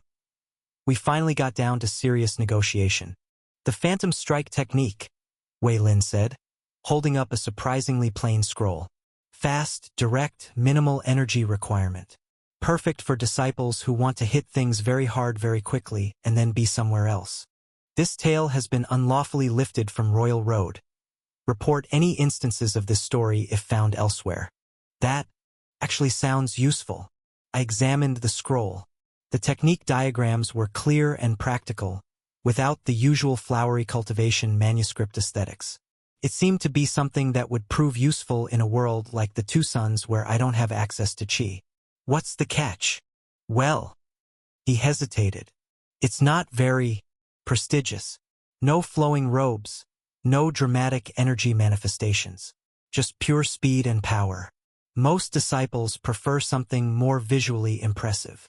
I prefer not getting hit, I countered. How much? The price negotiation that followed would have made merchant sect elders proud. Wei Lin started at reasonable investment in your future, worked his way down through friendly discount and tragic protagonist special, and finally arrived at slightly above what I can afford. Look, I said after another round of haggling, I can offer basic spirit stones, 3 contribution points, and I dug through my pockets. Half a spiritual energy bar. Is that the premium blend from the sect store? No, it's the basic outer disciple ration kind. Ah. He looked pained. You really are going for the impoverished protagonist angle. But finally, after much dramatic sighing and references to friendship transcending mere profit, we struck a deal. The Phantom Strike technique was mine, along with Wei Lin's solemn promise to never reveal how little I'd paid for it. Just remember me when you become a powerful inner disciple, he said as he handed over the scroll. Preferably remember me with lots of spirit stones. Learning the technique proved to be interesting. The training ground I'd found was secluded enough to avoid embarrassment, but that didn't make the initial attempts any less painful. The first few tries sent me sprawling in various undignified positions. Phantom Strike worked by concentrating spiritual energy into brief, explosive bursts of speed and power. The key was timing gathering power, releasing it in a precise sequence, and riding the energy wave through the strike. Hours passed as I practiced the movements over and over. The technique wasn't fancy, but it was starting to feel right, like something that fit my style, or at least my style of trying not to die. Each successful execution seemed to refine my energy channels slightly, making the next attempt smoother. It wasn't dramatic cultivation breakthrough territory, but it was progress. I could feel my body adapting to the high-speed movements, muscles and meridians strengthening with each repetition. The sun was setting by the time I finally called it quits. My muscles ached. My spiritual energy was nearly depleted, and I'd probably created several new bruise collections. But when I checked my status, Soul Essence, 290/300. Spiritual Essence, 246/246. Physical Essence, 219/219. My physical essence had increased by 4 points. The repeated stress of high-speed movement and energy compression was forcing my body to adapt and grow stronger. Sure, my technique execution was still rough around the edges, but it was definitely an improvement over the Sex Basic Arts. As I headed back to my quarters, scrolls safely stored away, I couldn't help but feel satisfied. Sure, I wasn't pulling off heaven-shaking techniques like certain mysterious young masters, but I had something that worked for me. Something fast, practical, and most importantly, something that might actually keep me alive in the next combat evaluation and maybe even let me last longer in a strange world. The next morning's practice session was going to hurt, but that was future me's problem. Current me was just happy to have a technique that didn't involve looking dramatic while getting beaten up. Though I did kind of wish it came with flowing robes. Maybe Wei Lin had a discount on those too, but that could wait. One step at a time, starting with not hitting myself while using Phantom Strike. The flowing robes could wait until I actually managed to look cool while moving fast. Besides, torn and dirty robes from training accidents probably counted as cultivator chic anyway. At least, that's what I kept telling myself as I limped back to my quarters, already planning tomorrow's practice session. Who needed heaven-defying talent when you had determination and a bargain bin technique? Though maybe I should see if Wei Lin had any discount healing arts for sale too, just in case. Status update. New technique. Acquired. Bargain price. Training progress. Painful but promising. Physical essence. Slightly less pathetic. Fashion sense. Still pending.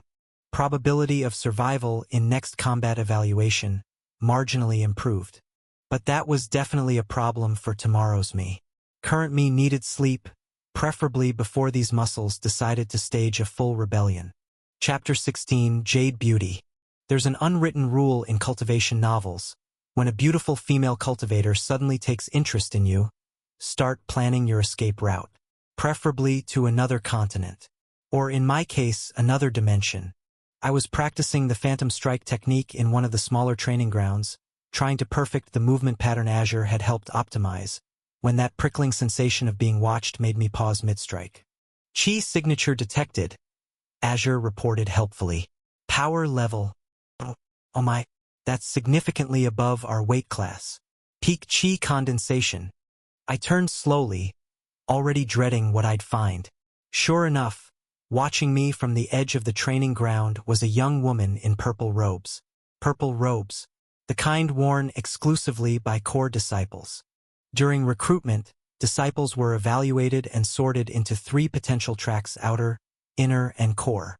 The original Queen had barely scraped into outer disciple potential, which made sense given his, well, my current situation. Core disciples were the elite, either selected directly for their talent or advancing through sheer determination and skill. Either path commanded respect, which made her focused attention on my practice session deeply concerning. I'd read about jade beauties in cultivation novels, but nothing had prepared me for the reality. She was breathtaking in the most literal sense. I actually found myself forgetting to breathe for a moment. Her features were perfect with an otherworldly quality that made even the most beautiful mortal women seem plain by comparison. Long black hair fell like silk past her waist, and her eyes held hints of golden light. Her purple robes seemed to flow around her like water, each movement graceful enough to make celestial maidens jealous. "Your form is quite good," she said, realizing she'd been noticed. "Especially for someone at your cultivation level." "Analyzing facial features," Azure chimed in, calculating probability of this being a cultivation novel cliché. "Results concerning." I'm Wu Lihua. "I couldn't help but notice your interesting take on the Phantom Strike technique." I bowed respectfully, maintaining exactly the right degree of deference for a lower-ranked disciple. "This humble one is Ku-in. Senior sister's praise is too generous." An awkward silence followed as I desperately tried to remember if any cultivation novel protagonists had survived similar situations without getting entangled in deadly politics or love triangles. "Focus on survival," I reminded myself.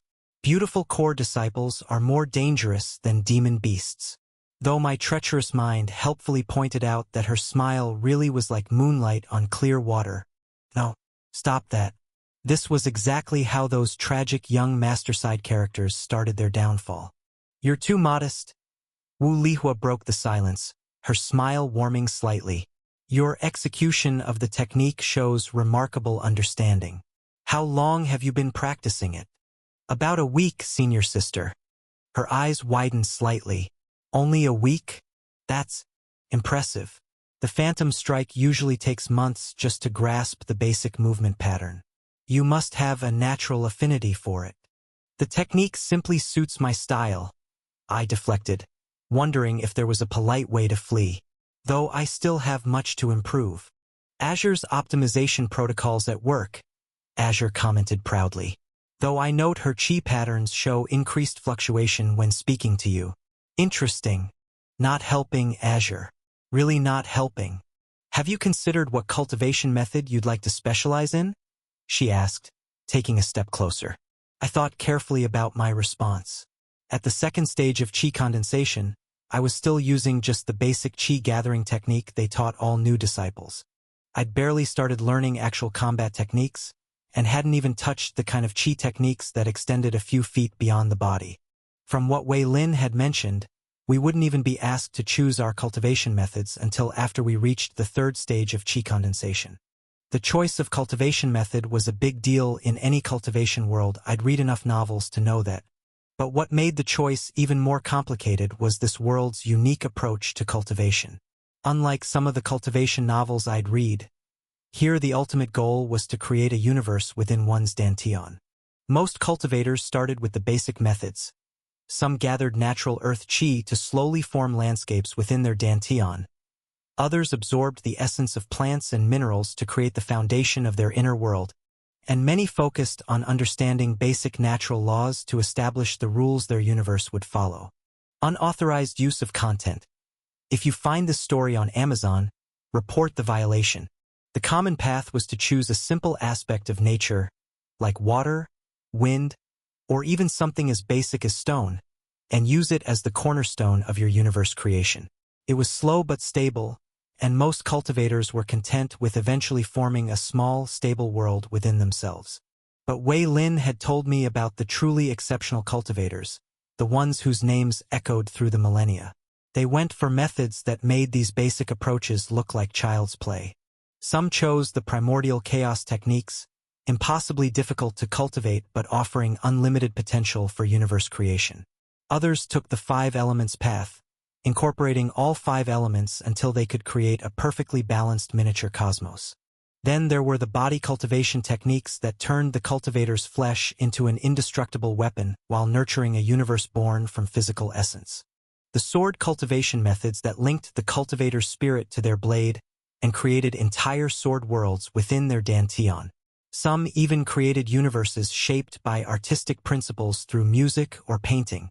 But right now, I was just trying to survive day by day without getting crushed by someone 10 realms above me who woke up feeling cranky.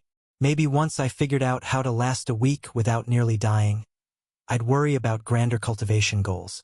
I'm still exploring different paths, I deflected. There's so much to learn in the sect. True, but it's good to recognize your natural talents. She took a single step forward that somehow left 3 perfect afterimages in her wake, each trailing silver light like moonbeams through water. The advanced versions of techniques like Phantom Strike can be quite powerful when mastered. Though finding a good teacher is important. Was she offering to teach me? That was concerning. In cultivation novels, accepting teachings from beautiful senior disciples usually came with more strings attached than a puppet master's workshop. Senior sister's insights are valuable, I said diplomatically, though I worry my current level is too low for advanced techniques. She waved off my concern. Talent matters more than cultivation level for many techniques. Besides, her smile turned slightly playful. That's when I noticed the second set of eyes watching us. Standing near one of the pillars was a young man in white outer disciple robes, his face notably paler than usual. Wu Kongming. I'd seen him around but never paid much attention. He was consistently at the bottom of our class rankings, the kind of disciple people expected to wash out sooner rather than later. Wu Lihua noticed him too. For just a fraction of a second, her smile faltered. Then she moved even closer to me, her interest becoming almost overwhelming. Your energy control is particularly fascinating. Have you considered learning some advanced movement techniques? I know several that would suit your talent. The situation was starting to feel like watching someone else's cultivation drama unfold in slow motion, with me accidentally cast in a role I definitely didn't want. Thankfully, I spotted Wei Lin near the equipment racks. Senior sister's guidance is deeply appreciated, I said, bowing again. But I promised my fellow disciple I would assist with his training. Perhaps another time. Of course, she replied, her smile never wavering. Don't hesitate to seek my advice if you have questions. About anything. I retreated as gracefully as possible, noticing the strange tension between Wu Lihua and Wu Kongming as I passed. There was definitely a story there, and I wanted absolutely nothing to do with it. That, Wei Lin declared as we walked back toward the dormitories, was the most entertainment I've had since the combat evaluations. Did you see how she was looking at you? The humble village boy Ku-in, capturing the heart of a core disciple. Please stop, I groaned. Who exactly was that? And why do I feel like I just walked into someone else's revenge plot? Wei Lin's expression turned unusually serious. Wu Lihua? Everyone knows about her. She arrived in the same recruitment wave as us, but one of the Grand Elders spotted her talent immediately, recruited her directly into the core disciple program. But that's not the interesting part. The pale guy watching us? I guessed. Wu Kongming. Wei Lin nodded. Same clan as Wu Lihua. They were actually engaged before joining the sect. A political arrangement. His branch of the family had resources, hers had talent. But then she got selected as a core disciple while he, well, barely qualified as an outer disciple. I finished. And that's being generous. Rumors say his father bribed someone just to get him accepted. The engagement was doomed the moment Wu Lihua's status changed. No core disciple would marry an outer disciple who might not even pass his evaluations. I had a sinking feeling. Speaking of evaluations. Yeah. Wei Lin's voice dropped. Remember Zhou's combat assessment? Wu Kongming was the one who got crippled this year. His cultivation base was damaged. He might never advance beyond his current level. Perfect. Just perfect. We had every element of a classic cultivation revenge story. The talented fiancé, the crippled cultivator, the arrogant young master who caused his injury, and now me, apparently cast as the new love interest without auditioning for the role. The only thing missing was his mysterious power-up, which I really didn't want to be around for. And Zhou. Well, Zhou had guaranteed himself a death sentence. There are some things you just don't do in a cultivation world, and crippling a young master's cultivation ranked pretty high on that list. Not that I could explain any of this to Wei Lin. Trying to convince someone that their world operated on story logic would probably end badly. No more jokes about Wu Lihua, I told Wei Lin firmly. What? But it's hilarious. The way she was dash. I'm serious. I cut him off. People do crazy things when love and face are involved, especially cultivators. Understanding slowly dawned on Wei Lin's face. You think, but he's just a failed outer disciple.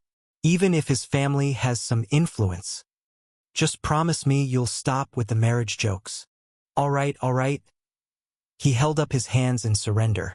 Though you're probably being paranoid. What's the worst that could happen? I don't plan on finding out.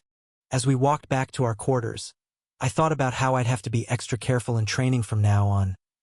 The last thing I needed was to get dragged into whatever drama was brewing between the Wu clan members. I just hoped I hadn't already caught Wu Kongming's attention.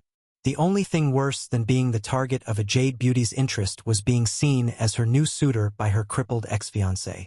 That was the kind of plot point that ended with someone getting thrown off a mountain.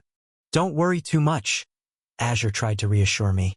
Worst case scenario, we can always try dimensional travel again. Though maybe we should work on controlling that better first, right? Because randomly jumping between dimensions was totally a safer option than getting involved in cultivation politics. Though given how these stories usually went, start calculating escape routes, I told Azure mentally. Just in case. Maybe I should have reincarnated as a spirit beast instead. Surely nothing dramatic ever happened to them, right? Chapter 17. Big fish small pond or small fish big pond. Having a star in your soul is weird enough. Having one that's trying to grow leaves while potentially threatening to yeet you into another dimension?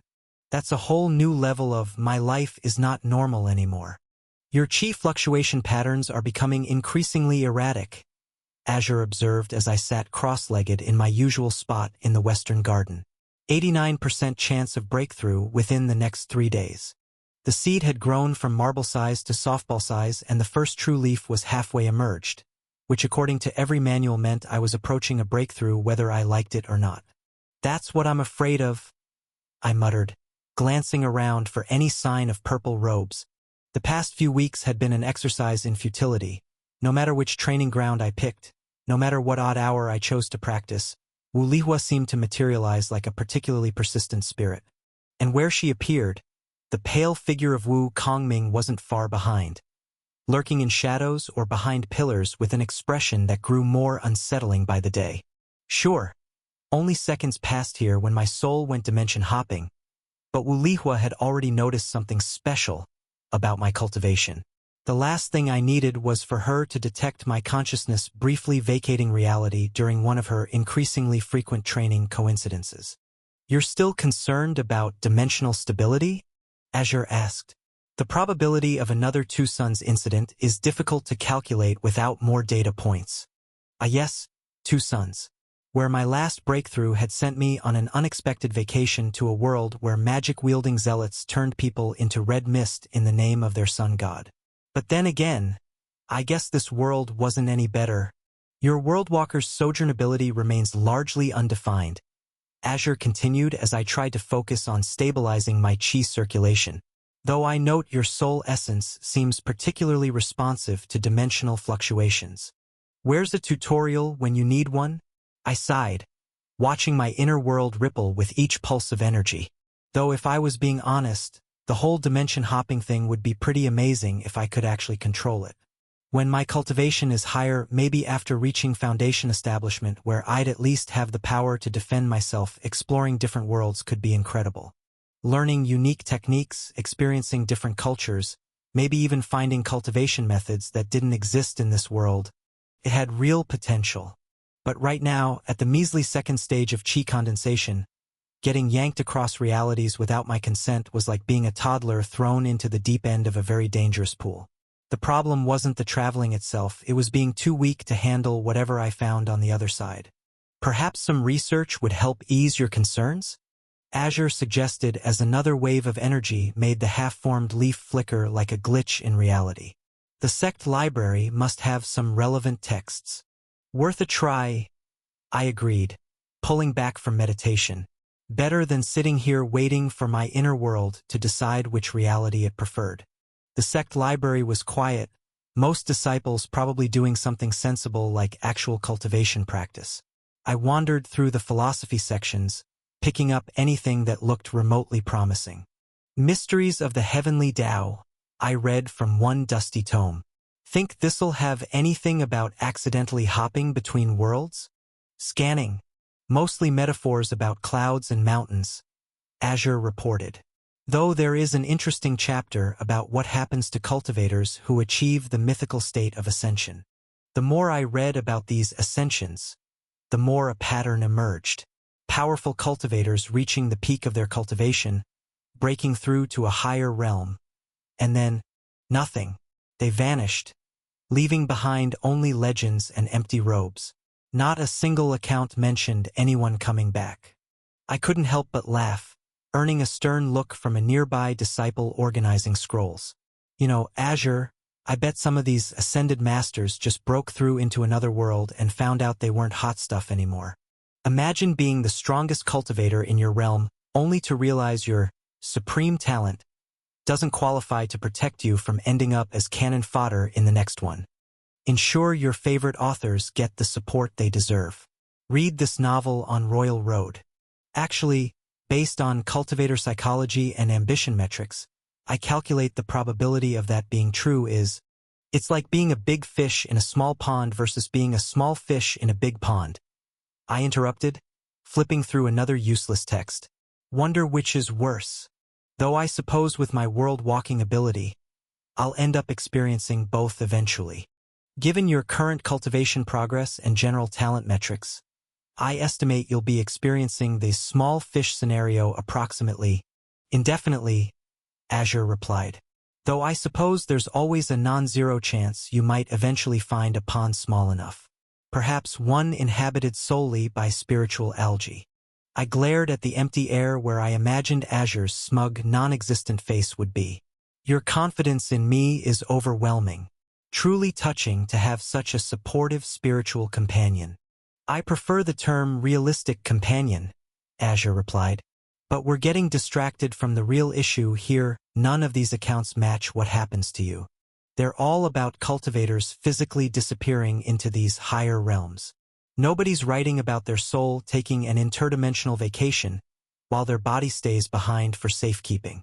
Maybe that kind of information exists somewhere, I mused, running a finger along the spine of another ancient text.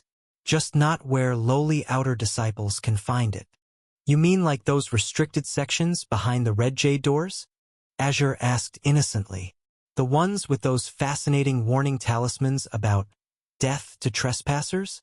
Restricted sections that outer disciples definitely aren't allowed to browse through, I grumbled, closing the last book with more force than necessary.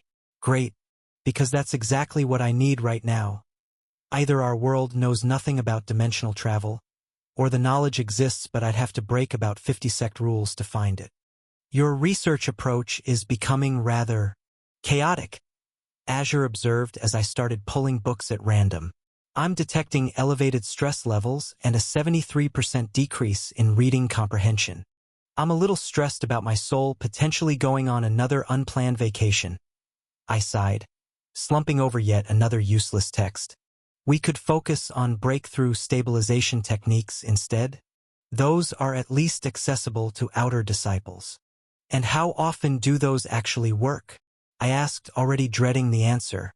Do you want the optimistic numbers or the realistic ones? Never mind.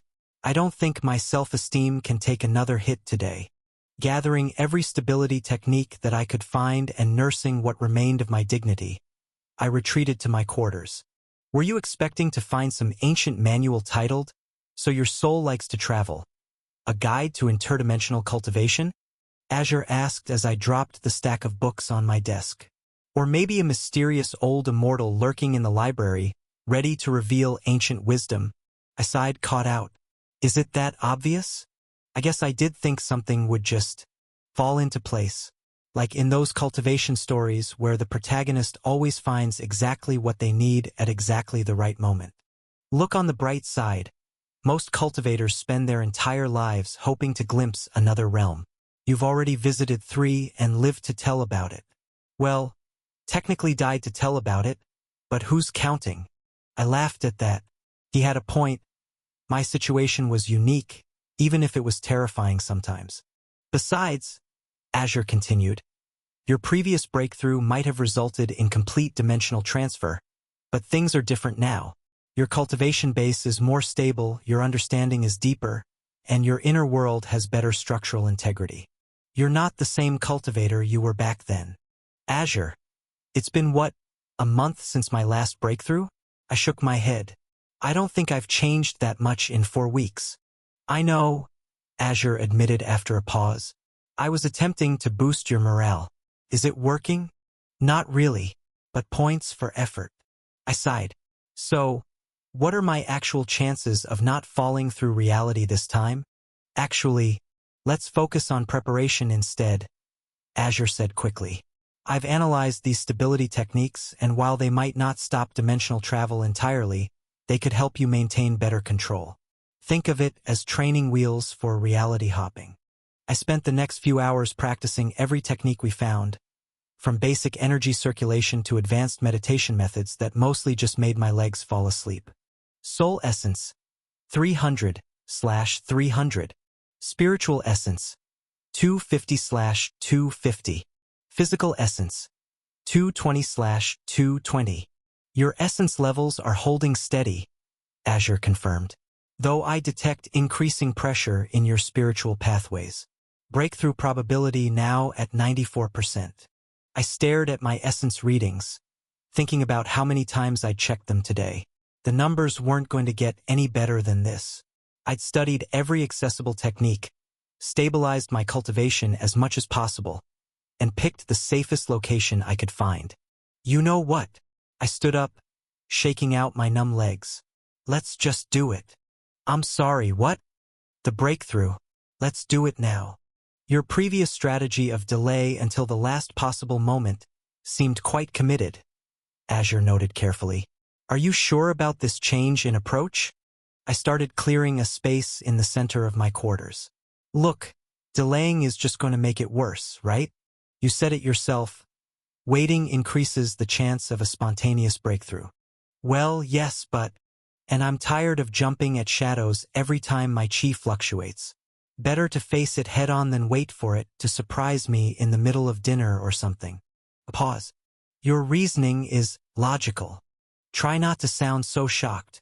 I settled into meditation position.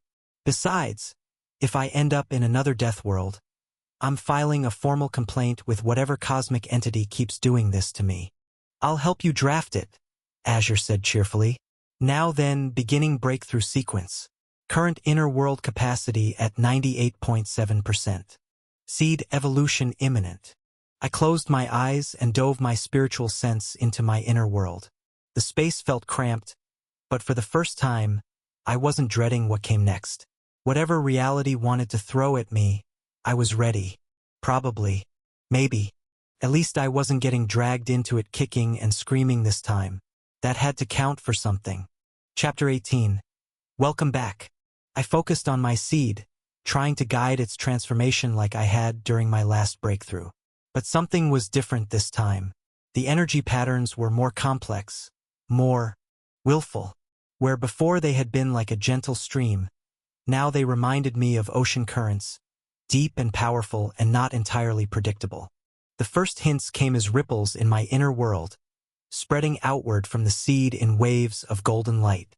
The stellar core pulsed, each beat sending sparks of chi racing through my meridians. It was beautiful in a terrifying sort of way. Chi patterns intensifying, Azure reported, detecting significant chi accumulation in your lower dantian. I remembered Senior Sister Lu's lengthy explanation about the dantian being the foundation of all cultivation, the crucible where essence is refined into power, and the wellspring from which true strength flows. After 10 minutes of similar metaphors, I still wasn't entirely sure what she meant. Was it physical? Spiritual? Both? Neither? If someone were to dissect a cultivator, not that I was volunteering, would they find an actual dantian, or was it more like a concept, an idea given form through cultivation? Cultivators had a peculiar talent for making everything sound profound while explaining absolutely nothing, rather like those politicians who could talk for hours without actually saying anything of substance. Still, at least I could feel where the energy was gathering, even if I couldn't quite grasp what exactly was gathering it or how. The whole thing made my head hurt if I thought about it too much, which was probably why most cultivators just accepted it without question. Right now, though, I had more pressing concerns than philosophical questions about cultivation anatomy. The gentle ripples turned into waves, then into something that felt like a spiritual tsunami building up behind a dam of pure willpower. I could feel the pressure mounting, my inner world straining at its boundaries. Then the dam broke. The first wave of expansion hit like a tsunami of pure force. My inner world stretched and warped as the seed began to evolve, its stellar core brightening until it rivaled a supernova in miniature. The single leaf that had marked my previous breakthrough began to shimmer, its edges bleeding light into dimensions I couldn't quite comprehend. Primary transformation beginning, Azure reported, his usual calm voice tinged with what might have been excitement. Inner world boundaries expanding. Current size, 35 cubic meters, 42, 51. I watched in awe as my seed underwent its metamorphosis. Streams of energy spiraled around the stellar core in a whirlpool pattern forming structures that defied normal geometry. The second true leaf burst into existence. Not content with merely existing in normal space, it seemed to bend reality around itself as it grew. The first leaf pulsed in sympathy, creating patterns of light and energy that danced through my expanding inner world. Together, they danced, their movements sending ripples through the very fabric of my inner universe. Fascinating, Azure mused. The two leaves are working in perfect harmony, creating a stabilization field throughout your inner world. The spatial matrix they're generating is like they're weaving a foundation for future creation. Your inner world is being primed for actual cultivation work. You can soon start building landscapes, forming spiritual springs, maybe even experimenting with basic weather patterns. I barely heard him. The transformation had reached its peak, energy coursing through my spiritual pathways like liquid starlight. My inner world felt alive in a way it never had before. Then everything shifted. The chaos of the breakthrough settled into a new order, the wild energies finding their proper channels. The seed stabilized, settling into its new form like it hadn't just rewritten several laws of physics.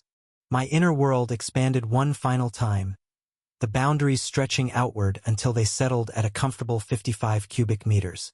The two leaves, now fully formed, cast their strange light across this newly expanded space, their glow reflecting off walls that seemed to exist in more dimensions than strictly necessary. Stolen from Royal Road, this story should be reported if encountered on Amazon. Status update. Soul Essence, 450/450, upgraded. Spiritual Essence, 350/350, now with extra sparkles. Physical Essence, 350/350, feeling buff. Inner World, 55 cubic meters of prime metaphysical real estate. Special features, 1 quantum star with 2 reality-bending leaves. Finally reaching the third stage of chi condensation meant I could start the real work of creation. Like Azure had mentioned, I could finally begin shaping my inner world, but first I needed to choose a primary cultivation method. The basic chi gathering techniques that had carried me this far wouldn't be enough anymore. The real cultivation methods were kept in the sect archives. Like all disciples in the peak of the second stage, I'd been told to report there once I broke through to select my primary cultivation method. Reviewing your current status, Azure announced with what sounded like pride. Third stage chi condensation achieved in 3 months, putting you in the top 15% of outer disciples for cultivation speed. At this rate, you could qualify for the outer disciple tournament when they begin in 6 months. The ones where disciples fight each other for a chance at becoming inner disciples? I shook my head. Not unless I'm absolutely certain I can handle myself. I've seen the aftermath of those trials. Half the participants end up in the healing pavilion, and those are the lucky ones. A pragmatic approach, Azure agreed. Unlike some protagonists who rush into every challenge regardless of preparation. Exactly. I'm not going to risk getting crippled or killed just because of pride or impatience. Inner disciple status would be great, but not if I have to gamble my cultivation base to get it. At least your current progress should grant you access to decent cultivation methods, Azure observed. Though given your unique situation, perhaps something adaptable would be most beneficial. He had a point. Whatever method I chose needed to work with my tendency to travel. Something flexible enough to handle different types of energy, different rules of reality. The familiar sensation of reality becoming optional interrupted my planning. I felt myself becoming lighter, that telltale sign that my soul was about to take another interdimensional field trip. Dimensional resonance detected, Azure confirmed, his tone almost apologetic. Worldwalker's sojourn activating. I sighed, already resigned to what was coming. At least this time I was prepared, sort of. My cultivation base was stronger, but more importantly I had the Triessence Harmony method, which meant that even in a world without Qi, I should still be able to defend myself using my soul essence alone. In theory, anyway. At least whatever reality I landed in this time, it had to be better than Two Suns. Even with my questionable luck, the universe couldn't be that cruel twice in a row. Right? Just, please don't let it be zealots this time, I muttered as reality began to fade. I'll take anything else. Demon Realm? Sure. Death World? Been there. Just no more sun-worshipping psychopaths. Calculating odds of landing in a worse scenario, Azure began. Don't you dare finish that calculation. The last thing I heard was Azure's amused hum as everything went dark. Not the gentle darkness of closed eyes or even the dramatic darkness of unconsciousness. This was that special kind of void that said, reality? We don't do that here. Then the world exploded back into existence with the clash of steel on steel and the thundering of hooves. The bitter taste of blood filled my mouth, and my ears rang with the sounds of battle cries and screaming. Thomas, stop standing there like a lost sheep and help us with the barricade. I opened my eyes to find a burly man with a woodcutter's axe waving frantically at me from behind a hastily constructed wooden barrier. Oh no. No. No. No. I knew this scene. I'd lived this scene. This was the exact moment I'd arrived last time, when I looked up. Two suns blazed in the alien sky, one blood red, one electric blue. You have got to be kidding me, I muttered. Welcome back to Two Suns, Azure said with inappropriate cheerfulness. Though technically, given the temporal loop we seem to have encountered, this might be the same Two Suns as before. Just reset. Status update current body. Name, Tomas the Miller's son again. Level, not applicable, still no cultivation. Core essence, soul essence, 450 units. Unchanged, soul transferred. Spiritual essence, 0 units. Previous, 350 units. Physical essence, 12 units. Previous, 350 units. Skills, grain milling, basic farming. Special note, we've been here before. Literally. Watch out. Someone yanked me behind the barricade as an arrow whistled past. A young woman with a pitchfork glared at me. Has fear addled your wits, Tomas? The raiders will be here any moment. Maya. This was Maya, who I'd watched die last time, killed by a sun-touched raider during the 7th hour. I'm processing some things. I managed. Different universe, same moment, Azure mused. Fascinating. Though perhaps we should focus on the immediate survival situation before delving into the metaphysical implications. Right? Because last time hadn't exactly ended well for anyone involved. Thomas. The burly man Henrik slapped my shoulder. By the Twin Suns, I can't believe you're still standing after taking that hit to the head. But we need every able body now. The raiders are almost through the east gate. Maya thrust a rusty sword into my hands. Here, try not to stab yourself with it. The same sword, the same words. Everything was exactly as it had been before. But this time I knew what was coming. Chapter 19. Survive. Hey, I said quickly, grabbing Maya's arm before she could run off. The 7th band. They're going to try to flank us through the south wall. She stared at me. How did you? Just trust me. And whatever happens, when the 7th hour comes, stay away from the healer's house. That's when the sun touched. I trailed off, realizing I probably sounded completely insane. Head wound Tomas suddenly having tactical insights about a raid that hadn't happened yet. But Maya was already shouting to Henrik. Uncle, get 5 to the south wall now. They're trying to flank. Your knowledge of future events might give us an advantage, Azure noted. Though we should probably avoid explaining how we acquired said knowledge. I doubt. I'm actually a cultivator from another reality who's already lived through this once, would go over well. He had a point, but maybe this time could be different. I knew about the sun-touched, knew about the skybound that would appear later, knew every horrible thing that was about to happen. The question was, could I change any of it? The raiders' war cries grew closer, that chilling sound that resonated with the crimson light from above. I knew better than to look directly at them this time. The red sun madness was no joke. Maya, I called out as she prepared to head to the south wall. Remember, don't look at their faces during red hour. The madness can spread. She gave me an odd look.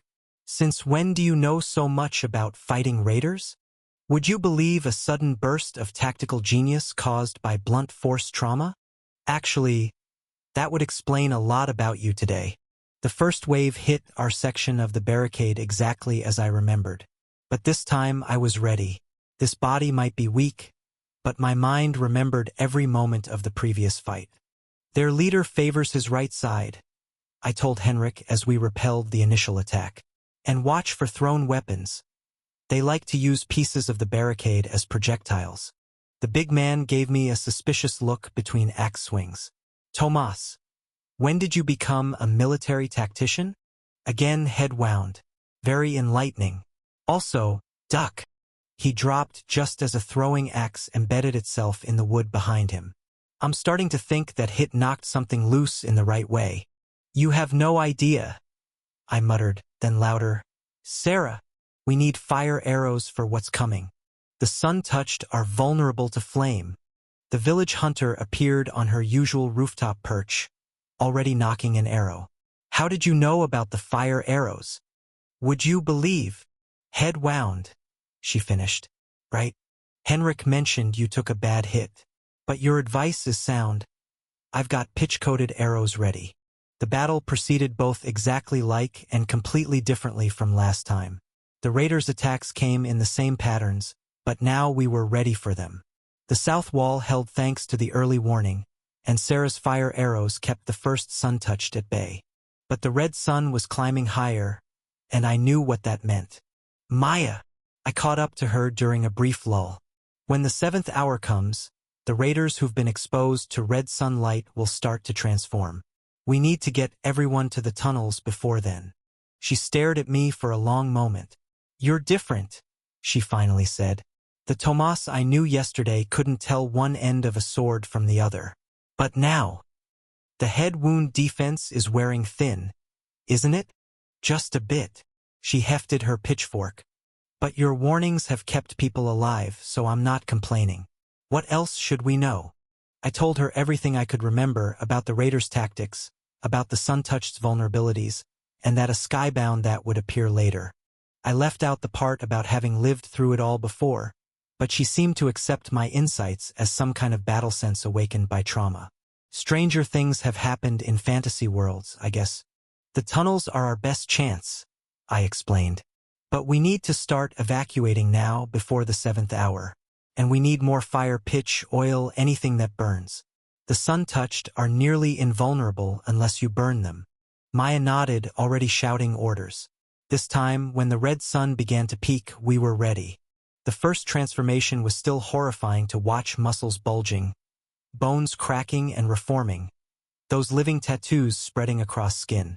But Sarah's fire arrows found their marks, and prepared oil traps turned the transformed raiders' strength against them. A case of theft. This story is not rightfully on Amazon. If you spot it, report the violation. Your tactical adjustments have improved group survival probability by 47%, Azure noted. Though the arrival of the skybound will still pose a significant threat, right?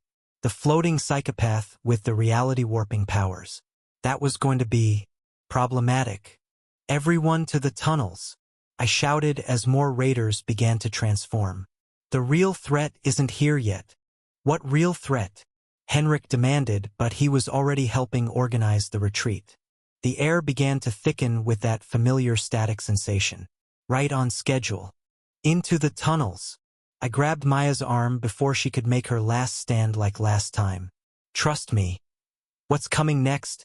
We can't fight. The skybound appeared exactly as before, floating serenely above the battle.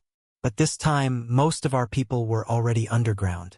Only a few defenders remained, covering the retreat. Tomas, Maya said quietly as we reached the tunnel entrance. You were right, but how did you know? Would you believe? If you say head wound one more time, I'm going to hit you with this pitchfork. The first spell turned a sun touched into red mist, just like before.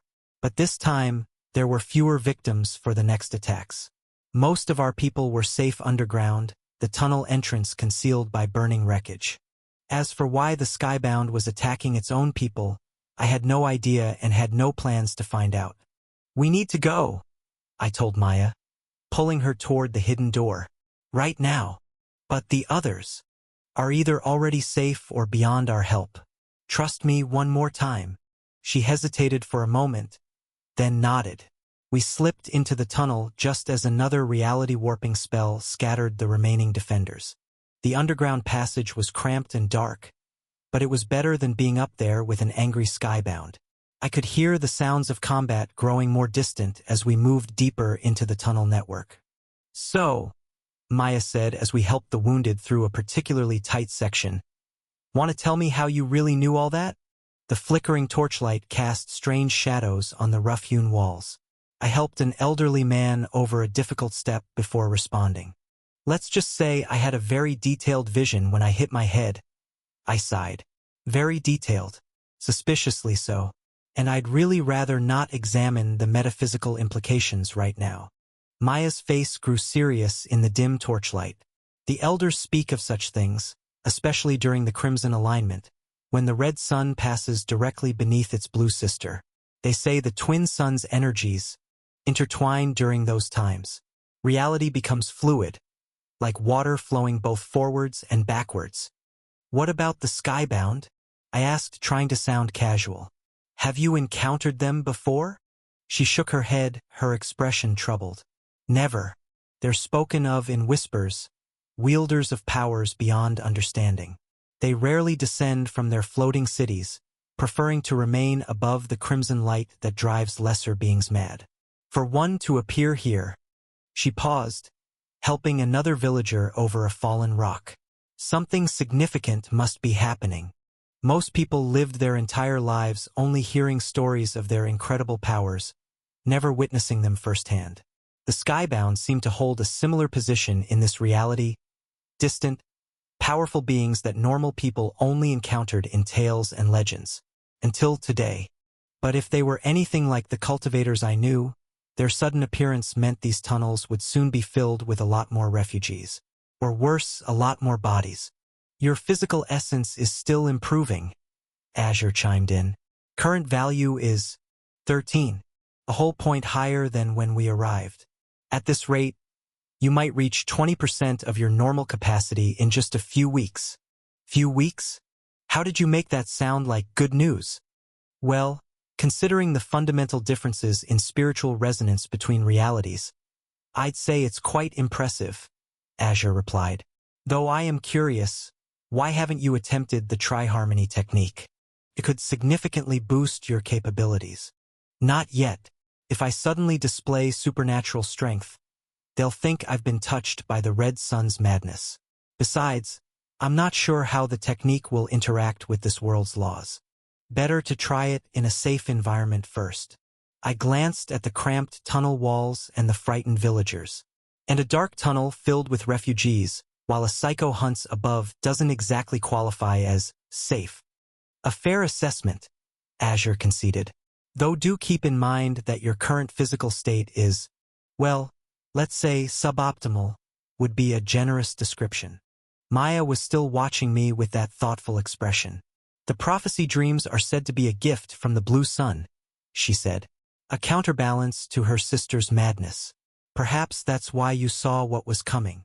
Yes, I agreed quickly, relieved to have an explanation that didn't involve alternate realities. That must be it. The blue sun's gift. Nothing stranger than that.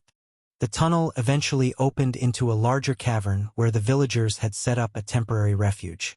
Supplies had been stockpiled, wounds were being treated, and children were being comforted by their families. Maya immediately went to help organize the chaos, leaving me to contemplate my situation. I was stuck in another reality, again. But this time I'd managed to change things to save people who had died before. The question was, what happened next? This timeline divergence is fascinating, Azure mused. We've essentially created an alternate branch of events through our foreknowledge. Though I wonder what happens when we eventually return to our original reality. Will time have passed there? Will there be two versions of events here? Let's focus on surviving long enough to find out, I suggested.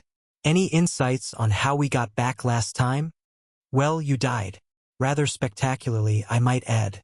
Though I'd prefer to find a less terminal solution this time. Yeah, getting killed by a skybound spell hadn't been fun. But was that the only way back?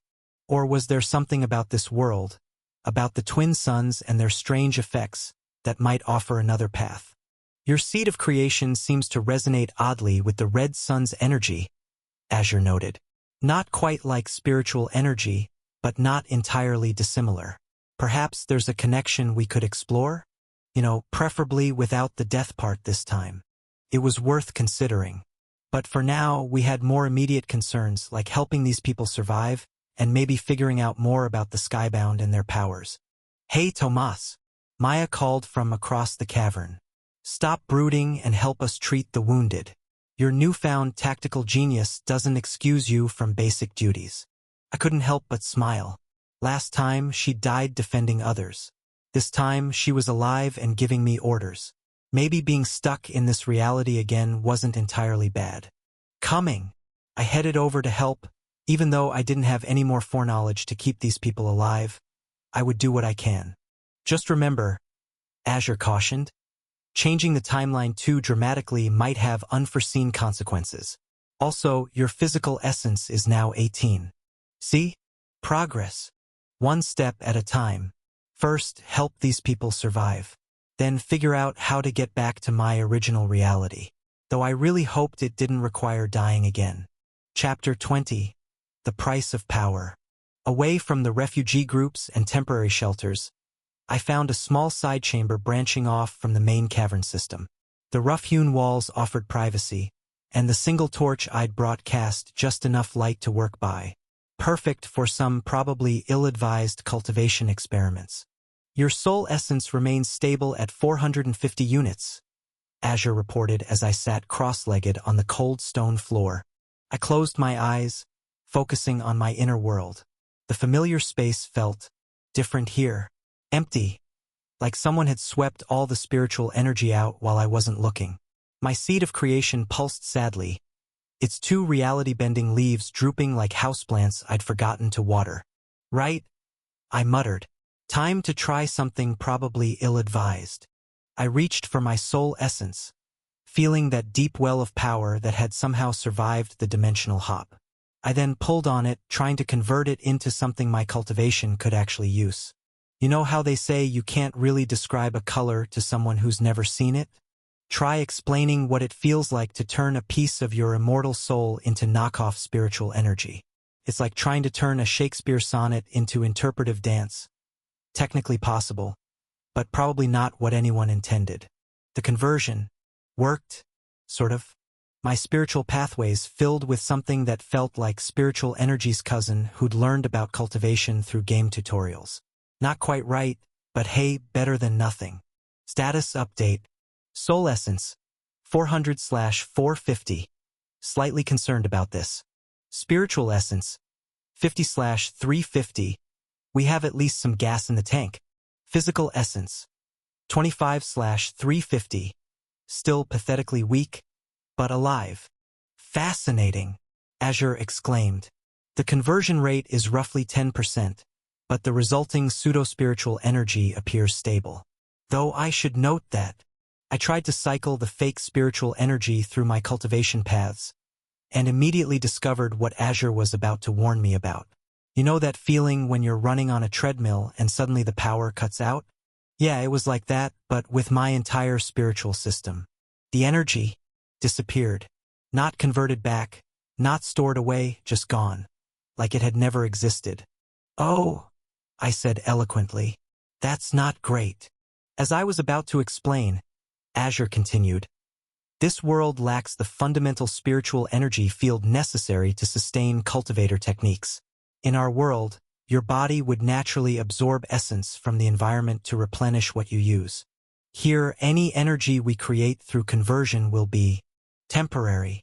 I looked at my pathetic spiritual essence readings and did some quick math. So I can convert more soul essence, but it will be consumed without replacement, yes. Like trying to fill a bucket with a hole in it. A very large hole. In a universe that doesn't believe in buckets. Great. Just great. I had maybe enough converted energy for one decent technique, and then I'd be running on empty again. And converting more soul essence seemed like a fantastic way to end up as a soulless husk, which was probably not going to improve my day. Physical essence is still viable, Azure noted. Unlike spiritual energy, which dissipates in this world, physical essence becomes a permanent part of your body's structure. Each unit converted literally rebuilds you from the inside out. That was interesting. So instead of trying to maintain spiritual techniques, we focus on improving the hardware? Correct. Your current physical limitations are due to this body's lack of development, not fundamental constraints of this reality.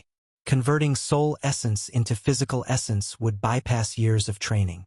I settled into a cross-legged position, considering the risks. Walk me through the process. Converting soul essence to physical essence will be dramatic, Azure warned. Each stage will fundamentally reshape your body's structure. I recommend removing your outer robe. I stripped down to my waist, the cool cave air raising goosebumps on my skin. This body was embarrassingly soft. I could practically hear Senior Sister Lu's voice. A cultivator's vessel should be as refined as their Tao.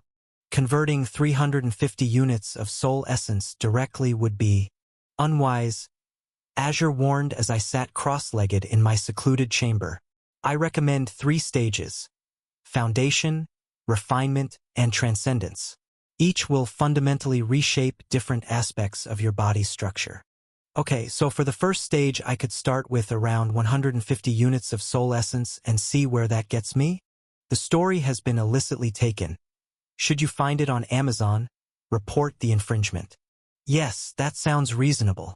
Beginning foundation phase, I muttered, separating the essence. The moment I began the conversion, I realized why Azure had been concerned. It felt like molten metal being poured through my veins. I bit back a scream as the transformation racked my body. Every muscle fiber was being torn apart and rebuilt. Bones splintered and reformed, denser and stronger. My skin felt like it was being flayed and rewoven. I could see and feel blood vessels bursting and regenerating in more efficient patterns. The pain was unlike anything this body had experienced. A deep, cellular agony as every part of me was destroyed and reborn. Foundation phase at 50%, Azure reported clinically. Try not to grind your teeth. Your jaw is currently restructuring. I tasted blood as my gums reformed. The wet, cracking sounds of bones reshaping themselves echoed in the small chamber. By the time the first phase completed, I was drenched in sweat and shaking. Basic physical parameters now match a first-stage cultivator, Azure announced. Though you might want to rest before. No, Igaspat. Keep going. Refinement phase. The second wave of 100 units hit even harder. My spine felt like it was being ripped out and reforged. Muscles didn't just grow. They tore themselves apart and rewove into denser patterns. I felt my ribcage cracking and expanding, organs shifting in ways they were never meant to move. Each heartbeat was torture as my cardiovascular system revolutionized itself. I couldn't hold back the scream this time, but I managed to muffle it against my arm. The last thing I needed was villagers investigating strange noises. Refinement phase successful, Azure noted, though I really must insist on a brief recovery period before. Final phase, I growled through clenched teeth, reaching for the last 100 units. Transcendence. The third transformation was beyond pain. It was apocalyptic. My skin burned as it transformed into something that could turn blades. Every muscle fiber screamed as it arranged itself into patterns that defied mortal limits. My bones felt like they were being forged in dragonfire. Golden light rippled across my sweat-soaked skin as the final changes took hold. When it was finally over, I collapsed onto the stone floor, my newly enhanced senses making every point of contact feel like sandpaper. Physical essence conversion complete, Azure announced after giving me a moment to recover. Your body now matches the physical parameters of a third-stage chi condensation cultivator. Final status, soul essence, 50/450, keeping this in reserve. Spiritual essence, 50/350, last resort attacks. Physical essence, 350/350, back to proper cultivator standards. I pushed myself up, still trembling from the ordeal. The difference was staggering. Raw power coursed through every movement. This wasn't just a strong body. It was a cultivator's vessel. Even without spiritual energy to fuel it, the transformation had been absolute. Dense, perfectly defined muscle moved like liquid steel under skin that could shrug off mortal weapons. Next time, I managed between ragged breaths. Warn me that it feels like being reborn in a volcano. I did suggest taking breaks between phases, Azure reminded me. It's better to just persevere, kind of like stopping to sit when you're exhausted, I replied. Once you let yourself rest, your body fights against moving again. Better to stay in motion, to keep standing. Well, perhaps we should find you some new clothes before someone investigates why it sounds like someone is being murdered in here, Azure added. I looked down at my transformed physique and the shirt on the floor, a shirt that now looked way too small. Where the villagers had known a soft-bodied miller's son, now stood a frame of lean, corded muscle. A change that would be impossible to explain away, especially now that I'm topless, right? Cover story first, then food. Having your entire body torn apart and rebuilt really works up an appetite. A logical response to complete cellular reconstruction, Azure agreed. Though perhaps we should focus on maintaining your low profile. Accidentally crushing stone cups or bending iron tools would raise awkward questions, especially since you can barely walk straight at the MO. The air changed, that same static sensation from before, but deeper underground. Everyone felt it. The cavern went silent as that familiar wrongness seeped through the rock. The skybound, I whispered. It found us.